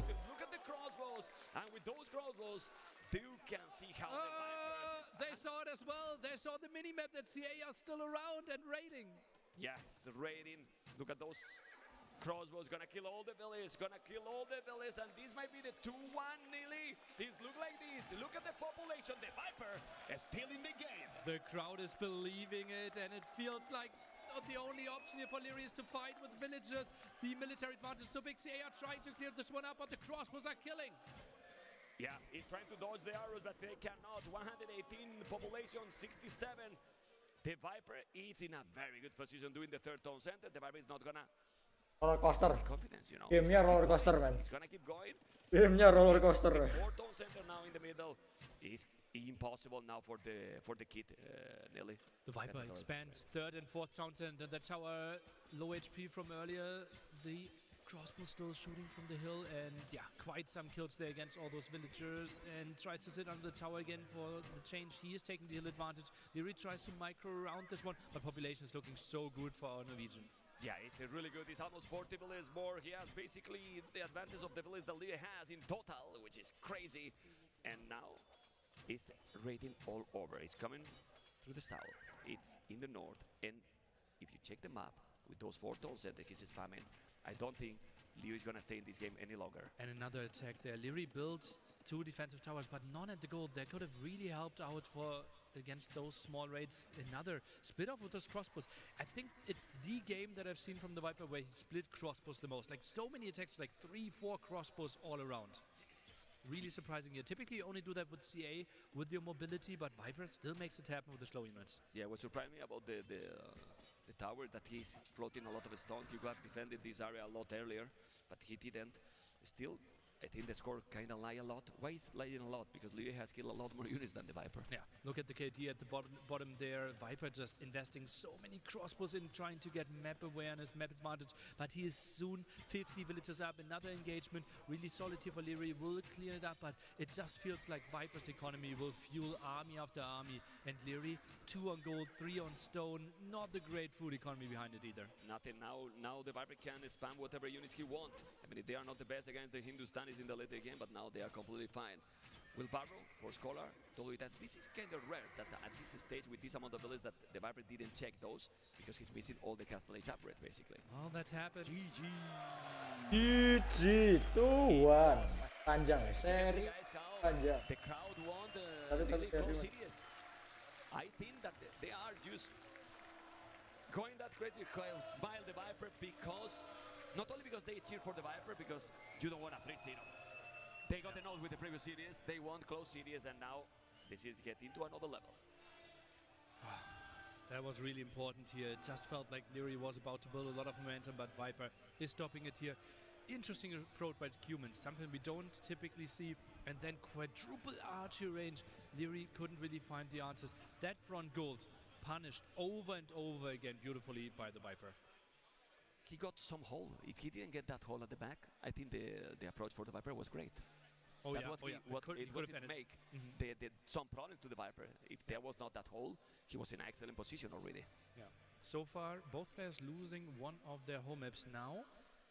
We can see Leary decide what map we want to play. Options are obviously Sandrifts and Cars of his own maps, or Golden Stream and Dune Strings for the Viper. Big question mark still. Golden Stream Civilizations feels like Armenians should be incredibly strong there for Leary and the Viper. Maybe some wild approaches, a lot of land aggression on a map that has a lot of water and the big gold in the center. And if we analyze how the series is going, we have to see that it's kind of break for both players. Both win the home maps, because remember that the first map, it was randomly selected, so the series is still very, very close, and anyone can win for sure. Everyone wave. It's beautiful, eh? It's Wrong direction. beautiful. They're waving at the screen instead of at the Kok ada itu? Kok ada AC? edge. Ada AC-nya? Look who is Pastinya ada AC-nya. Hi, Mom. Okay, they're gonna continue the games soon. Game number 4 is going to be 1. Viper against Leary. We know how high the stakes are, and we ask Leary, about what he thinks about this crazy matchup, something that we called El Clasico in the past. In the semifinals, I'm facing Viper. We have had our good share of history, I would say. I think we have faced in almost every tournament the last 8-9 years at some point. Obviously in Empire Wars we played each other as well a bunch of times already. And yeah, I feel like our games always deliver. I feel like our sets usually always go to the last game. So yeah, viewers will have something to enjoy and it will be fun to play. He is an entertainer. An absolute entertainer. I can confirm that this is El Clásico. Yeah. We are going to go to the next game. So Yeah. don't be sad, crowd, because they're going for the game number 7. I'm all for it. Yes, we all are, for sure. I don't know if we have the map yet, but we're going to see. Oh my god. How many drones we have? Or it's too fast? Just one quick one. Okay. Yeah. Speed up, please. This. If we look into the window, I think this is where Jordan is. Hello, Jordan. I think now he's rushing to the window, I think. Dune Springs, our next map, also a really aggressive map because there's so much shorefish in the center, and shorefish is the fastest food income a villager can get. And therefore, lots of people are sending lots of villagers into the center. Lots of aggression is rewarded, and we see Sicilians. Sicilian? Dungeons could be an option. To protect also the shorefish area. And Romans.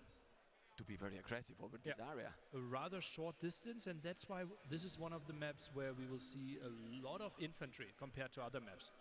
And Romans, men-at-arms, opening could be a thing, longswords could be a thing. Also from dungeons, we can see the sergeants play. This one will be extremely interesting and extremely aggressive at the same time. And hopefully fun. Double the armor for the Romans, which is also making them even more dangerous as well with the infantry. Oh man, can't wait to see the next game. Can't wait to see the next game. You prefer one? Which one, sorry? Sicilians or Romans? Ooh, I think both are really, really strong on this map. I think it's pretty even. Also, I think there are very different approaches there which counter each other a bit. So it's a bit of a gamble. Like, do you really want to build the first dungeon next to your fish, or do you want to build it a bit further away to control some area? There might also be skirm or scout openings here as well. So this is still pretty wild, pretty open. Actually, now that I think about it, Leary not really the guy that typically opens men-at-arms, so unlikely that will be one of the options. Okay, let's see, because I think we're going to be into the games in a moment. And obviously the multitasking in this kind of situation is going to be crucial, because we talk about an ideal situation. Game number 4. What? Hey, we skipped 20 minutes. Why is Viper already on the way to Castle Age? What? This is a super GL build. Heap open market, dungeon as the dungeons. He's up. Viper, really? what is happening here? What? And Leary's up as well. Both, that's what I said. We can see some strategies, but I didn't think. Skip 2 menit. But look how they have both prepared this. 0-0 KD. We didn't miss anything. Yeah. When you said the 20 minutes, I was kind of scared completely, because I was, what happened? What happened here? Well, they are going to be in Castle in minute number 4. The Viper Lee in number 5.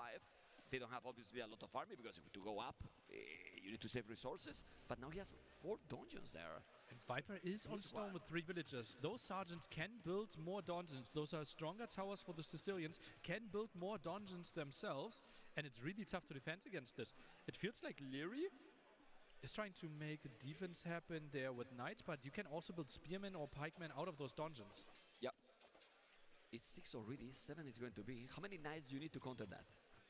Well, they already are getting way stronger. I think extra HP, extra damage, and extra armor once you reach Castle Age, so that's pretty crazy. And I think just another dungeon ASAP. I think Dungeonnya sih udah terperangkap itu. could be an option. Oh, this is tough for Leary to wall off.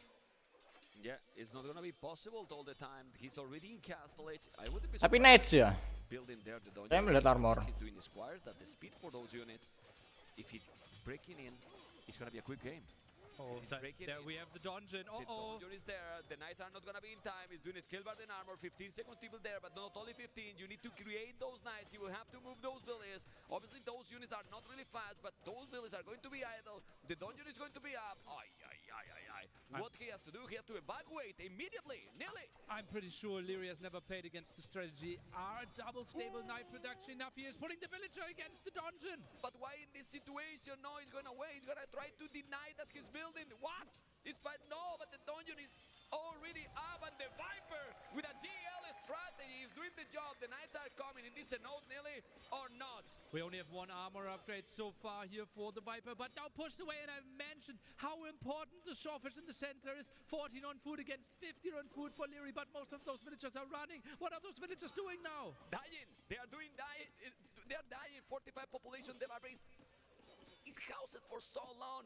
He need to make houses. He's housed for so long. He did it now. He's gonna lose another. Is 3 villages down? No, he didn't. After all this, he only lost 2. But look at the amount of army he has. Sneaky Leary has some fishes there. That's the only thing that keeps him alive. Next dungeon here, 161 HP. Villagers are trying to fight this one down. They have extra damage against buildings, but those dungeons they can build. Those sergeants can build and fight. He's crazy. He's really crazy with that dungeon. Now he's gonna take the wood. He's taking the goal. He has so many. 18. Viper idle to see. Viper is idle to see this whole time. He is all inning this. It's a clown. This is a clown strategy, nearly. He's gonna make it or not. Wow, bentar. Berapa sarjan? 20 sarjan. Berkurang. Terus berkurang, tapi terlalu banyak. Terlalu banyak. The sarjan, man. What the heck? An incredible strategy play. 7% ya? 7, 10 ya? Ingat. Well, they're gonna have soon less villages than in the start, Nelly. Be sure about that. Anyway, as you can see, guys, this is 47 population, 39. What a strategy, an amazing economy for the Viper. 0 farmers. Knights counterattack. 0 farmers. Next step there, tries to go for the fight in the center. Villagers relatively exposed. Can obviously hide in those dungeons. 10 villagers can get in there. Dungeons, those sergeants trying to move around quite a bit. Oh, this will be tricky. Will you make of nice. Well, he keeps doing still more dungeons, but more sergeants, sorry. It's confusing. We don't see so many dungeons and sergeants. We don't know what we are talking now. He's gonna kill those. He's taking, but he's still losing a lot of HP in those knights. Yeah, this is so good. This is good for Viper, I believe. Dungeon bisa research ini nggak? Bisa research Eggman nggak? Nggak.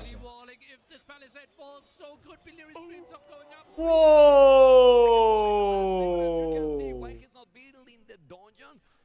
Mega. It's at the limit. Oh, deck ini bagus banget tapi ya. That's a lot of knights. He need to notice. He need to notice.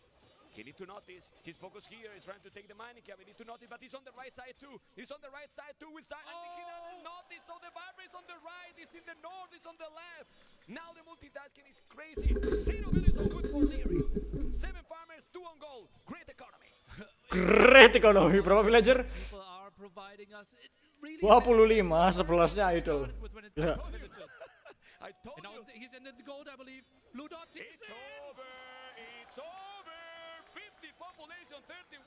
What a strategy by the snake. Taking the mining camp. Killing the GG. 11 menit anjing Donjon Rush. Donjon Rush, man. Anjir senyum. Man, Viper. Bro. 5 is man. 7-0 man. 10.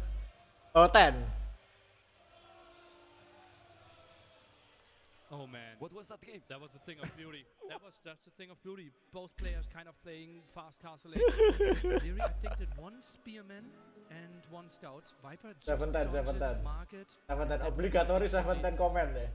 We cannot analyze this game. That was crazy. We could see the first minute maybe that because when we get into the game, they were up to castle with it's a bug map. It's a bug map. It's a bug game. It's bug everything, you know. And now this set is wide open. 2-2 in 10 minutes. 2-0. Yeah. In 15 minutes maybe the 2 games now, and we are now in a best of 3 series. What are the civilizations left for us? We still feel a minion's golden stream. Oh, look at this beautiful shot. It's getting dark. It is dark already, and it's beautiful. Now, it's the best. It's super cool to be casting here, Age of Empires, in Córdoba, Spain, with you, Nili. With you, man. Red Bull, WOLOLO. And the two of the best players in the world, the Viper against Leary, giving us the set that we wanted, that we deserve, that we ask of them, and they are delivering. Viper still with the second and third pick left, Leary with his first and third pick left. So really strong civilizations that they can go for. Still some wildcards in there. 7-10, obligatory 7-10. Bohemian's still in there as well. We haven't seen slabs. Obligatory 7-10. We could still be up for some more surprises, man. But you know why the people hype? They don't hype for the 2-2. They hype for the innovation, for the strategy. Yeah. They love different things. Yeah, the beauty of those crazy strategies that make the people hype. Yeah, it is a strategy game, and that's like what we kind of try to build up as well, right? We said Viper, he's the strategic guy, he can come up with stuff that surprises people. If we have a very clean game and both players would just play completely revealed and with everything explored, then we feel like Leary could be slightly better when it comes to micro and the macro behind it. But it is a strategy game, and that's what makes this game so incredibly beautiful. Do you know what made this game incredibly beautiful? I was kind of sick before I started the series.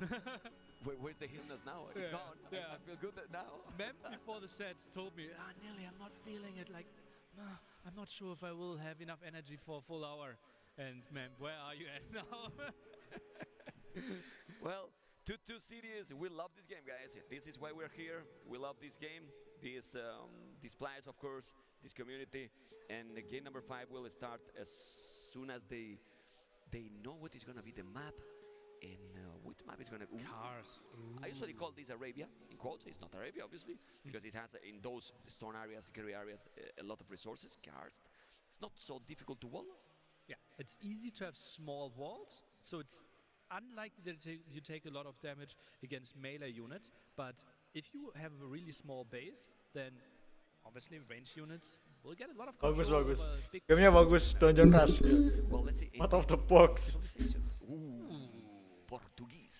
So obvious yet so unexpected. His first pick, if I remember Portuguese. correctly. Kan. And cars Aja. where CA are extremely good, and Viper, he won't go for CA. He might go more into the Skirm Knight composition with his Khmer. Khmer. Which one do you prefer here? I think both are very strong civilizations for sure. Portuguese have been delivering quite a bit. Cheaper military units when it comes to gold. Good for crossbow, good for knights, good for monks, good for CA. So many units that we see. Let's see. Oh, man. It's on. Game number 5. The Viper Khmer, Leary Portuguese. What is going to bring now? The snake or the kit? Are they going to bring now a new strategy? It's going to be more meta. Doesn't matter, because after this game, it's going to be match point already, Nile. And as we see, easy walls here, and that's why we see eco approach from both of them. Instant wood upgrade. We see the stable, though, from the Viper on a map where it's easy to wall, as I said. And Leary with archers, this could be an interesting timing attack against him. And Viper really open. I think he will have to follow up with the archer range. Viper double military production compared to only one pretty soon for Leary after he feels he has enough spearmen.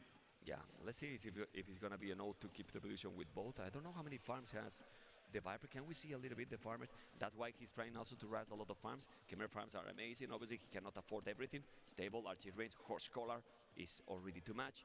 But Leary has already quite a lot of army. Goes for fletching here. That could be an easy wall off at the top, but impossible to know. So Leary will most likely just go for the small wall behind his gold there. And yeah, just the typical potato walls, how we call them, makes it just way easier to control your map. Scout seeing, okay, you have enough spearmen and trying to find another angle. Oh, he's diving. Atypical for Viper. No, get out of there. It's going away. Ooh, he wants to know. He wants to know what's up. Yeah, he's gathering information. You can see the lumber cam, obviously, the gold. This is 5 less on gold. Remember, guys, that Portuguese, all the military units, cheaper in terms of gold. They are cheaper, but he's going to take some units here. No, there's a skirmisher. He can do damage now, and fletching already for the Viper, really. Fletching. That he wanted to wall this up. No, didn't get it. But we have another skirm around. I think he could be able to deal with this. Uh-oh, lost his scout. He lost the scout. That is another low HP, obviously. Okay, and now he's chasing with the Bellier. He's fine. The Viper is fine. He has 2 skirmishers coming now. Regrouping his army now with the 2 archers. And but these 3 skirmishers with fletching, he can't do damage anymore there. I think one house made sense there with the berries are. You could cut those doubles in case that he needed. And that one scout is finding so much value here. Doing a lot. doing a lot. Look at this. With very low HP, Nelly. Yeah. Very low HP. Crazy, but Skirms have the minimum range. Villagers trying to scare this one away. Is he trying to find another kill? Boink! Yeah, but you know, with these small things that a small attack leader is doing, look at his economy already. And Portuguese will have a way easier transition as well. Yeah, he can easily go for some crossbows. He can go into CA, while the Viper, well, he can go for some skirms, but he can't really produce knights in feudal age already. So Leary will have the early aggression, early castle age. Okay, so what the Vipers will do here? Try to go as fast as possible, or go a little bit more aggressive in this map? Going more aggressive kind of make no sense, no? Because he's kind of wall. I think 2 scouts, 3 skirms makes a lot of sense. That you're trying to knock at the door of your opponent and force him to already kill us up. Itu bunga apa? Maybe not respecting that enough and just tries to go for the attack. Castle timing will be relatively similar though. Viper having the 2 scouts on the map might just decide, okay, let's get a good idea how the map looks like and where your army is. Yeah, what a smooth macro is going up to Castle without using the market, if I'm not mistaken. The Viper used it a little bit, he still keep the 200 stones, so he's fine. He can make this extra if he wanted, or in case that he need a tower, we will be able to drop it. But for now, we got to see the transition, as you mentioned. I think Leary is going for stable. Double stable here for the Viper. And indeed, stable. So it's Knight crossbow against double Knight from the Viper. Goes for Bloodlines here, more HP for his Knights eventually. Okay, we might see a 1TC for the Viper here, maybe? Even adding a siege or shot? Why wouldn't Knights he and Scorpion? sell the stone then, if that's his plan? I think it will be him going for some Knights, maybe some light cav, and might be the 3TC play. That's where Khmer shine, right? You want to have as many farms as possible. And then going a lot of farming in Castle Age. Because in late game, what do you prefer? Tricky to say on this map. Obviously, Khmer have way more mobility. Portuguese, if they can get into the heads-up fight, they might be a bit more cost-efficient. And Viper? Okay. Mati sama beruang. Apa enggak? Okay, you can see how KD is still very low because the big action is going to happen in Castle. Kelewat, Ben. Number 5. Lagi ngecek HP. Important who is winning will have match point. Remember, if you just joined, that game was 2-0, then the Viper came back, made the 2-2 really fast, another one down. Here's the goal is to kill the animals. Yeah, seems like it. Those archers, how much can they find? They will harass the woodline at the front a bit. Viper, only palisade walled here. This will be tricky. We only have 3 skirmishers. This will have to be a knight defense, but you need at least 4 knights to clear this up. Yeah, but this is, as you mentioned, he's Crossbows and Botkin. He's still not in castle. He's gonna be now. He's doing TC to cover the goal. He's doing the siege war shop. The Scorpions make sense, a lot of sense. He has double stable. He's also plus 2 chain barding armor. If he's able to do the TC and the siege war shop, the Vipers will be fine, but that's the problem. Leo is paying attention. He take already 1 village. He's gonna take probably another. He's trying, but the Vipers see it and going back really quick. The Scorpion is coming and TC, double stable, chain barding armor, Scorpion. A lot of resources spent. Yeah, and the left-hand side is still open, so he will get in there. That will be a nice harassment, but the left-hand side will be tricky. I think he can dive under the town center. Those villagers, they can jump into houses, but those houses are unfinished. Yeah, but he can see it or not. Let's see. Anyway, he's diving, he's going in. The Scorpion is there. He needs to repair. We need to see that the Scorpion, the scouts will be down. Or maybe not. Ooh, he did the Scorpion. That's really important. The Knight's going for the counter-attack here, and the gate is open just only for a small second. That won't be enough. If Leary is repairing, though, it feels like he did more damage. Definitely feels, and also he has 21 army. I mean, he has a lot of army on the field. This is the situation where Leary usually feel comfortable. In theory, double stable, siege war shop, a very strong army, but 9 versus 21. Scorpion, really good answer here for the Khmer player, simply because they have the extra range, so will be tougher for Leary to find good engagements. Has to loop around. Knight aggression continues. Those skirmishers actually arresting the villagers quite nicely. He's gonna kill that village. No, he's going away. He's gonna come with another to repair. Where's the archer? He's going home to try to kill those knights. It seems so because he's not attacking anymore. There you go. And the game is kind of stabilized. This is good for, I think, for Leary because he has a second toast. Well, no, both have 2 TCs. It's pretty even here. Oh, this could be a good fight for the Viper. Not sure about the HP. Okay. Leary was ready to micro away there, and Viper rather wants to take another fight. Doesn't really invest that much into military right now. Only 12 on food. That's not enough to keep his TCs running, and the TCs and the stables at the same time. Yeah, that's true. I mean, he's Khmer, but still need more. What he's doing the farmer? Well, to be close to the TC, you could do it a bit safer. Yeah, and he replaces them. Yeah, just go quick. Just go quick. I mean, he's completely walled here, so should be fine. The good thing is, Leary no appreciating his knights, but having so many Krobos and already 6 knights is enough. It's enough to hold any army that the Viper has right now. Well, except that he's raiding, obviously. Viper can't really go for the aggression, right? He actually is trying to make a raid happen, won't find the kill. Leary tries to go for the walls behind. That's okay, pretty solid, but Gate can go down, takes the villager with him. To lay down, he's gonna now go in, he's gonna break the palisade, he's coming now to the goal. He has to be careful, he needs to wall, but that village is gonna be down. No, he's walling everything, he needs another house. I think he's gonna take it, he's gonna take it, he's gonna take it. No, he didn't. He's walling absolutely everything, he's fine. How did he save that? Well, a little bit faster than you and me together. Esther terheran kan, kita pun penonton juga terheran-heran ya. He's gonna take a village ban. One is down. He's doing a town center in the woodland. He has to be careful. All the Scorpions now regrouping to come back. Bad. Really nice game by both. Oh yeah, this is exactly the high level that we want to see. Knights through the center, but Viper walling behind it as well. Both are warm. Both are here to go up 3-2. But this is a position that Viper feel comfortable. Why? 3 TCs Khmer. If he's not getting big damage, then the economy will keep exploding and exploding. Now he's 18 farmers. He might now Khmer on 30 farmers. Viper wants to jump this? Oh, he wants to jump, but he got converted. He got converted. Both knights. He's gonna kill the monks. Okay. Sticking the monks? Maybe not. He's gonna defend it? No, he can't. It's too much. But with the Krobos, he's taking the nice Lear. Itu berapa penonton rek dulu? He's gonna take some Lear. It's okay. He's gonna look. No, 16.000. Oh, that knight is not gonna die. That Really knight. taking care of it. How much speed has that knight? He's gonna take more. Leary didn't notice. Leary didn't notice. He's gonna take another. Don't tell me. Don't tell me he's microing this one away. What? Disgusting. Not anymore. He's taking another. Okay. Okay, well, the knight is going to be down. It is down. He only lost 1 villager, and now 3 TCs for both players. Monastery as well. Who has the economy advantage here? Well, Wheelbarrow is for Leary. It seems very close. Yeah. 7 villagers, but very indeed. close. Leary is simply having the better army. Like crossbow, knights, army value, as you can see, 2.5k against 1.7. Viper, he's relying on Scorpions doing more damage than they actually should get. And Leary not giving it to him. Disengaging. Yeah, his 10 population different, but Relic, not gonna be happening. He's down. Heavy blow.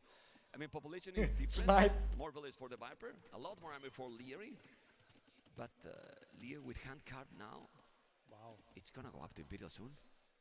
With that army and 30 farmers. True. It's gonna go up to Imperial soon. Fully commonly really solid. Doesn't have to invest that much gold as well.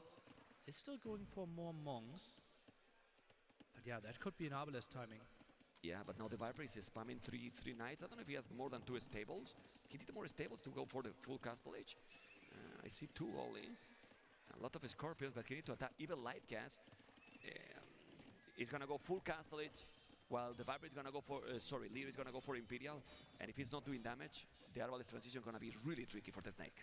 Yeah, I agree. And Viper has basically the option to go with the Scorpions and try to catch this off, but Leary, as you can see, he's already aware of it. He's setting his crossbows home, he will heal them up and just try to attack with the Arbalest. Viper, a bit late with his timings, maybe a bit late with his stables. He needs to do damage ASAP. Yeah. Will you go even forward with another CUO shop? Like, try to go really, really aggressive? Because it seems that breaking in and on raid is not enough. You have to push some town center to make chaotic game. Feels like it, right? He could transition into like only raiding and then trying to defend early Imperial Age with your own skirmishers or the Scorpions, but Scorpions won't do anything against Arbalest anymore. Yeah, even if they had 1 extra range, Arbalest is another thing. You know, another unit, Imperial 1 with a lot more range. Look at the walls, he's walling everything. He's walling everything. Leary is not getting any damage right now with those knights. He's walling the palisade, the houses. Definitely not gonna be houses anymore in this game. Gonna take now 1 village, but this is not enough. You need to go forward. How many stables got now the Viper? I think he got a lot. He's building more. Production isn't there. He only has 1 single knight in the queue, 33 farmers, maybe too much on wood. Would love to see some of farms being placed. That aggression is stopped as well. Leary is weathering the storm. 3 minutes till him. Yeah, he's going to go up to Imperial. Scorpion is coming. More stables. What? 6 stables, but you don't have food, you don't have gold. You need to go siege forward. Let's see if he's gonna be able to do the job. Population is even ahead for Leary, nearly. It's even ahead for Nearly, so it's 8 Scorpions. 8 Scorpions here in Castle Age, but how can they find the damage? I think we need like 2 rams with this as well. Yeah. Well, now it's so many knights. Oh, but that's vulnerable. That's a vulnerable gate. That's the point of attack. But Leary soon has enough stone for a castle. Yeah, that's crazy. Old Leary, we don't have a stone for a castle here now. He never mind, but now he's mining. Where's he gonna build the castle? It's gonna be inside. That gate is so weak. He's coming with so many knights. He's gonna make how much damage? 35 army, 28. Now it's good amount of army for the Viper. The game is gonna be in this battle for one of the other players. The Monk is there. Is going to convert. Decisive. Decisive. I don't know what you think. He need to dive in and kill those archers before they are going to be arbalets. He's gonna take some villains maybe, but he need to kill the army. Now the knights are coming. The monk is there. The knights is going to defend. Who's gonna take this battle, Nelly? Oh, that's so tough here. Scorpions in the back. Now not being killed. Those knights were under upgraded for Leary. Viper, I think, is taking good engagement at the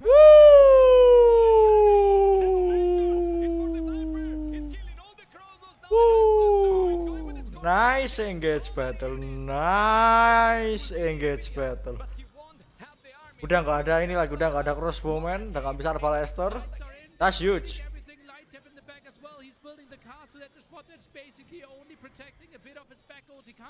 Langsung masuk, guys. We are reaching him, but there's 0 crossbows left. Not only zero, gonna have no army, even elephant. We were thinking that it's not a node, but the Viper, the snake, it's having now all the situation under control. No population for Leary. Incredible battle. 15 bullet skill, 89 population, 127, and that castle might be up, but into what?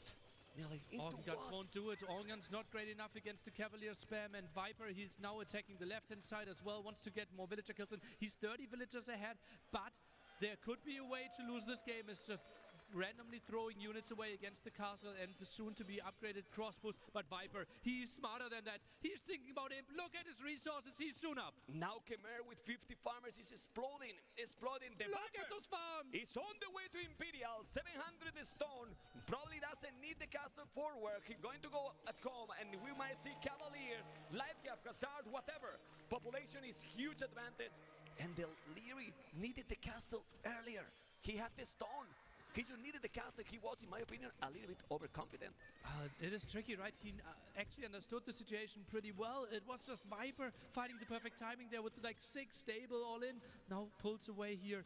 Leary struggling to get military on the field. 10 military only. But Viper not with the greatest numbers either, but the great economy behind it to replenish them. Yes, and what is going to be the transition? Remember that he could do, in case that his opponent is going a lot of arbalets, he could go skirmishers, fully upgraded as well, but I believe he's gonna go use Cavaliers. Spam cavalry, indeed. Yeah, cavalry. Finding some more kills. Now the bad news here at the front. Leary sees this score switch. Leary Viper, who's ahead? We don't know. Well, the score switch, I really believe that the Viper is still ahead because he has 30 billions more. He has gold sat mining on the way. He has so many farmers, and that's gonna give him the kind of game that he loved it. Macro game, expanding all over. He has the castle, and he's not getting the pressure for Leary, because Leary has 9 archers, 5 knights, and they have... Kanan kiri deh. Great. Eco. Yeah, feels like map control 75% against 25%. Leary, he will struggle to move out as well. Luckily for him, more gold and stone around this, but Viper is everywhere. Viper is everywhere. He's raiding in the north. He's now going to be in the middle. He's going to bring there a lot of army for the snake. Leary finally has good amount of knights, but they still +2 only. DC at the front, but that's where Viper's building his army. That's really optimistic. Ballista Elephant! He's going to convert. He's going to convert the Ballista Elephants. He didn't notice. He converted. He converted the Fatty. And Trebuchet coming in now, trying to make a counter raid. But the problem for Leary is that Viper has army to defend. He's doing the hand card. And the Viper has 160 population, almost 60 farmers. Khmer is gonna raid again. He's taking so many villages. The score is gonna explode now. He's played by an armor, and I don't know how Leary can defend this anymore. Just feels like his economy is not good enough to go into Harbor. He is still trying. Now it's starting with Spearman. Pikeman upgrade should be the next step. Villagers at the front. I'm actually surprised that Leary only lost 35 villagers here against all those relentless raids. Oh, but now with the +4, he's gonna lose more. He's gonna lose more. He's moving everything there. It's 40 villages ahead. He's now raiding a little. Let's see if the Viper gonna notice this one. Still unable to make Cavalier upgrade. They are using everything. They don't have resources, both of them. Using everything. The castle is gonna go down for over chopping you with the Ballista Elephant, a unit that can chop over trees. Look at that masterpiece. breaking the trees, trying to go in. He has no map control. Pikeman upgrade, lead at the limit, and he's coming again. Now with the elephant, he's gonna be down. Leo is trying, but I don't see how he can come back from this. He's just corner. He's not expanding it anywhere. And well, if you take the castle, no, but he has the hill, right? This is small hill, so he has the advantage as well. Morville is down. Cavalier upgrade for the Viper with 20 knights. How you gonna stop those Cavaliers? He's chopping. He's chopping again. He's trying to kill all the trees for Leary. He's Yeah. trying to starve him. Overjob. This madman. Unbelievable. Really unbelievable. Now he lost that elephant, but he's still holding that position, coming with more knights. The Viper, it's doing. Oh, gets in again. Ooh, he's in again. And the Viper was 2-0 behind. And if nothing changed too fast, he's in a great position to make a crazy comeback, to be 3-2 ahead. Oh, those jumps. are nice. He's going to be +2 nearly. Those are going to be Cavaliers in a moment. The archers going to disappear. Those archers disappear. And the Viper. Woo! GG!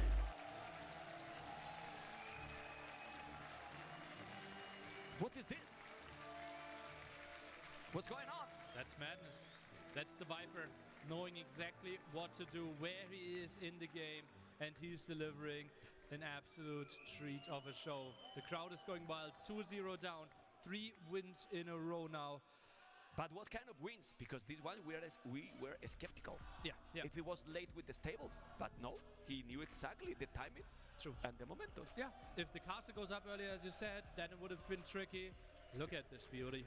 A castle on a hill, and who better to play in it than the master of castles on the hill, the Viper himself, leading 3-2. What a series. A beautiful one. What a series. What is the games left now? The maps left now? I don't even remember. With Golden Stream, one home map for the Viper. Kedua guys. Sandrift, the first. Satu skor lagi buat Viper. For Leary. The best civilization on it potentially is actually Khmer that we just saw. We still have Magyars and we still have Armenians. Armenians pretty likely Golden Stream. Magyars pretty likely Sandrift then.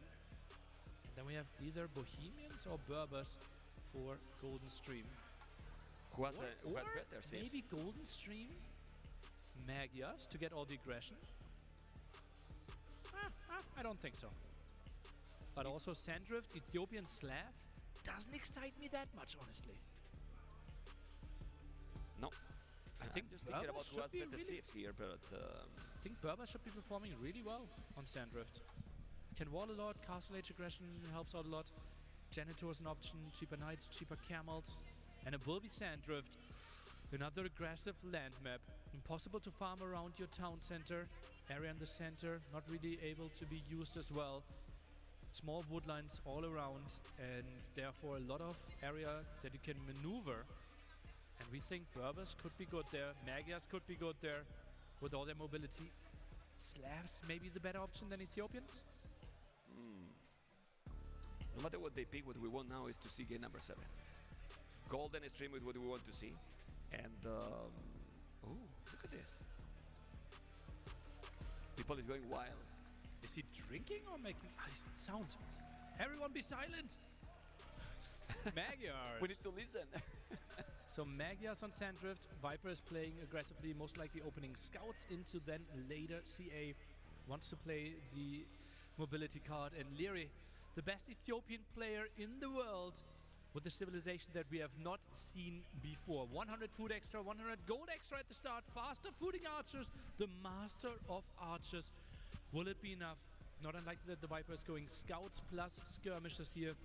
And Leary, probably crossbows, maybe some pikemen as well. Match point for the Viper, 4 spot for the grand final. Oof, oof, oof, oof.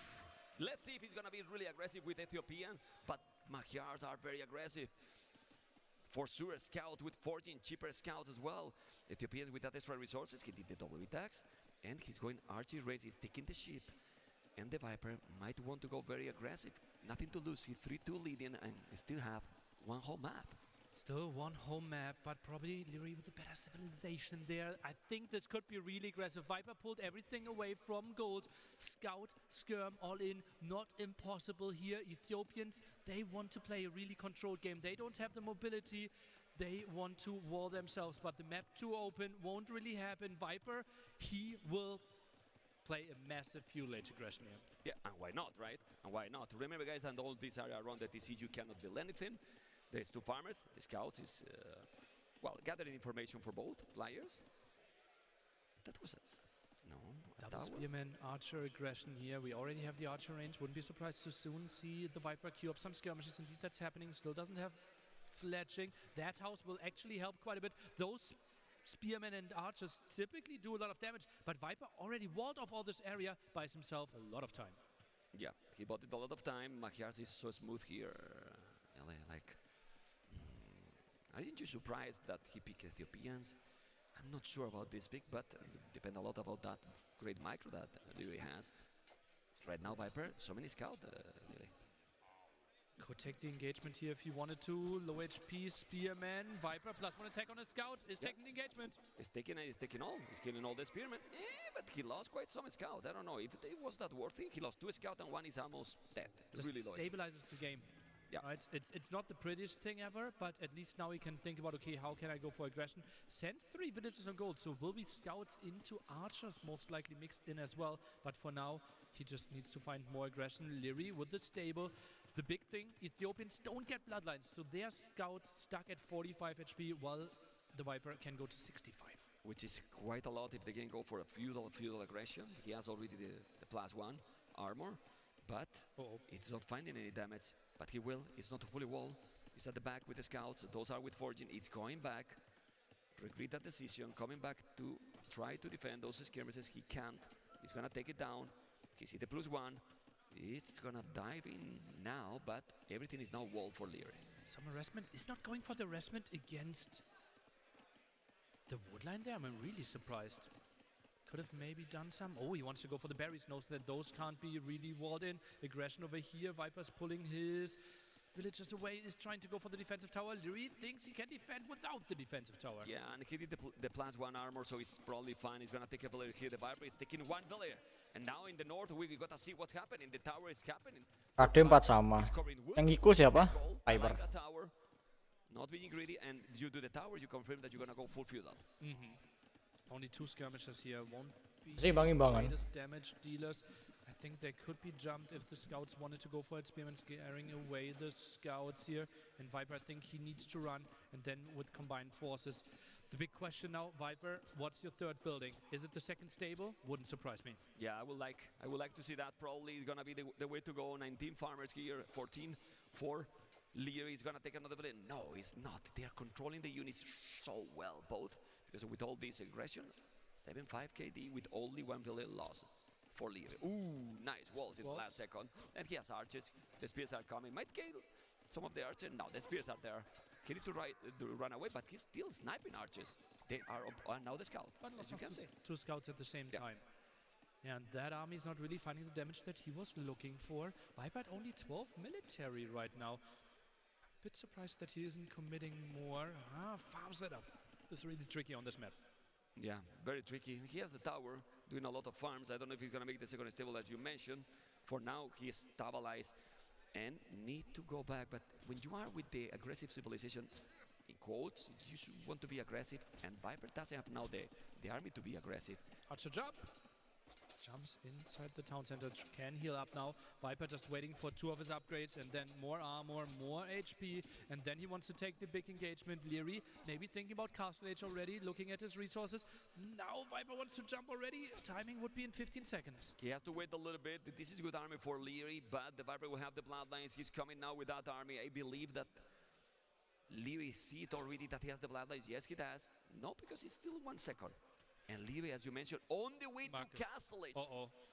What can happen like in the previous game? He has to be careful now. Once he reaches Castle Age, another 100 food, another 100 gold, and the free pikeman upgrade. Viper doesn't want to be too far behind. He's going for the market himself. The scouts running around again, but Leary is walled, so that won't be a thing. Villagers trying to save themselves as well. Leary knows that he's up to Castle Age way earlier. Yeah, he definitely knows, and that's why he's going back home. I don't know if he's wall till the edge. No. He's so. He's trying to, but that won't finish in time. He's going in now with that villager. He knows that he's coming. He knows that he's coming. He needs to wall this fast. He's gonna be at the... Ooh! use the house. Safe. The spirit's going to be there, but now he will have the army. I think Leo is completely fine. He has all the army at home. He's not gonna have a problem. Need to make another palisade, saving everything. Really good play, and the archers and the scouts are there. Might lose ability, not a big deal, in my opinion, Nele. Yeah, absolutely fine for him. That could have been really bad if he didn't build the house there. Could have been like 8 dead villagers there easily because the army wasn't around, but walls behind this. This is really good. Viper now on the way to Castle Age himself, but Leary could still have a nice timing. Yeah, let's see if he's gonna have a no. This is close to 2 minutes, not 2 minutes. But very, very close. He will have a lot of food and gold. Look at the resources for Leary. He's gonna make crossbow, botkin arrow. He could do tambourine if he wanted. Ballistics, yeah. I think he's going everything. He will go for wild aggression. Maybe even add some camels against the. Couple of camels. Yeah, a couple of camels. You put there because he or has pikemen because you get the upgrade for free anyways. That's true. He's doing the pikes. He's doing the light caps. Crossbow, botkin arrow, everything. Light He's cap doing upgrade, everything. wood upgrade. He's doing it. He has 7 scouts. Extra so town it makes center, sense. but Wow. no university. Okay. Extra town center He is bought the it. first approach. Bought it the stone. Well, he feels that he has a lot of farming. Maybe it's not needed really, and he's not going to compete with other range units. He Viper has won't only have an 6 answer. archers. Viper won't have an answer to those scouts. He has some. He has only one spearman. That was it. Yeah, he has to be really This careful could be. now. This could be big. This could be big. Viper problems here potentially. Has to buy himself a tower, defensive tower. Not sure if that will be enough for all those farmers to protect their way in the open. No, it's not going to be a no. The light guys are going to be in, and now he's in trouble. The farmers are going to be very, very exposed. They are very, very exposed. Taking one delay already, going to take more. He's having the advantage. Lee has a lot of units, and when the Krobos arrive, because they are crawling through the TC, that tower, even if it's going to be up, is going to take so many. I think we're going to have game number 7, because even if he's going to be up in Castle very soon, look at the army numbers. Now he's going to take all the gold and all the farming. How you defend this, Lily? Well, Viper's trying to go for the aggression himself, but defensive TC there for Leary, potentially another tower, but that house might be holding long enough. The TC is going up for Leary. What a great defense and a great aggression at the same time. Oh, crazy how GG, anjir 3 sama. Cider. Incredible.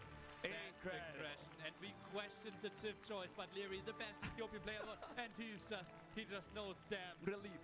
In relief, like I picked Ethiopians and I got the game. It's relief, and game number 7, Golden Stream. Golden Spring, Armenians against either Bohemians or Berbers. That will be the big, big question mark here. And I'm not even sure, like, this is the moment where I would really like to pick the brains of both of these great players, like how they want to approach this one. I mean, it just feels like the clear, better civilization, unless we think Bohemians in the late game with Nietzsche might be the option.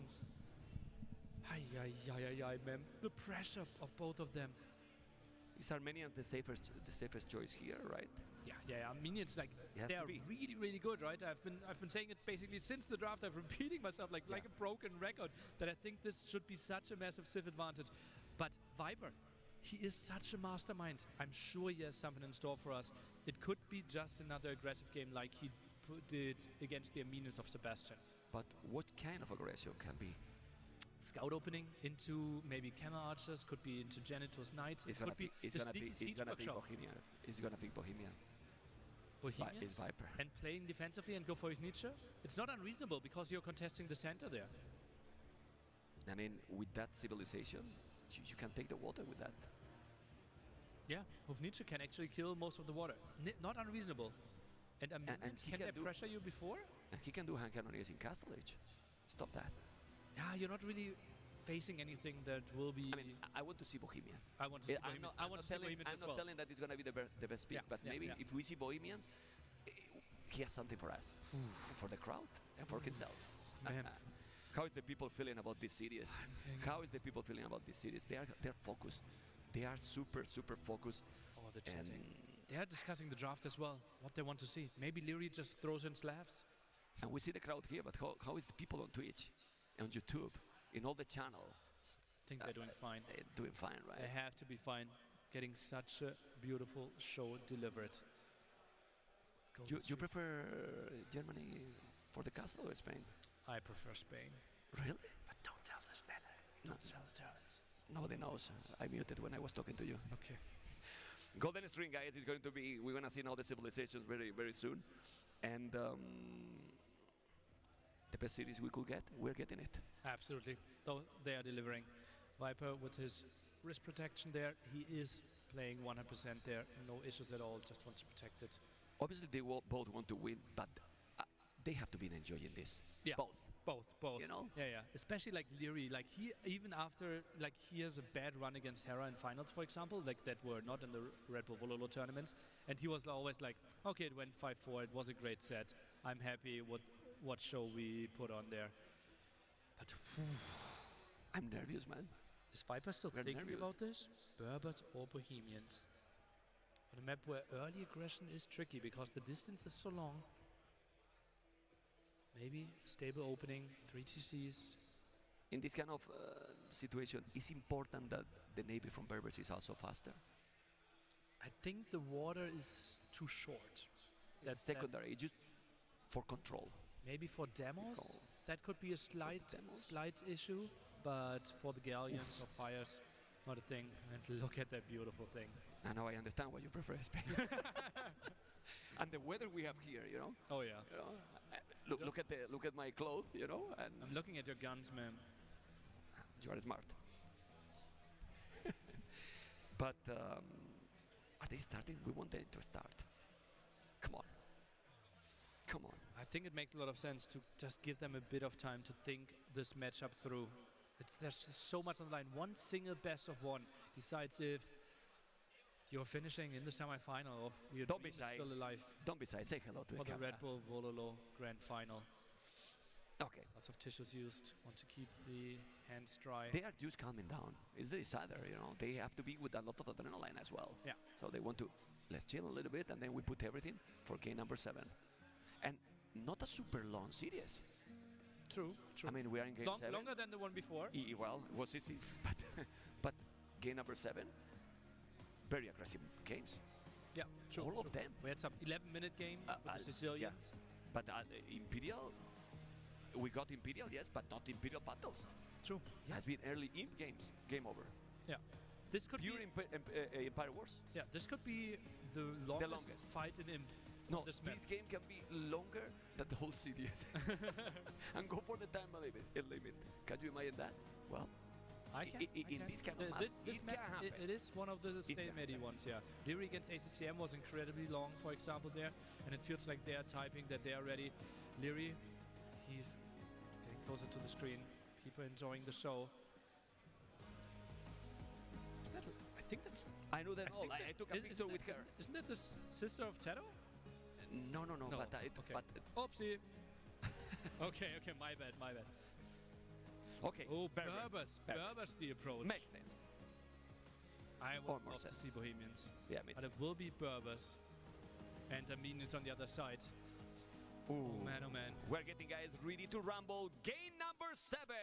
Decided game. Last game from this semi-final. Leary 3. The Viper 3. Armenians, Berbers. Both opening with the double B tags. And is stable for the Viper.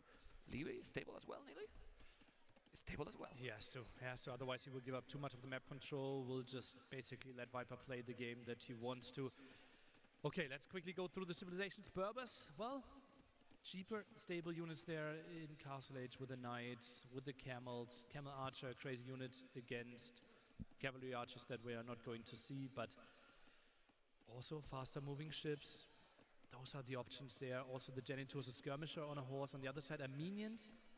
They can build a monastery that generates a relic for them and their wood upgrades. Double the efficiency. So not only plus 20 wood, but instantly plus 40 wood for the fuel upgrade, for the castle upgrade. And since we want to go for that much water, it makes sense to get that much wood early on. Which is amazing that you mentioned, because thinking on economy upgrades, economy bonus for Berbers, not many. But let's see first, because there's going to be a builder down. No, he has the heal advantage. He need to go away. Spirit now to a scout inside. Leary need to wall. He has nothing. Builder down. Berber villagers moving a bit faster, helpful in those moments there if he gets the raids. Leary with the Armenians just pulls those away. Ooh, Leary horse collar also. Ooh, atypical. Yeah, that's why I'm surprised about that. Okay, wants to go for the really boomy game then. He's adding some more farms. Neither player really going for a docky, although there's so much water on this map. Viper stops the scout production, same for Leary, so both will play with 3. Uh-oh, exposed villager. Yeah. On both sides. There's a spear. It's gonna be fine. The thing here is does he need to take any risk here, Leary? In theory, he has the better civilization for the late game, no? Yeah, that's absolutely true. Armenians, we feel if it's a water battle, they should absolutely win here. They have Dromans, that's basically mangle of the water. They have another unique tech which makes all of their ships so much stronger. The pure water battle will always go in favor of Armenians. Mangones or Trebuchet, because they're crazy, those Dromans. Anyway, scouts are still going around. You can see how they are trying to control the units. Uh-oh. Totally not a single unit lost yet. There is a palisade gate. Leary will lose those scouts. Most likely they are trapped. Some damage. Or not. Oh, if they are trapped, it's fully walled. Avoided those really nice. I think if I'm Viper, just send those scouts back and try to clear up the scouts of Leary. Oh, it's make a open. lot of sense. No, it's wall. It's wall till the edge of the map, okay. Okay. The Viper is about to go up. Leary is not too far, not using the market. Viper is using the market quite a bit now. Yeah, Viper, yes, but not Leary. He is not using the market. And Neither neither player is selling the stone, so indicating that they want to go for the 3 town center approach here. Makes a lot of sense. Tough to find a lot of damage here early in Castle Age. Here going to Castle Age is earlier is not as important as in the previous games. I mean, he's gonna be up now. Leary, so no damage at all. It's okay. I wouldn't be surprised if Leary adds another scout once he clicked up to Castle Age, because he can easily die to Castle Age all in by Berbers with the sneaky siege workshop. Okay. Let's see what he's gonna do. He's doing gold mining upgrade. Sorry. Also 20% doing more better. spears. The same upgrade for the Viper, doing almost the same. Scout and spears, still not a single unit loss. He might lose eventually those scouts, but he's being annoying. He keep the Viper at home. Yeah. Oh, clicked outside a bit there. Taking another hit. And we'll be fine. And there we see the scout of Leary now. And you can see the pathing. He will scout on the left-hand side and the right-hand side of his base. And that's the villager. Oh, ketemu. You were mentioning about that sneaky one, and he see it. Let's see the Viper is gonna be able to kill that spearman. Yes, he will. But the scouts for the Viper is also coming. I mean, he might do the same strategy he wanted, but now Lewis knows. Needs to wall in this villager pretty soon. Scout around. Yeah, waltz him in or waltz her in.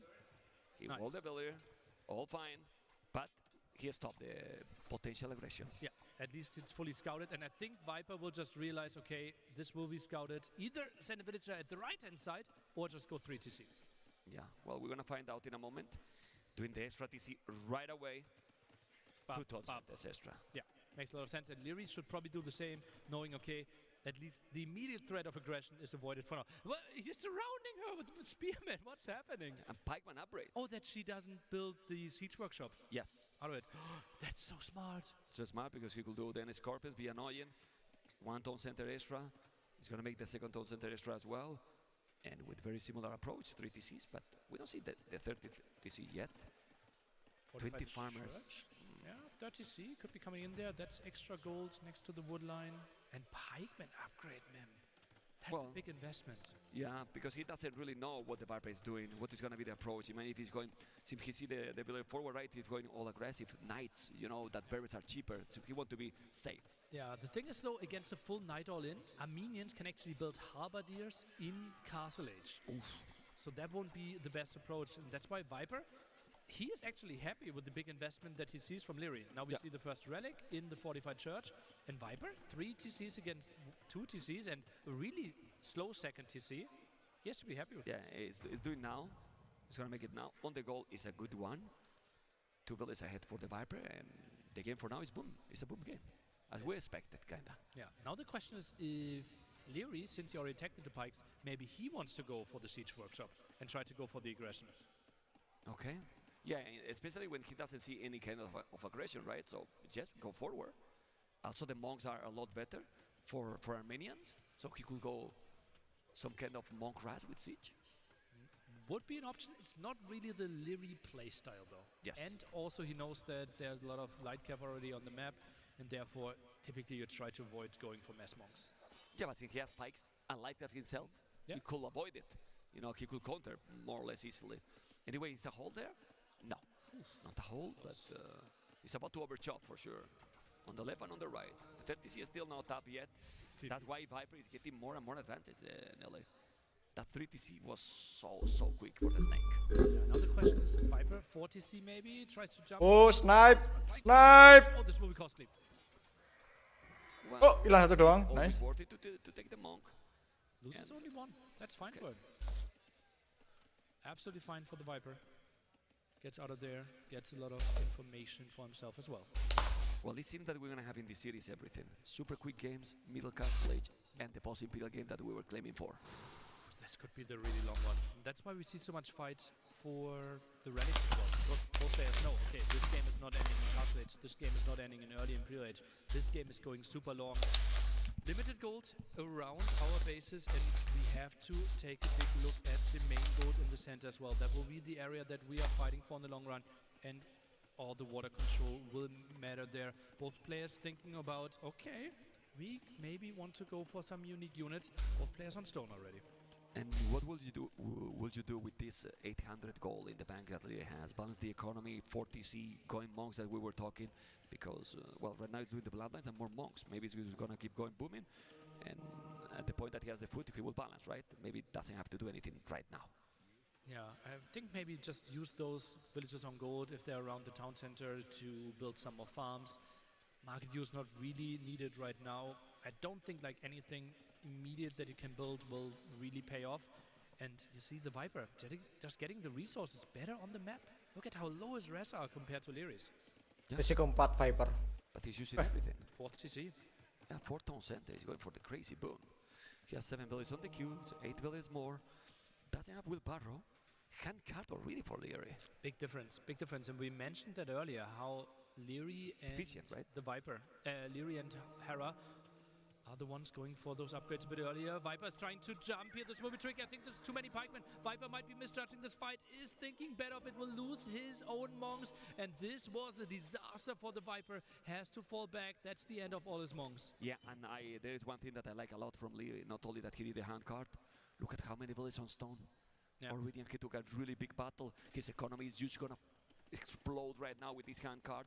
1,000 gold, having the stone. He's about to just make the buildings and gonna go up to Imperial. He's gonna have the time and the momentum. No village on gold for the Viper. Now taking the second relic. He has one already, and this is the second. Well, fortified charge. It's for Armenians give you one extra. So this position looks smooth for Leary. Really great position. But he still doesn't want to go for aggression. Snipe! Nice. Ooh, and the relic jumped into the other direction. Maybe the spot where both players could start thinking about adding a dock. Some demos could be really nice here. Added there for sure. That light cap trying to protect it. And the castle in the center. And Leary, look at the resources. Not far away from him. But he's missing a second building. No, he's doing on the left. He's doing there on the left. There you go. That's the university. He's going to have the building. He's going to kill those light caps. It's forcing him to go back. And in a moment, as soon as he make... Oh my god, another monk down. And probably another one. The Viper is just picking all the monks. It's his goal in this game. Woo! Imperial Age. Imperial Age. For Leary, but he has almost 20 villages less.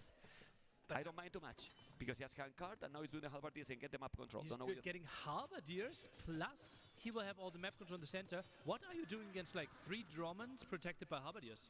They will kill all of your front. Viper will have to do damage at the sides.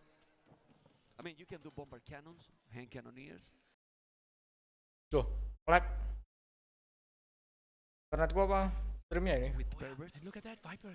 He realizes he will move around. There will be a castle on the side of Leary. He's gonna ignore the water.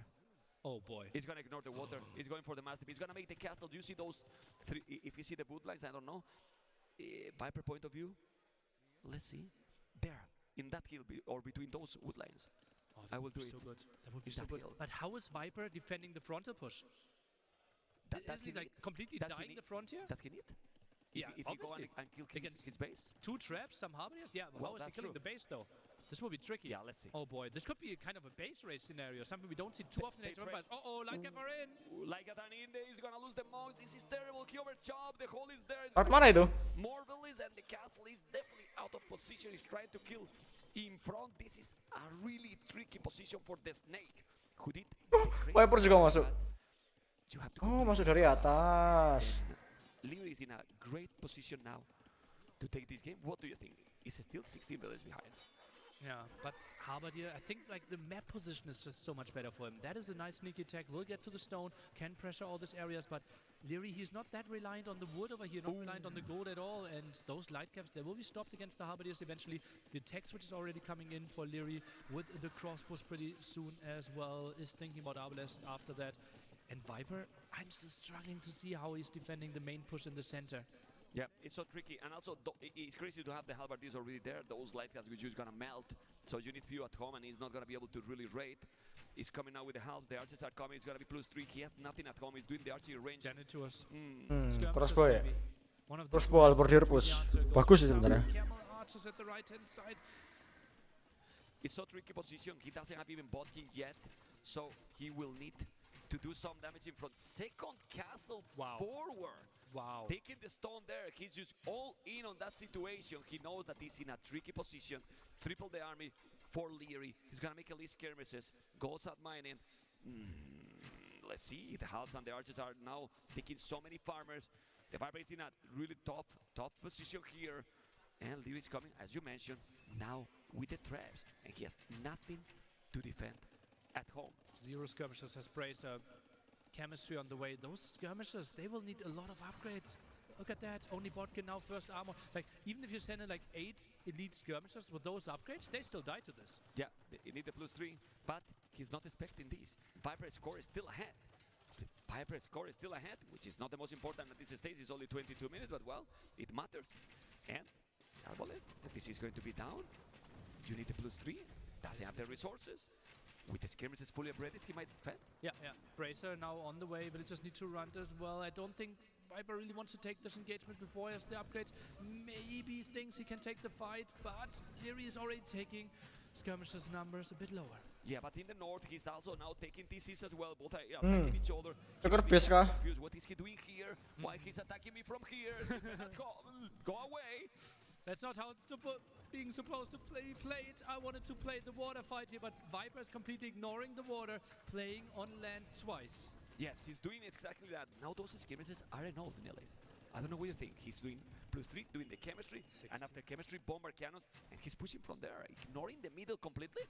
This is incredible how Viper is approaching this.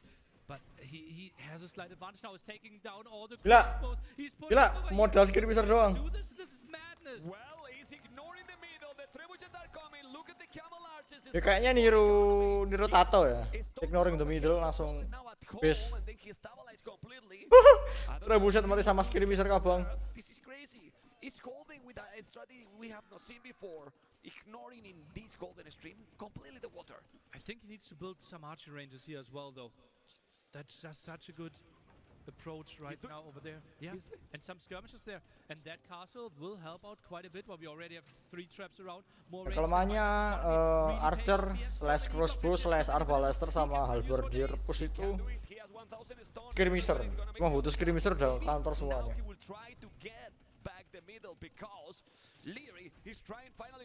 Kalau bawa siege.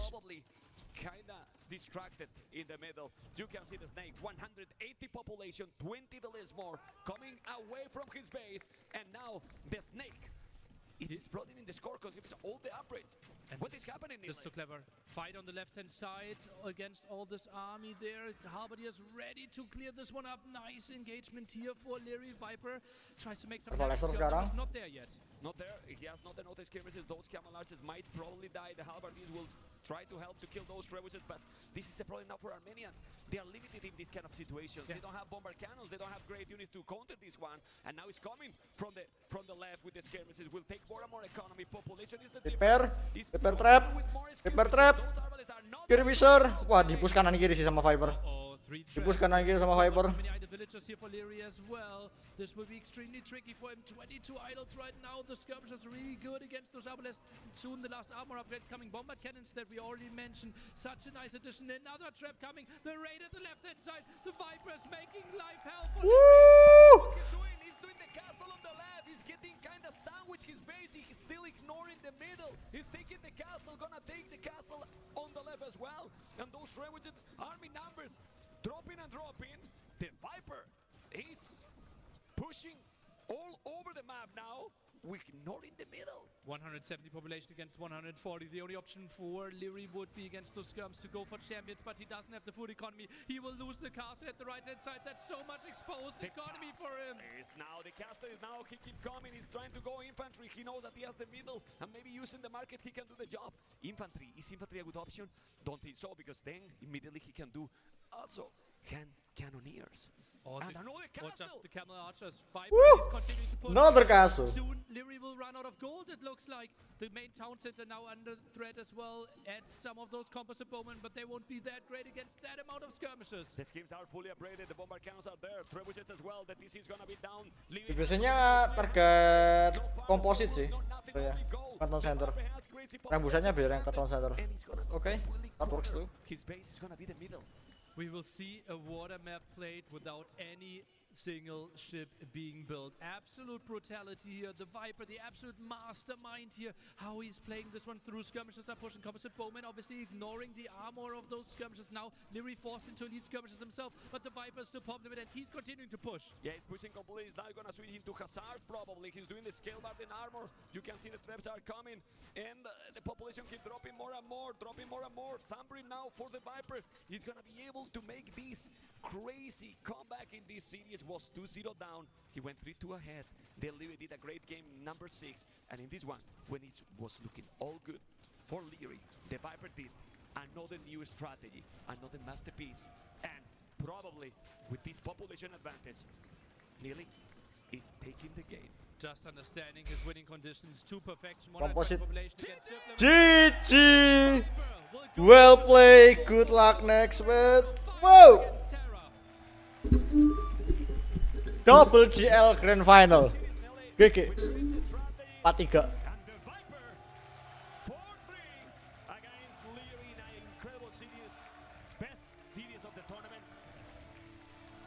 And we will let the crowd speak for itself. Komentar dulu.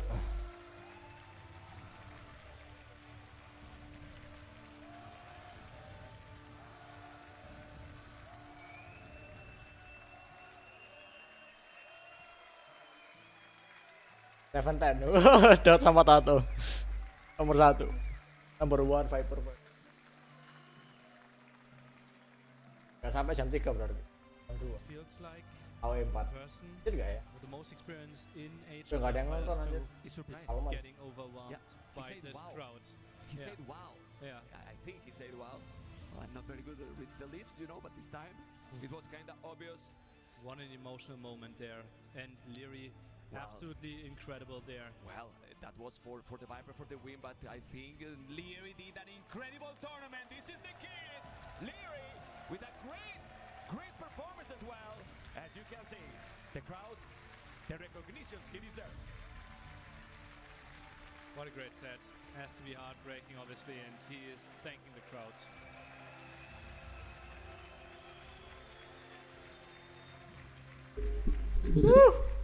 Gila, tapi itu bagus sih serinya. 4-3 man. 4-3. Yeah. Well, he could have made it into the finals as well. What a crazy performance by him as well. We said Hera, Viper, Leary, top 3 in the world right now, and they delivered with an incredible set. No doubt about it. I mean, crazy series with crazy strategies, and we're gonna see what the Viper has to say to SARA. Thank you so much. Yeah, once again, give it up for our second finalist, the Viper. And what an incredible match this was. So there's a few things I really want to talk about. First of all, I want to talk about map 4. It was the one map that got you back into the game, you tied up the series, and you did so with a Sicilian Donjon Rush. But with the idled TC, that took us all by surprise. It was very exciting to watch. Can you maybe talk about what went into cooking up this masterpiece? Yes, I cannot take credit for this masterpiece, unfortunately. ACCM, I'm not sure if he's in crowd right now, but ACCM, where's ACCM? Up here? Yeah. ACCM told me about a strategy from the qualifier for Red Bull Wear Barls. So we have to applause for Barls as well. Yeah. Barls did a strategy in the qualifier where essentially did exactly what I did. And I didn't know about it, and ACCM told me about it, so I was like, I'm just gonna go for it. If it works, it works. If not, if not. But yeah, it was perfect. It was so exciting exciting to watch. The crowd went wild, rightfully so. Now, you were down in the series though, 0-2, and then you started to claw your way back in, finding yourself a match point once as well. What adjustment did you make? Also, what went through your head when you were down in the series? Yeah, I felt I got off to a little bit of a slow start, so it was a bit disappointing. But after I was down 2-0, I was like, I just need a win on the board to try and get some confidence back. And that's where I went for what I think was my best performance. And even that was very close, but it worked out in the end. So yeah, just got that win on the board, and then I could start playing more freely, and it worked out fine. Well, and with that, you also treated us to a 5-mapper. I couldn't have asked for a better thing to end our semifinals with. On this last map, though, at what point in that map did you decide to give up water? It was kind of my plan from the start. I knew his civ was based on taking the water early imp, so for me it's like Kali kawan, 2 KL. His side of the half, so I can put some land pressure. And yeah, I mean, like, that game pretty much went perfect for me, so everything went as according to plan. Perfect. Now, one last question. You're finding yourself in the grand final here, and your opponent, the person standing in the way of that very generous payday of $45,000 US, is going to be Hera. In your current form, and from what you've seen from him in this event, how do you feel like you guys stack up? Yeah, Hera is obviously very tough. I think I will have to step it up even more to be able to beat him tomorrow. So all the pressure on him, right? No, I'm going to show up, do my best.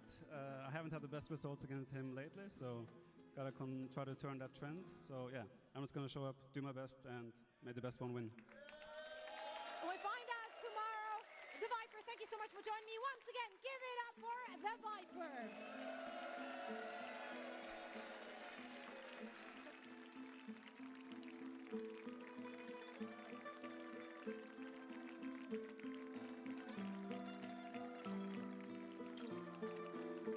Well, incredible to hear from the Viper there after that stunning victory. I tell you what, Leary made him work for it, but at the end of the day, the Viper makes it back to another Red Bull WOLOLO Grand Final.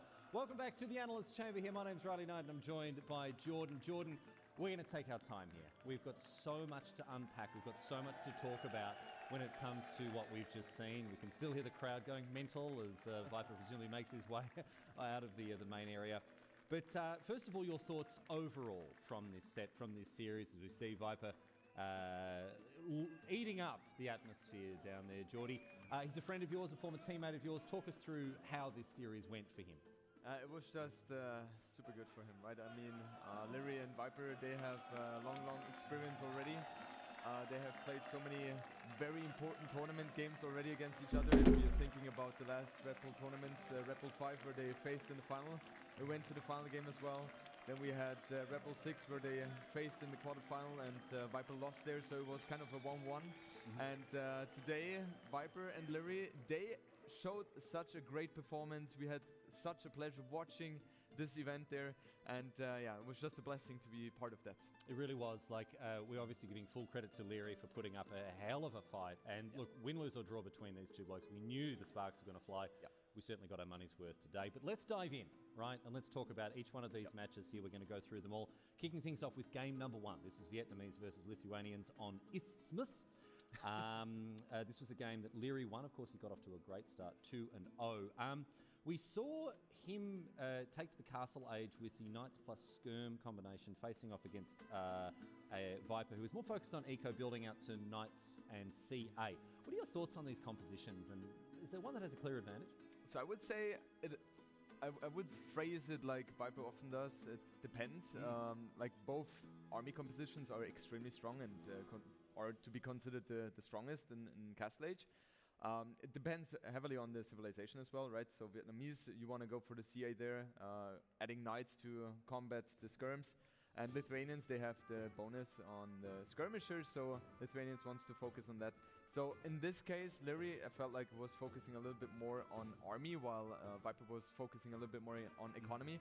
And I often tell him, Viper, you often get in a bad position because of your underproducing, and that was kind of the example for that. And Leary also gaining 4 relics with Lithuanians, just like a thing you cannot really recover if the economy is good.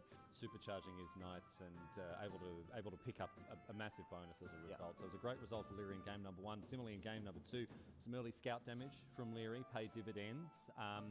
And what really stood out to me in that game was his counter-attacks, right? The Viper tried to get into the game, stage some aggressive raids, that sort of thing, maybe take control of the middle of the map, but it just didn't come together for him. And it was Leary's counter-attacks that I think really got him the game. Yeah, 100%. The counter-attacks were just on point by Leary, and that's one of the, I would say, hardest things to manage, because Viper was also getting a lot of aggression going on Leary's map with Siege and other army, and Larry, he managed to defend with the least army possible while using his light cav to really go for devastating raids on Viper's base, and that was just too much for Viper to handle, as we can see here, defending very, very nicely here, and those light cavs, they just had a field day on Viper's base. Really entertaining as well. We all love it. Look at it. We love a siege duel like this, and the crowd was they were on their feet at this point. We love to see play like this. So really masterful stuff from Leary after game number 2. He would have been feeling very confident at 2-0. But we can talk about game number 3 here. This was played on depression. It was between the Cumans and the Hindustanis. Viper said that it was very important for him to get on the board, get the confidence back up. And that's what happened. He took advantage of the Cuman bonus, a lot of production out of early production buildings. Really, really strong start for him. Talk to me though about Leary's decision to go double stable instead of the more typical range. Yeah, it's very interesting, because usually if that's the case and your opponent has scouts, archers, you want to opt in to have an archer range for building skirms. So it was a bit of a deviation by Leary. It felt like it worked fine for him. He's not taking any damage by the early pressure from Cumans, and we went into a very stable castle age game there. We saw in game 3 Viper get on the board. As we mentioned, this was his first win. He talked about the importance of getting himself on the scoreboard. But I tell you what, when it comes to our next game, game number 4, this was the highlight of the set, as we see some of the final images here from game number 3. But game number 4 is the one that I really want to talk about. This was the closing moment in game number 2. We saw the Viper just mopping up Leary's eco in the back line, and that was that. But game number 4, the masterpiece. Jordan. Yes. The masterpiece. Sicilians versus Romans on June Springs. This was obviously something that Viper gave credit to ACCM for cooking up. Yeah. What a joy to watch something like this unfold. Talk us through what happened, the Sicilian Dungeon Rush. It was interesting because yesterday when I hopped on the bus, Viper was sitting there and, Jordan, I have a secret strategy. If I play against Leary, I want to use it. And I was like, okay, tell me. Yeah. And he was telling me about it, and I was like, it makes sense, right? There is potential for it. Surgeon spam. The only thing which could really counter Surgeon spam with monk follow-up, I don't see really knights working. Kayaknya kalian udah gak ada yang nonton, jadinya sayain sekarang. Makasih yang udah follow. Dan nonton yang udah ngikut. Jam 8. Grand final besok ya. Prepare man. Sampai jumpa besok dan kok besok? Nanti malam. Selamat malam.